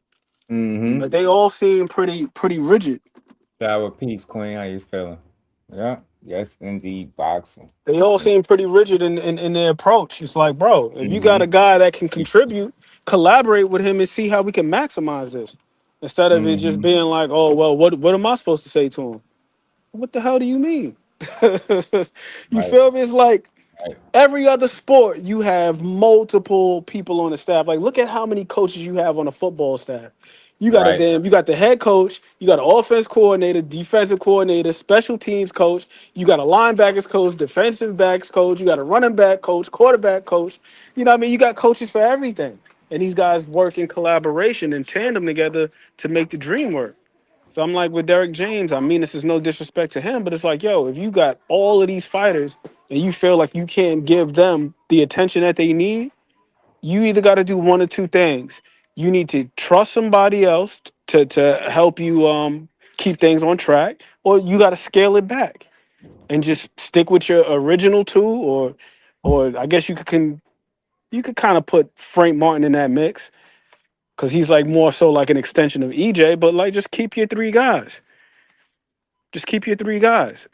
You bringing in all these extra fighters, but you don't have the time and you don't have the eyes. And then not only that, but all of these guys have different gifts and individual needs to make sure, like, you know, their styles, they can be maximized, you know what I mean, to the best of their capabilities. Because as much as I like Errol Spence, I don't feel like Errol Spence should be fighting exactly like Jamel Charlo, or like Jamel Right. Charlo shouldn't be fighting the same way as Anthony Joshua. Anthony Joshua Mm-hmm. shouldn't be fighting the same way as Frank Martin, because they all got different gifts. But if you that Mm-hmm. one guy and you only see things one way, which is not a bad thing, but this style may Because not yeah, suit these got all guys. these different personalities and shit. And that's the other part of it too, KB, the personalities. It's like knowing how Mm-hmm. to manage personalities. Right. It's like once Right. upon a time he probably could have been more available for Jamel Charlo. Jamel, to me, he seemed like he needs somebody that's available, which is probably why he enlisted Joan Guzman, because Joan Guzman probably doesn't have an issue with being available the way that Jamel needs him to be. Like, everybody's personality is different, and EJ seems to be a little bit more detached to where he probably doesn't need as much from a personal standpoint. With him, it could possibly just be like, okay, let's fine tune and work on just like these specific areas of work. But like, yeah, like the other thing too is like, I don't understand how you be like, oh well, that's disrespectful. I ain't gonna come stay at your house. It's like, Yeah. man, if y'all working in camp together and the dude, like, that's something that fighters and trainers have been doing for how long? Yeah, facts. People get Airbnbs, camp houses, and everything. Airbnbs, you feel me? And the whole Mm-hmm. camp is there. They cooking out, they having a good time, they doing. Yeah, right. Because you build that little bit of camaraderie there, and it's just an energy thing, man. Everybody vibe out, put the work in. You got people to push you, motivate you, keep each other in check, hold each other accountable. That shit, it's a benefit to that. But I get it. It seemed like Derrick James just, I guess it's truth to it. He wanted how he wanted, right? He liked what he liked. He used to what he used to, and he ain't wrong for that. He And ain't he's wrong. been successful doing it his way too, right? So it's like, Right, I also, right. one point that you made some time ago, and I agree with it 1000%, and I have to put my stamp on it, is this: it's like, we can't just reduce this dude's career to, the handful of losses, because they've been far more successful. Like, fucking Errol Spence is what, 28-1. Jamel Charlo has what, two Right. losses. Tony Harrison and Canelo. This dude was undisputed. EJ was one belt away from undisputed. Frank Martin only lost one fight with him, and that was to Tank. You know what I mean? So it's like, this dude has been largely successful. Right. It's Largely crazy. successful. It's crazy they didn't have another fight after he lost. Him and Derrick. Crazy how that worked. Yeah, but I think some of it was probably because, that's where things kind of reached their peak as far Yeah, as yeah.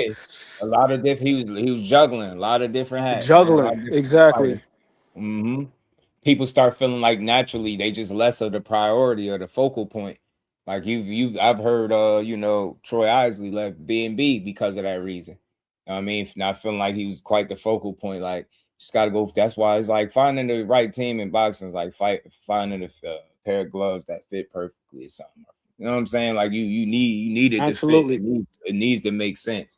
Ain't no forcing, you know what I mean? A square inside a circle. Like, you just can't do it. You can't do it. No trainer should have more than 2 champs. It's tough to say. I can't say that because think about it.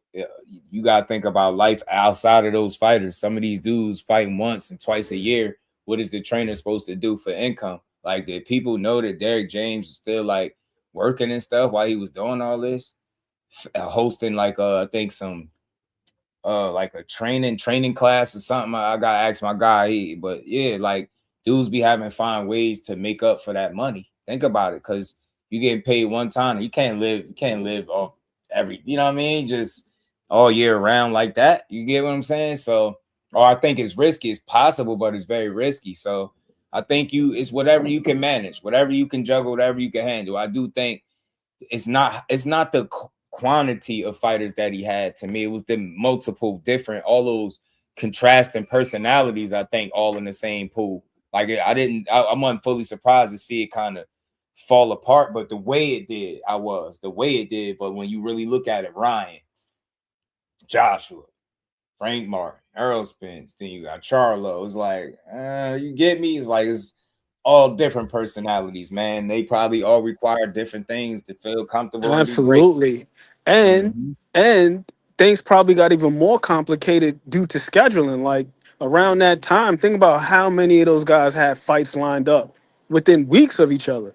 Right. And you Right. just one guy. You know what I'm saying? Like, Nah, I think he spread himself a little thin. I do. And I think him not having the same like the help that you alluded to that he mentioned that Bomac has, I think that caught up to him. Now he might not want to say that, or maybe he don't feel that way, but that's what it looked like to me from the outside looking in. It's not a negative thing, it's no knock on him. But I just think sometimes shit could go a certain way when you juggling a lot. Your intentions as well. You mean well for everybody, but then you start getting to the point where you having conflicting schedules. Like he said, dudes overlapping. Somebody might have stayed longer, come earlier. Just the littlest thing, and then throw something out of whack, throw something off, and now you get what I'm saying. Now you walk out the gym that day feeling like you might need a new situation or something. Like you just never know. It's so much stuff to consider. But I'm never gonna tell no trainer that they should only have a certain amount of fighters or. I mean, you do what you can handle. I understand the sentiment though, because you don't want to bite off more than you could chew. At the same token, you don't want to put your eggs just in the yeah, fight. gotta have a staff though, bro. If you're gonna do that to do it successfully, like if you look at all of was good, the homie. top coaches that have done it, they Mm-hmm. all have situations where they have complementary pieces. Like when you Yes. think about Robert Yes. Garcia, it's not just Robert Garcia, it's the Robert Garcia Boxing Academy. Like he got Yes. Pita and a whole bunch of other people in the Yes. gym. You know what I Yes. mean? Like it's not just Robert Garcia. You He get what may I'm be the head saying? And coach in the that corner, but throughout the course of a camp, I'm you pretty know sure that these guys are getting the individualized attention they need. you make a great point, bro. And to add to it, like you just think, yo, you bringing in all these fighters, but where's the help to you know what I'm saying? To kind of where are the extra bodies that's helping you maintain all of these people? You can't tell me you add 3 more fighters to your plate without the actual trainers and you just perfectly fine. Like, no, you need the help because you only one person. You only could be at one place at a time. You get what I'm saying? Like, nah, you definitely, like you said, like you got BNB, you got Robert Garcia, Boxing Academy, you got a team. They What's my have a man's name? team of Solace. fighters. Solace out there in Vegas. He got a Think whole about boxing this. academy. Right. You got a team of fighters. Where's your team of coaches? In every other sport, you was just talking about the other sports, they got multiple coaches. Where are the other coaches at to help you? That's all. We're not saying that you need it, but we saying that you need it, right? You need it, fam. Like you needed help, man. I think it just became a lot, man. But you know, maybe it's a learning experience for him. Maybe a learning experience. Let's keep rolling. though. We at the end, man. We got about 10 more minutes of this. It's a good interview as always by Brian Custer. I'm not gonna go. I'm just gonna say we both did. Okay. We both Yeah, he did needs because I'm not going. I'm not gonna. Because I mean, when I was in London, when they called me and told me I had to go to the press conference, I told them I didn't want to go, but I ended up going anyway. But I didn't want. I said I don't want to do it. I don't want to go. I'm not training him for the Canelo fight. For the Canelo fight, yeah, because I was gone for a month and a half already. I went from being in Vegas for a month to being in London for 3 weeks, so really almost 2 months. It was good, bro. I was like, I'm going home. They're like, no, you got to go to New York. Said, no, I'm not going. I'm not, But I did it anyway. I trained him anyway. But, and it's all about, your commitment to it. I was committed to it, but I just did, 7 weeks there. And, I mean, he was unfortunate. He didn't win the fight. There's nothing I can do about it. So after, all of that, so you have Errol, he takes that big loss. Right. Then Mel takes that loss. Eventually, Frank Martin, obviously gets stopped by. Yeah, that was a year later, though. That was all a year later. Yeah, a year later. Yeah, Ryan Garcia. Right. Obviously, he ends up losing to Rolly, right? Right. At one point, everybody was saying Derrick James, and for great reason, saying best trainer in boxing. Then all of a sudden, some of your fighters take these losses, and I'm sure you saw it all on social media, like, well, maybe he isn't as good as we think he is. Look at all his fighters are losing, and they're leaving him. Did you hear all of that? How did that affect you? Well, it didn't affect me at all because, they didn't leave me. I mean, Anthony Joshua and I, we had an understanding. We talked about it. Ryan Garcia, we talked about it. It was so I don't know what they're talking about. And the other guys I got rid of or, You know, it wasn't. See, people really don't understand. You just really don't want a headache all the time. You really don't want. You just got to be able to. You know, you want to be able to help these guys and help these guys be great. If you can't help them, nothing you can do for them. And then I mean, dude, you know, I want them to be great. So if I can't help you, you should go somewhere else. Mm-hmm. Interesting. What's the future like for Derrick James? Hey man, it's bright. It's always bright because I'm focused on being better. I'm focused on being great. So, I mean, and I'm a teacher. The boxing, the game always needs teachers. And so it's always good. It's great for me. Will we see Derrick James back training? And obviously you have Alicia, but I'm talking about on the male side, more of these let's call them prominent male fighters again in the Derrick James stable. Yeah, I think you'll see it. I get calls. I get calls and people hit me up like big guys. People hit me up, whatever. And so it's just like, you just got to be willing to want to go through that. I mean, people, you gotta be willing, because it's like you can help a fighter, you can develop a fighter, you can, even on your show, mm-hmm. and you asked Errol about me being the best trainer in boxing, whatever. I remember this, and he said, "Yeah, he made Jamel into a knockout puncher. I developed this power. Whatever, but and so." You do a lot for a lot of fighters, and it's just a game. It's what it is. But I mean, I want to develop fighters. I want to keep building them up and developing them. Like I said, people call me all the time. If you look at my DMs from all over the world, it just depends on, hey man, you really want to, you want to be bothered with it or not. Yeah. Mm-hmm. Is there any? I know Ryan was the headache. I don't care what nobody says in this game, and especially that the fighter to trainer relationship, when it boils, is there loyalty? The loyalty to yourself and the commitment that you have for yourself, right? So that's what I believe. I mean, I don't think that you have to be. I mean, like, the loyalty is to yourself, right? The loyalty you have to be is to the commitment you truly have to uphold, the one you make to yourself. So that's what I'll say about that. I don't think that you have to necessarily be. I mean, I don't think you cutting people's throat. Or lying on people or tell them, whatever. But I think that you can say, listen, I want to do something different. Like, okay, that's cool. I mean, that's how I'm gonna take it, because it's like I'm not basing my whole situation off of this or that. I have other businesses and stuff I do in foundation, and so I do stuff. So it's not like I have other things that I do. So it's not like this is my everything. But I think it's the loyalty to the fighter. To answer your question, I mean, I think they have to be able to be loyal to thyself, be true. They should be doing to thyself, be true. Whatever that is, whatever that whatever's gonna take them to get to where they want to be. Derrick, do you think you and Errol Spence Jr. can ever mend your relationship?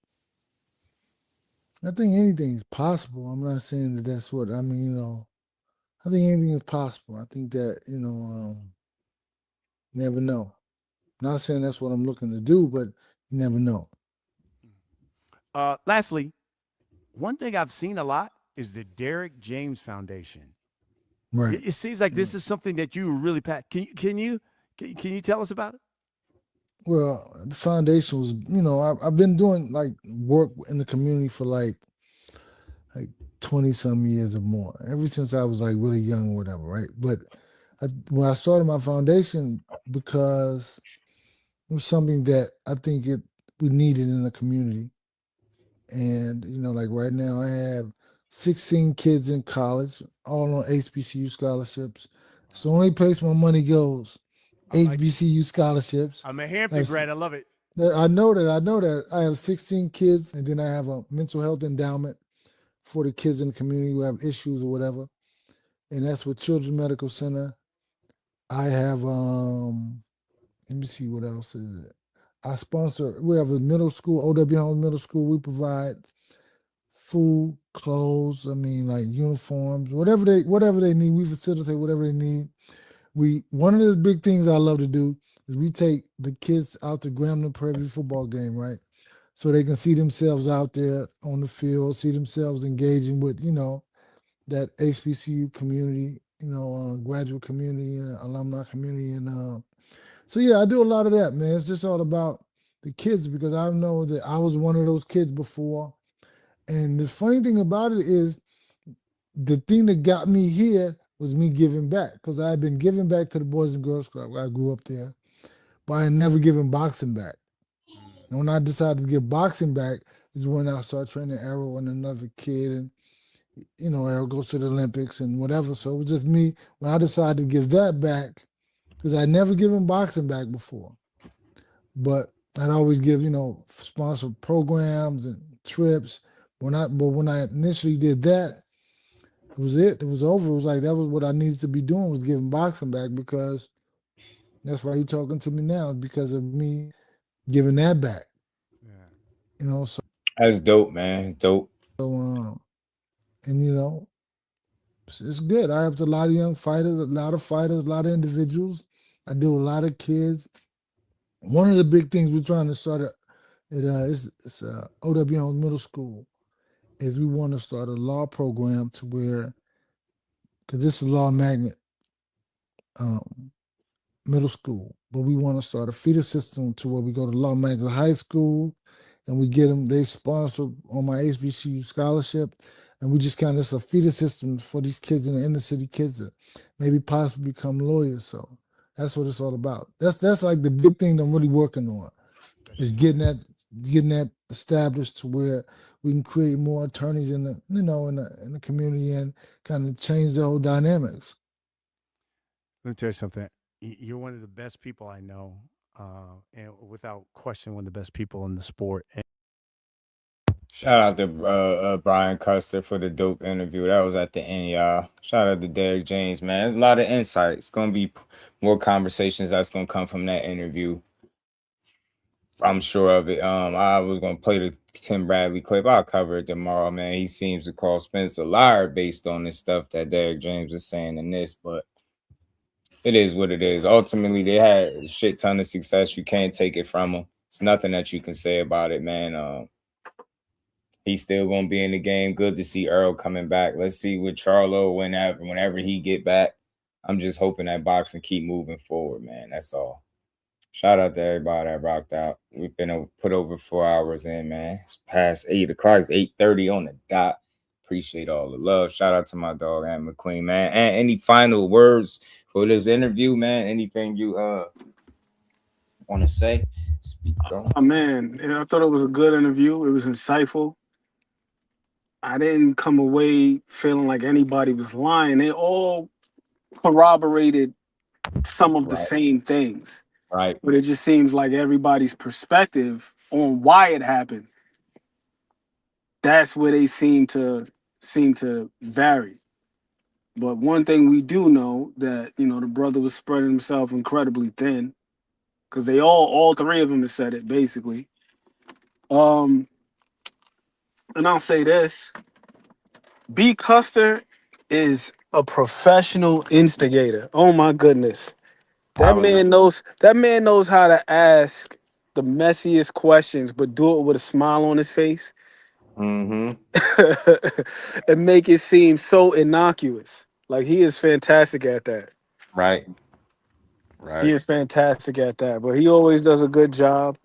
I love what Derrick James said at the end. You can tell that he's very passionate about that, the community, that type of work, like being I don't know if you would call it like philanthropic, but or like being like an activist, but he seemed to be really, really passionate about that stuff. And I hope that the program that he talked about, as far as getting more kids into law and pushing them in that direction, I hope that comes to pass because he was absolutely right about what he said. That really is the way that we change things. You got to change things from the inside out, not from the outside in. Otherwise, we keep dealing with symptoms and not the causes. So, salute to Derrick James. B. Custer with another banger. Man, this is another dope stream. Hell of a show as always. You ain't gonna find no other channel putting in this type of overtime. You know what I'm saying? So you gotta appreciate the grind, yo. Man, I appreciate you as well, man. Shout out to my guy, man. You fam, always showing love, man. For the 10 pieces information, showing me he got the go get you gear if needed Saturday. Absolutely, he went and got it, didn't he, Mike?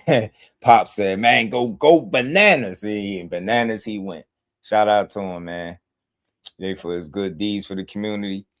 Kilio Kane, shout out to you, fam. Yeah, man, we rock with Derrick James, man. Shout out to Derrick, man. Shout out. And we ain't never got a box again. Well. I already been getting these bets, but now it's time for you to get your just due.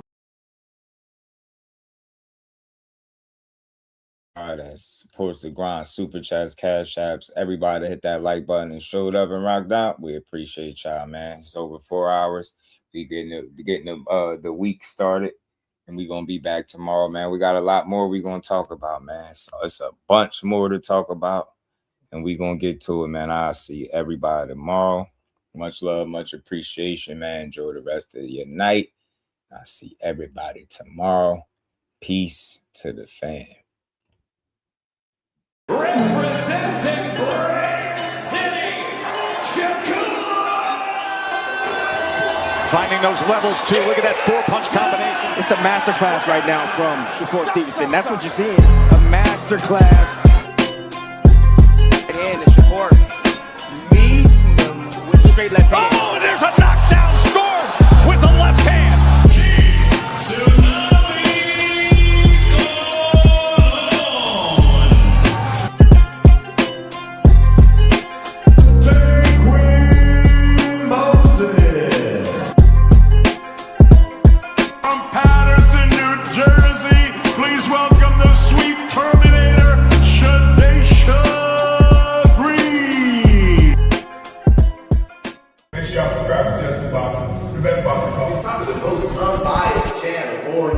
Right now, we're going to give him his just due. Shout out to my brother Just Due.